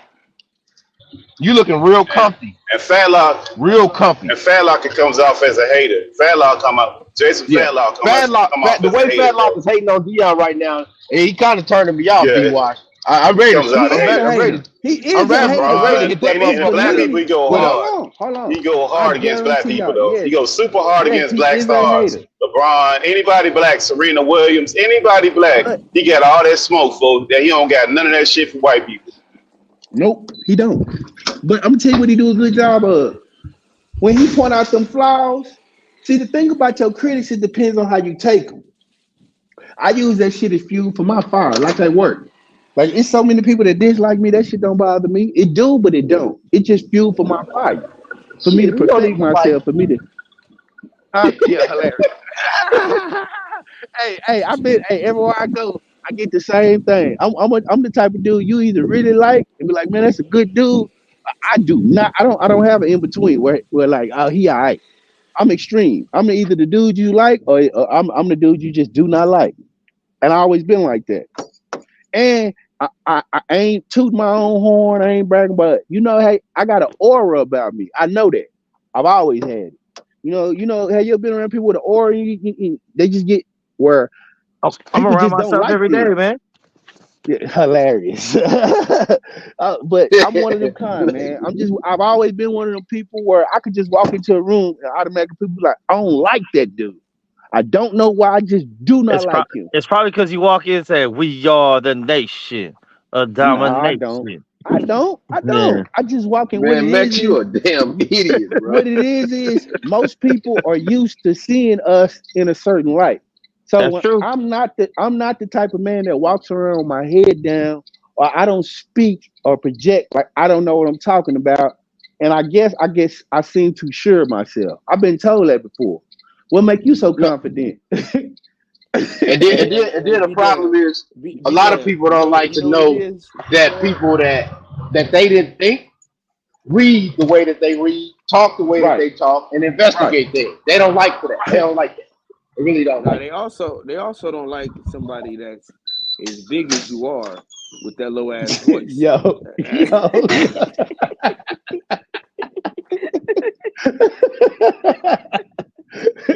You can't have it all like Cam Newton said. Cam Newton ain't shy. Pause. I'm gonna say this. Pause. Cam Newton ain't shy saying God chiseled me out of stone, but when he got down to the look to down there, he like, look, I already done too much for you, so you're gonna have to be a little less than average on this. But he talk about it.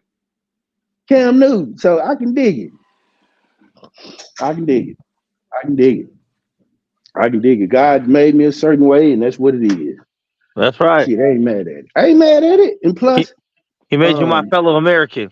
Plus, I can fight. So, I used to when I was younger. So that used to be, that's black people. That's black people thing. That's all right, but he can't whoop me though. Yeah, that's hey, here it go, B-Wash. At the end of the day.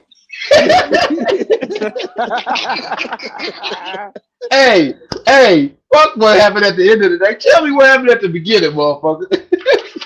Motherfucker always talking about at the end of the day. Go ahead, Pittsburgh. Well, you know, we all, most of us on here older. I probably got about two good fights, maybe 3 if I stretch it. Good fights in me. The rest of them, man, hey, you're going to have to pick. Plateau Blue, that's it. It depends. It's got to be a fight for my life. I got to have that adrenaline. That's what I'm saying. Like, you got to save them. You ain't got that many. My body ain't. You got to be a good one. You got to save them. I can't do that shit. Yeah, you ain't got a lot of good ones left. I'm on my Ozzie Davis shit right now, bro. Don't fuck with me, bro. I'm on Ozzie Davis style right now. You fuck with me, I'm on Ozzie Davis.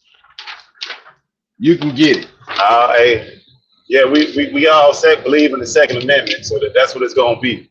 If you catch it, yeah, I believe in my Second. Yeah, that's all it is. And I live in the Second Amendment state. Yeah, you do. He sure enough do, boy.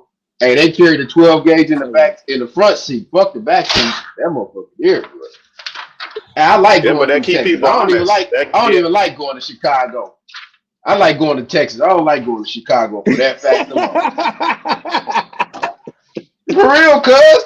Hey, I'm closer to Chicago than I am to Texas, but I go to Texas all day. Fuck Chicago. I'd have been to Texas numerous times. Chicago, nah, I ain't been there that much, boy. Fuck Chicago. Yeah, I used to go to Chicago when I was young. I never liked it. I mean, when you hit the city, it's bleak. It just feels fucked up. Like I never. I don't like their laws. Their laws is too stupid to me. Fuck that state. You know, that's the no gun state where everybody getting killed. I can't tell. Shit, I can't tell. No gun. That's one of the biggest. Yeah, but that's one of the biggest, most poorly run cities in America. It's been like that. It sure is. It's a lot of money. It's a lot of money flowing through Chicago that they can't get rid of. All that money flowing through that city and they can't figure that shit out, man. That's fucking crazy. Chicago got a lot of money flowing through it. It's always been like that. It's poorly ran on purpose, bro. Poorly ran on purpose. Man, you know it's Democratic ran. Hey, the new mayor said, fuck him. I'm about to take over this motherfucker and put these people in y'all gym and you kids ain't gonna be able to play football. Fuck you. That's what the mayor said. Well, that's one of them deal places, man. I don't even think it's that politics stuff is game. Y'all ever heard Kwame Kilpatrick talk about that shit? About how like when he talk to Anton he was on Anton one time, I seen it. It, like that politics shit, that only work with certain people. Certain people, they don't go to the party meetings, they don't go to none of that. You gotta individually go to them and see what the players, what they want. Like that.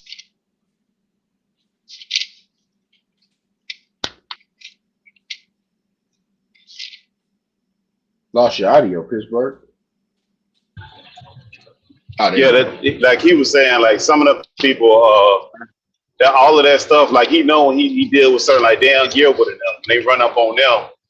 He knows he gonna have to make it an appointment, and it's not gonna be the same thing, man. Like it just don't work that way all the time. That politics only goes so far. When you go to the upper rungs, that shit different. It ain't no voting got nothing to do with none of that shit. Nope, it's a money play. You know what? A lot of those little clues be left in a lot of those movies, though. Do you remember Romeo Must Die? You remember that movie, Romeo Must Die?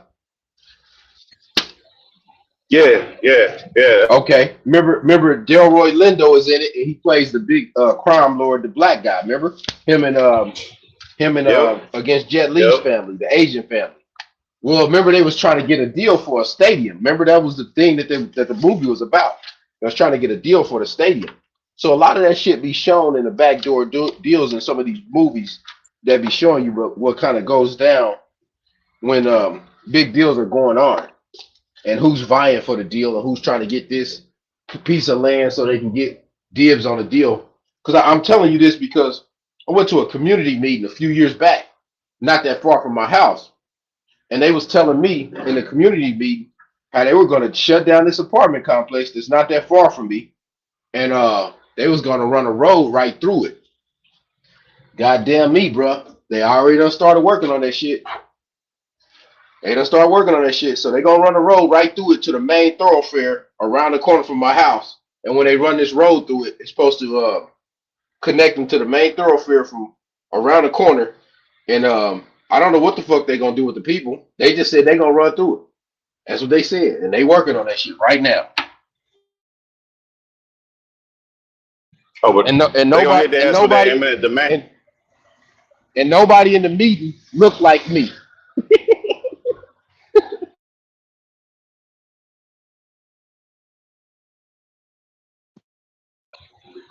But you know that's part of the play. That's what they did with that Marion Barry, the same crap, man. If you get in the way, they're gonna move you out the way to get what they want. You don't play with them the way they want you to play with them. He also was smoking crack, bro. So you know what I mean. He had to chill too. He said he also was smoking crack. Yeah, Marion was on that shit. Nah, hey, he ain't got to chill. Hey, Kyle, what you think these white folks do when they have these political meetings when they decide this, that, and the third? Man, them people bucket wild, man. Don't believe the hype. Don't believe that nonsense. They just ain't got no cameras. They took the phones. Yeah. Yep, they took all the phones. They took all the cameras away. Like, bro, them people was wild. Marion Barry wasn't doing nothing to what these, bro. And Will Smith ain't doing nothing compared to what them people on. Them people on some real weird, crazy.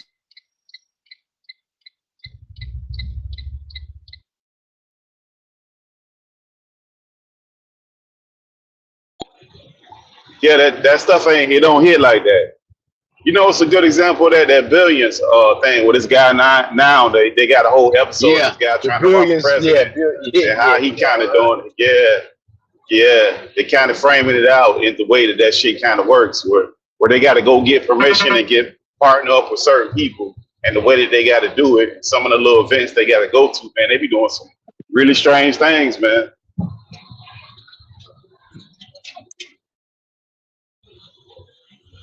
Because they need that okay. That's how that goes.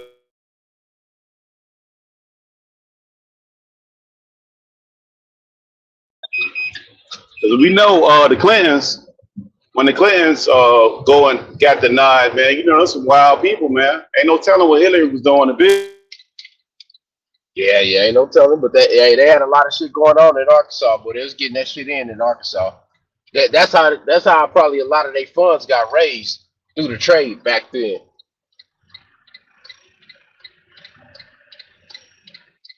Somebody must be in the back. Cal Deuce in the background. He ready to come up and talk about his president. His first black president, Bill Clinton. Hey, there you nah, go. man. Hey, nah, I was feeling that shit. Nah, I was feeling that shit you was talking about, bro, about the people not going to the damn meetings, bro. Like, the niggas want to get caught up in the fucking president and all the bullshit ass fucking bullshit they talk about in mainstream media. Niggas got to start getting to these city council meetings, bro. I live in a city where it ain't one nigga on the damn city council, and only one black person go to motherfucking shit. And I'm like, damn, man, a nigga can't get shit. Then all of a sudden, all this little Measure P money coming in, and motherfuckers is getting grants to open up food trucks and grants to open up smoke shops, and nigga can't get shit. And a nigga go to that meeting, they probably call the police on him. And shit crazy, man. Like, we really got to start pushing this information out to the people. Like, hey, bro, we got to get politically involved in our neighborhoods, man. Because all this shit's happening right now, just like KP said. Niggas gonna go ahead and legislate you out the game and have you moving somewhere where they're going to kick you out your apartment or your house and build a damn freeway or a Walmart in your neighborhood or where you used to live at and shit. And we got to get it. We got to start getting up on that shit, y'all.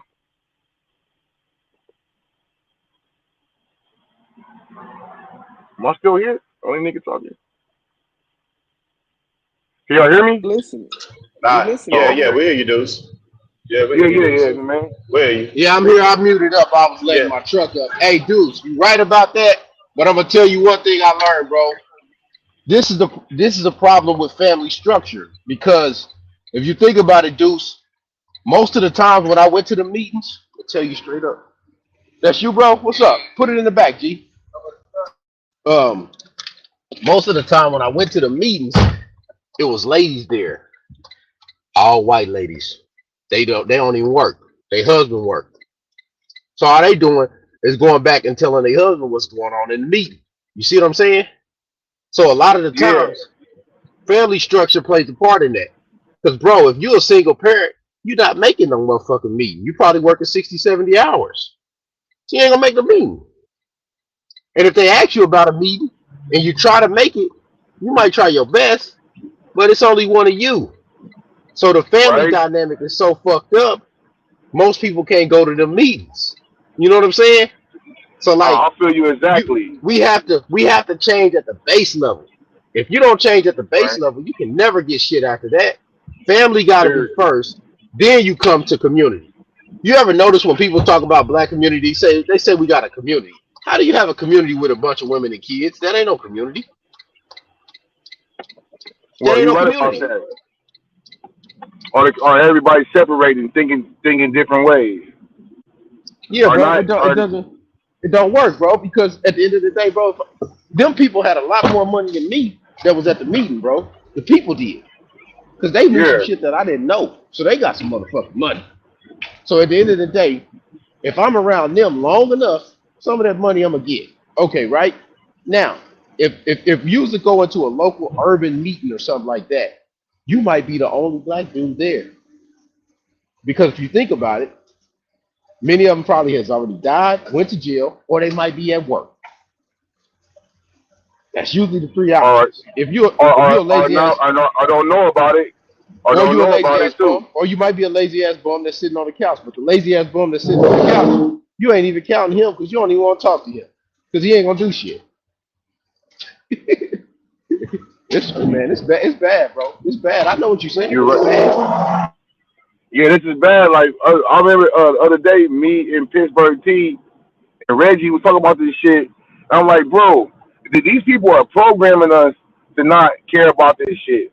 They putting all this shit in our algorithms, creating these situations for us to be, you know what I mean, disillusioned and disenfranchised by the way things used to be. And these people are not even like, you know, they don't know what's going on.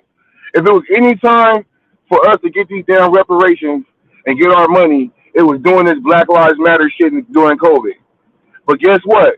None of them people who was in front of Black Lives Matter are self-appointed leaders, all these self-appointed treasurers and organizers and shit. All these people are brought and paid for by the Democrats. Not one of them motherfuckers ever said anything about reparations. Niggas wanted hugs. Niggas wanted white people to wash their feet. Niggas wanted to dance in the street with white girls and shit. Like, nobody did nothing to this shit. And they cracked the numbers about all the money they gave to all these Black Lives. It was like over like $20 billion or something like that. It was crazy. All the corporations that gave all this money, Walmart, Target, Nike, everything that gave all this money to Black Lives Matter. And nobody got shit. But the people that was in charge of that shit. And them niggas is gone in the wind. Nobody even talking about that shit no more. It's just crazy as fuck to me, dog. They was washing money, dudes. You ever notice the amount of money that they said that the lady, whoever it was, that was supposedly in charge and stole it? It don't add up to the contributions. Hell no, that money, they was washing that money. That shit. Yeah, they were washing that shit, bro. Yeah, wash that shit. Her dumb ass stood up there in the middle like an idiot, thinking she had something. Then she ain't know to play. They put her there. They put her there. Ain't she gonna happen to her? Nah, she volunteered. Nah, bro. This bitch got a white motherfucking wife. They put her ass there. The nigga in New York, they put their ass there. Like, these motherfuckers know what they're doing. These motherfuckers are brought and paid for it. And typically, bro, about 98% of the time, any nigga they put in front of you, bro, is brought and paid for it. And that's the God's honest truth. Especially with a black man. Anybody being promoted and put to the forefront of some shit, the niggas brought and paid for it. Because Patrice Colliers, whatever, and then nobody go repossess her house, take it into escrow or foreclose her shit. She's still chilling. Her and her folks. So, you know what I mean? All that shit was just window shopping and shit. All the money they gave out with COVID and shit, it was any time for niggas to push the right issue on reparation, it was that time. And nobody talked about that shit. You didn't hear LeBron James talking about it. You didn't hear Offset rapping about it. You didn't hear Drake talking about it. You ain't lying. You ain't lying, Deuce. It was any time, dog. We would have had that shit been up. And I really don't see what the reason of them not giving it to us for. Because they know half of us, probably about good 75% of us, gonna give it right back to them. And we showed that shit. Yeah, but they don't care nothing about that, dudes. They're just not gonna do it, and they've shown you they don't do it. They don't give a damn how you feel about it. No, we're not pushing the line. Look at Tulsa, but look at Tulsa, Oklahoma. It's clear and evident that they got people who are from Tulsa that they're direct descendants. All that we can't figure out who the descendants is. Well, them motherfuckers alive, and they still ain't giving shit. And they ain't even give them an answer. They just said, "Fuck it, we ain't getting you nothing." The judge ruled that they ain't giving them with no explanation, and nobody said anything. But we see the power of the people, bro. The power of the movement. It's like I said, if these niggas with all these big platforms and all these big voices, if they would have got aboard with that shit, niggas would have did that shit. Niggas want to talk about Palestine. Niggas want to talk about China. Niggas want to talk about all kind of shit, but shit that happens here. You care more about Hamas than you do Harlem. Like, what the fuck is that? Like, come on, dog. Like niggas got to get together, bro. That's the only thing about it. We got to get together on one accord. And all this old shit, all black people can't do shit together. We can do shit together. We got to want to, and we got to force it. In my humble opinion.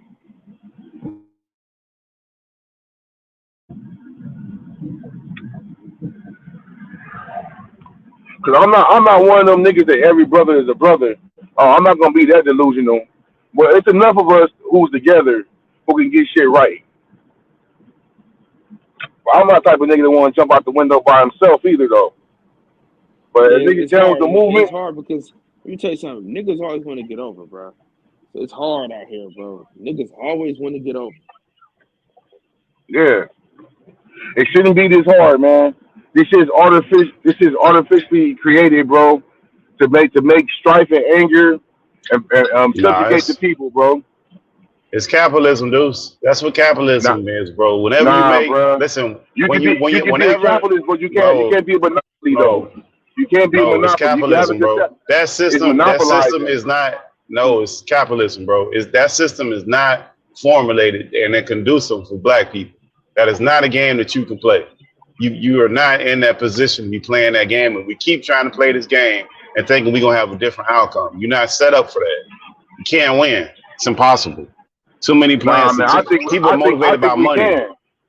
I think we can, because when the Jewish people, they do that shit together. Yeah, the white people, they do that shit together. But who you think runs the system, though? That's the system. It's the capitalism. It's the Who got the money? No, nobody runs the system. Justice is blind. Anytime the Asians can come over here and consolidate themselves the way they have and move the way they move and get things the way they want it, they doing something we're not doing. And that's sticking together and holding the front line, and that's one of the big. I agree with Deuce. I agree with Deuce all the way. And I agree with you partly, Pittsburgh, because the system is set up against us, but at the same time, if we take the same steps and the same measurements that these Asians, these Hispanics have done, we should be able to get some of that stuff done too. But we also can't overlook the fact that these Asians and these Hispanics get all kind of set aside and special programs for them to get a step up. Yeah, but look, this is the other problem with that. Look, we don't. Nah, but I think too, like, look, we don't. Whenever we try to like organize and people start trying to like, if we all get together and I'm fucking up, when y'all start telling me I'm fucking up, I don't want to hear the shit. I just stop fucking with y'all.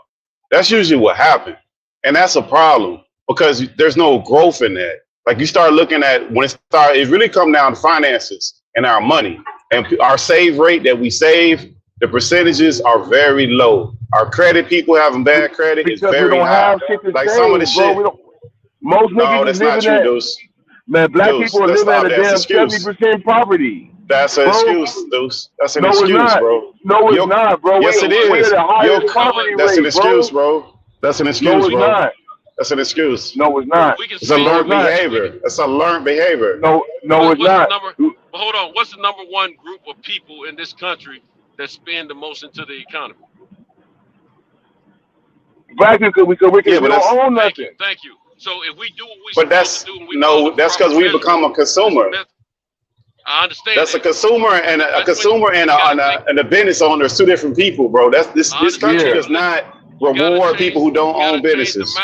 The mindset has to change. And They don't. They want you to work until you die. You preach about that all the time. Yeah, but we don't have anything to get no money with. You can't start nothing. You can't start something from nothing. You can't. It's like, you know what I mean? Dude, we on a media channel right now, and all it took somebody to do was the log on, bro. Stop that, man. You making excuses for stuff that we do that don't make no sense, man. But we did not. Okay, so who coded this site out? Who allowed us all to connect? Because we ain't do it. None of us on here did it with no money. It ain't cost no money for none of that to happen, bro. Stop that, bro. That's what I'm talking about. Like, we got to stop this, man. No, but if this shit wasn't here, we wouldn't be able to do it, though. It was already here.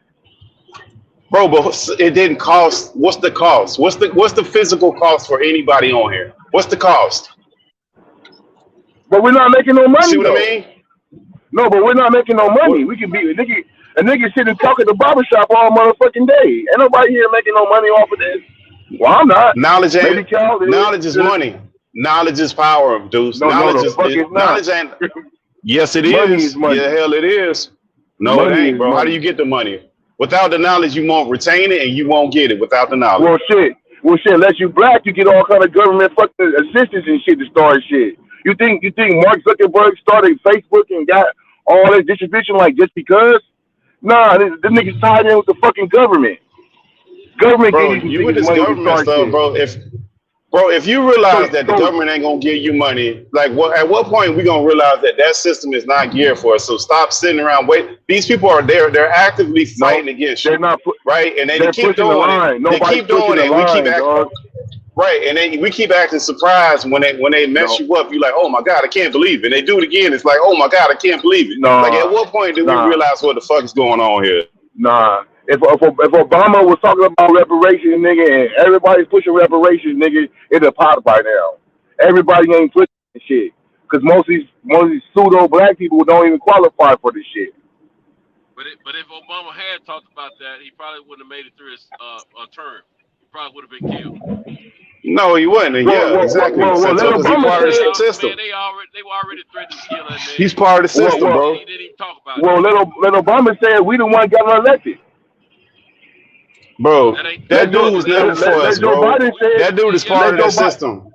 I know he's a part of the system, but we're not holding the cup. What?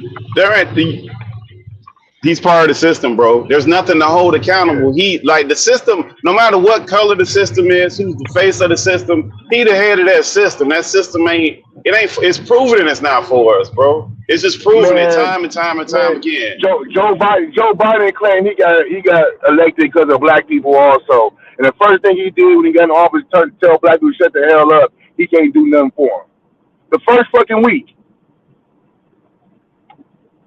But yeah, everybody should have dancing and hugging motherfuckers because it's not Trump. Niggas just brainwashing. That's all always go against this mainstream media shit. These mainstream narratives, dog. Like, this shit is bullshit, dog. That people suck so much into what they say on fucking TV. Do you guys know that the mainstream media, the newspapers and shit, is the fourth wing of the fucking government? The CIA, and shit. But that's part of the system, though, dude. That's the system itself. Yeah, that's the same thing. The system is broken down with. Nobody watches CNN anymore. Nobody watches Fox News anymore. Nobody watches MSC anymore. They get their news from the internet, bro. Facebook and Twitter. So, you know what I mean? The world is smaller, bro. That shit's not credible anymore. What these people talk about on TV? We've been took the power back away from these people. And now that shit's going on, niggas need to put their efforts and their things toward their desires. We ain't taking no power back, bro. We ain't taking no power back, bro. Look at the politics. People still doing the same dance. They gonna run that same old game out that they do every year, every political. When the president come out, and people gonna fall for it, bro. Like, we ain't taking no people still stuck into the system, bro. They fall for the same bullshit over and over again. No, what do you mean? We got Biden. We got Biden. What do you mean? Who's the president? If you think Biden won that election, bro, you need to turn the fucking TV off. Bro, he's the president. It's part of the system. It's the game. Dog.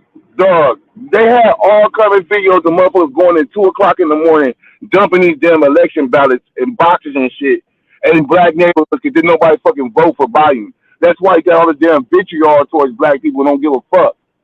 Turn his ass to black people, bro. They know them niggas know they stole an election. That's how fucking Donald Trump won. That's why he called it out. Dude, they ain't got to steal an election. They giving it to them. They ain't got to steal something. I don't got to steal. You don't have to steal from me if I leave my door open and tell you where it's at. You ain't got to steal nothing. There's no need for theft. They're giving it to them. Right, yeah.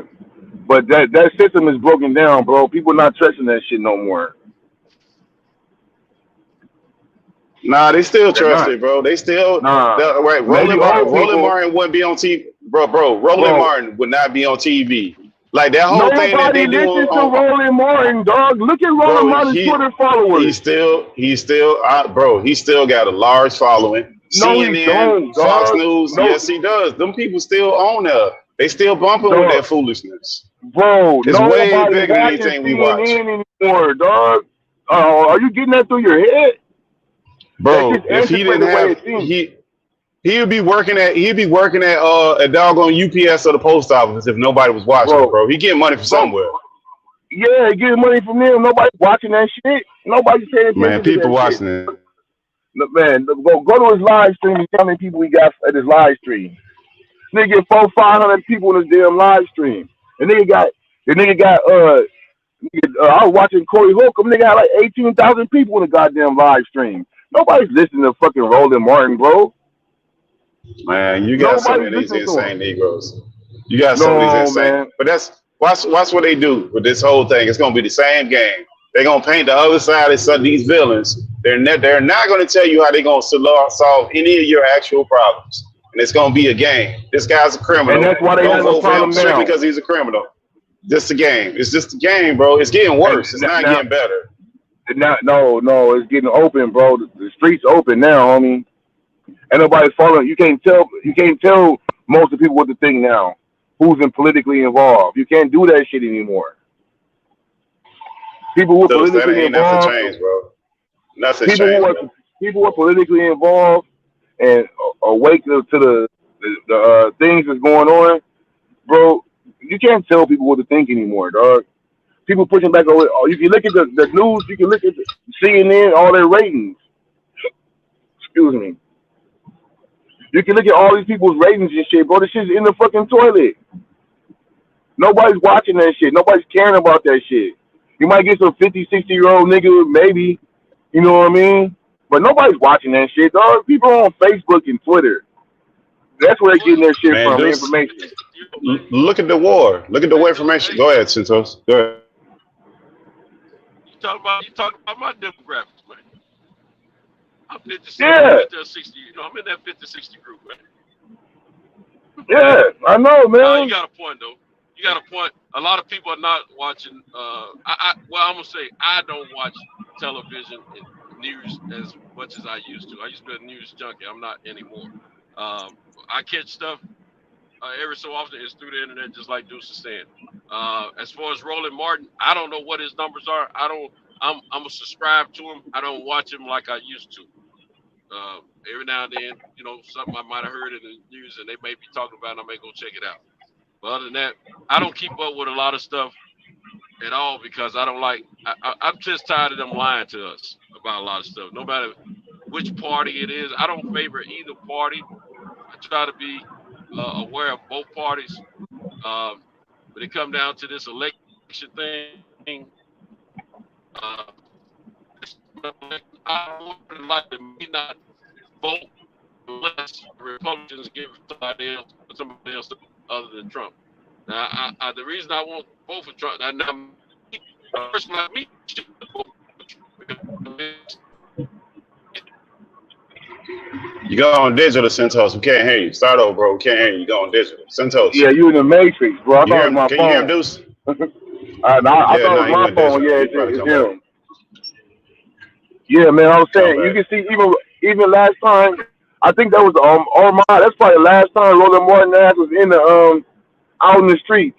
When Armand Arbery got killed, he tried to go over there and put his HBU jacket on and shit. Them niggas ran that nigga up out of there. Like, get the fuck out of here, homie. Get the fuck you. Nobody listen to your bitch ass, nigga. Like, man, these niggas, dog, ain't nobody listening to that shit, dog. You gotta get one of these rappers or one of these athletes to say something. That's the only people that's the only people that the people are listening to. Celebrity or athlete.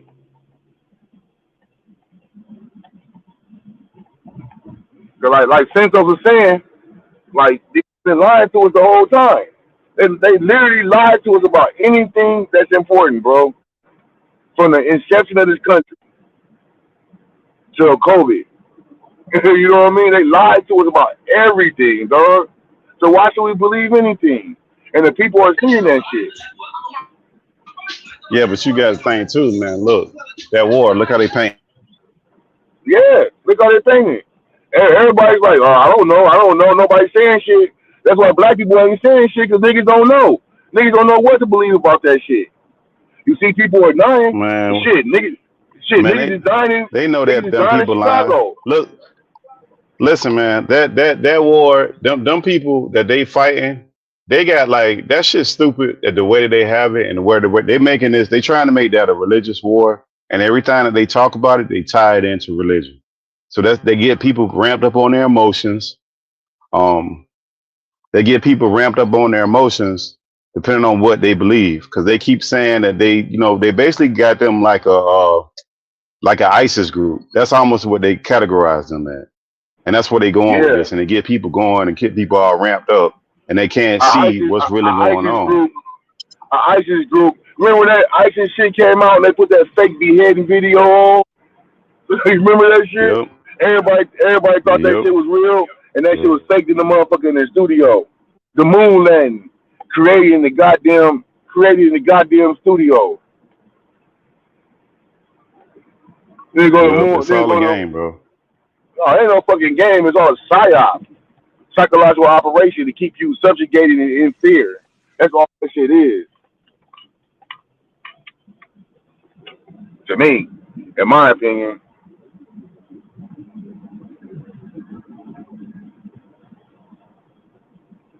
It sucks to see that shit too, especially with the youth, because the youth ain't paying attention to none of that shit. That's why my boy KP was talking about getting in these city council meetings. I believe that shit is the most important thing going on. You seen that shit in Chicago, but guess what? You don't see no young niggas up in there kicking up no dust. You see a bunch of old black ladies and old preachers and shit talking about shit. You don't see none of them niggas out there riding around with the switches talking about what the immigrants is doing and shit. All them niggas running around out there doing, trying to ride on their hops. That's all they doing. The shit's a game. People are waking up, bro. People are waking up. In my opinion.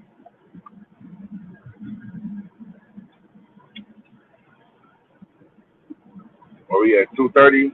Where Mick's at? Mick's done. B-Dub shook, Cento shook. Yeah, I think, man. Shit, we've been on for 4 hours, man. This was a great show, bro. Deuce, I appreciate you for always supporting the channel. Again, I need you to DM me your you gotta DM me your shit on Twitter, your address and shit, so I can send you a care package, man. Oh yeah, I forgot to do that, homie. You should DM me. I would have responded. My bad. I'm busy man, bro. Yeah, man. So you make sure you do that shit, man. We're gonna get everything situated, though. Off top. Absolutely. I will fuck with y'all in Oakland, man. I can't fuck around with that bip and shit, man. I be ready to smoke any nigga with a damn hoodie on. I be ready to kill him. They breaking my car and steal my Jordan. Don't leave no drinks in the car. You know. I know, right. But yeah, no doubt. So I'll be live tomorrow, man. I'm gonna hit you tomorrow for sure. All right, for sure, man. Y'all be safe, man. Much love. Resist, regurgitate, and replace. For sure. In the words of All the right, great man. philosopher, Lil E, man, I want y'all to breathe air and live life. You know, it's always a treat when players meet. Thank y'all for breaking for every man. With that, we out. Peace.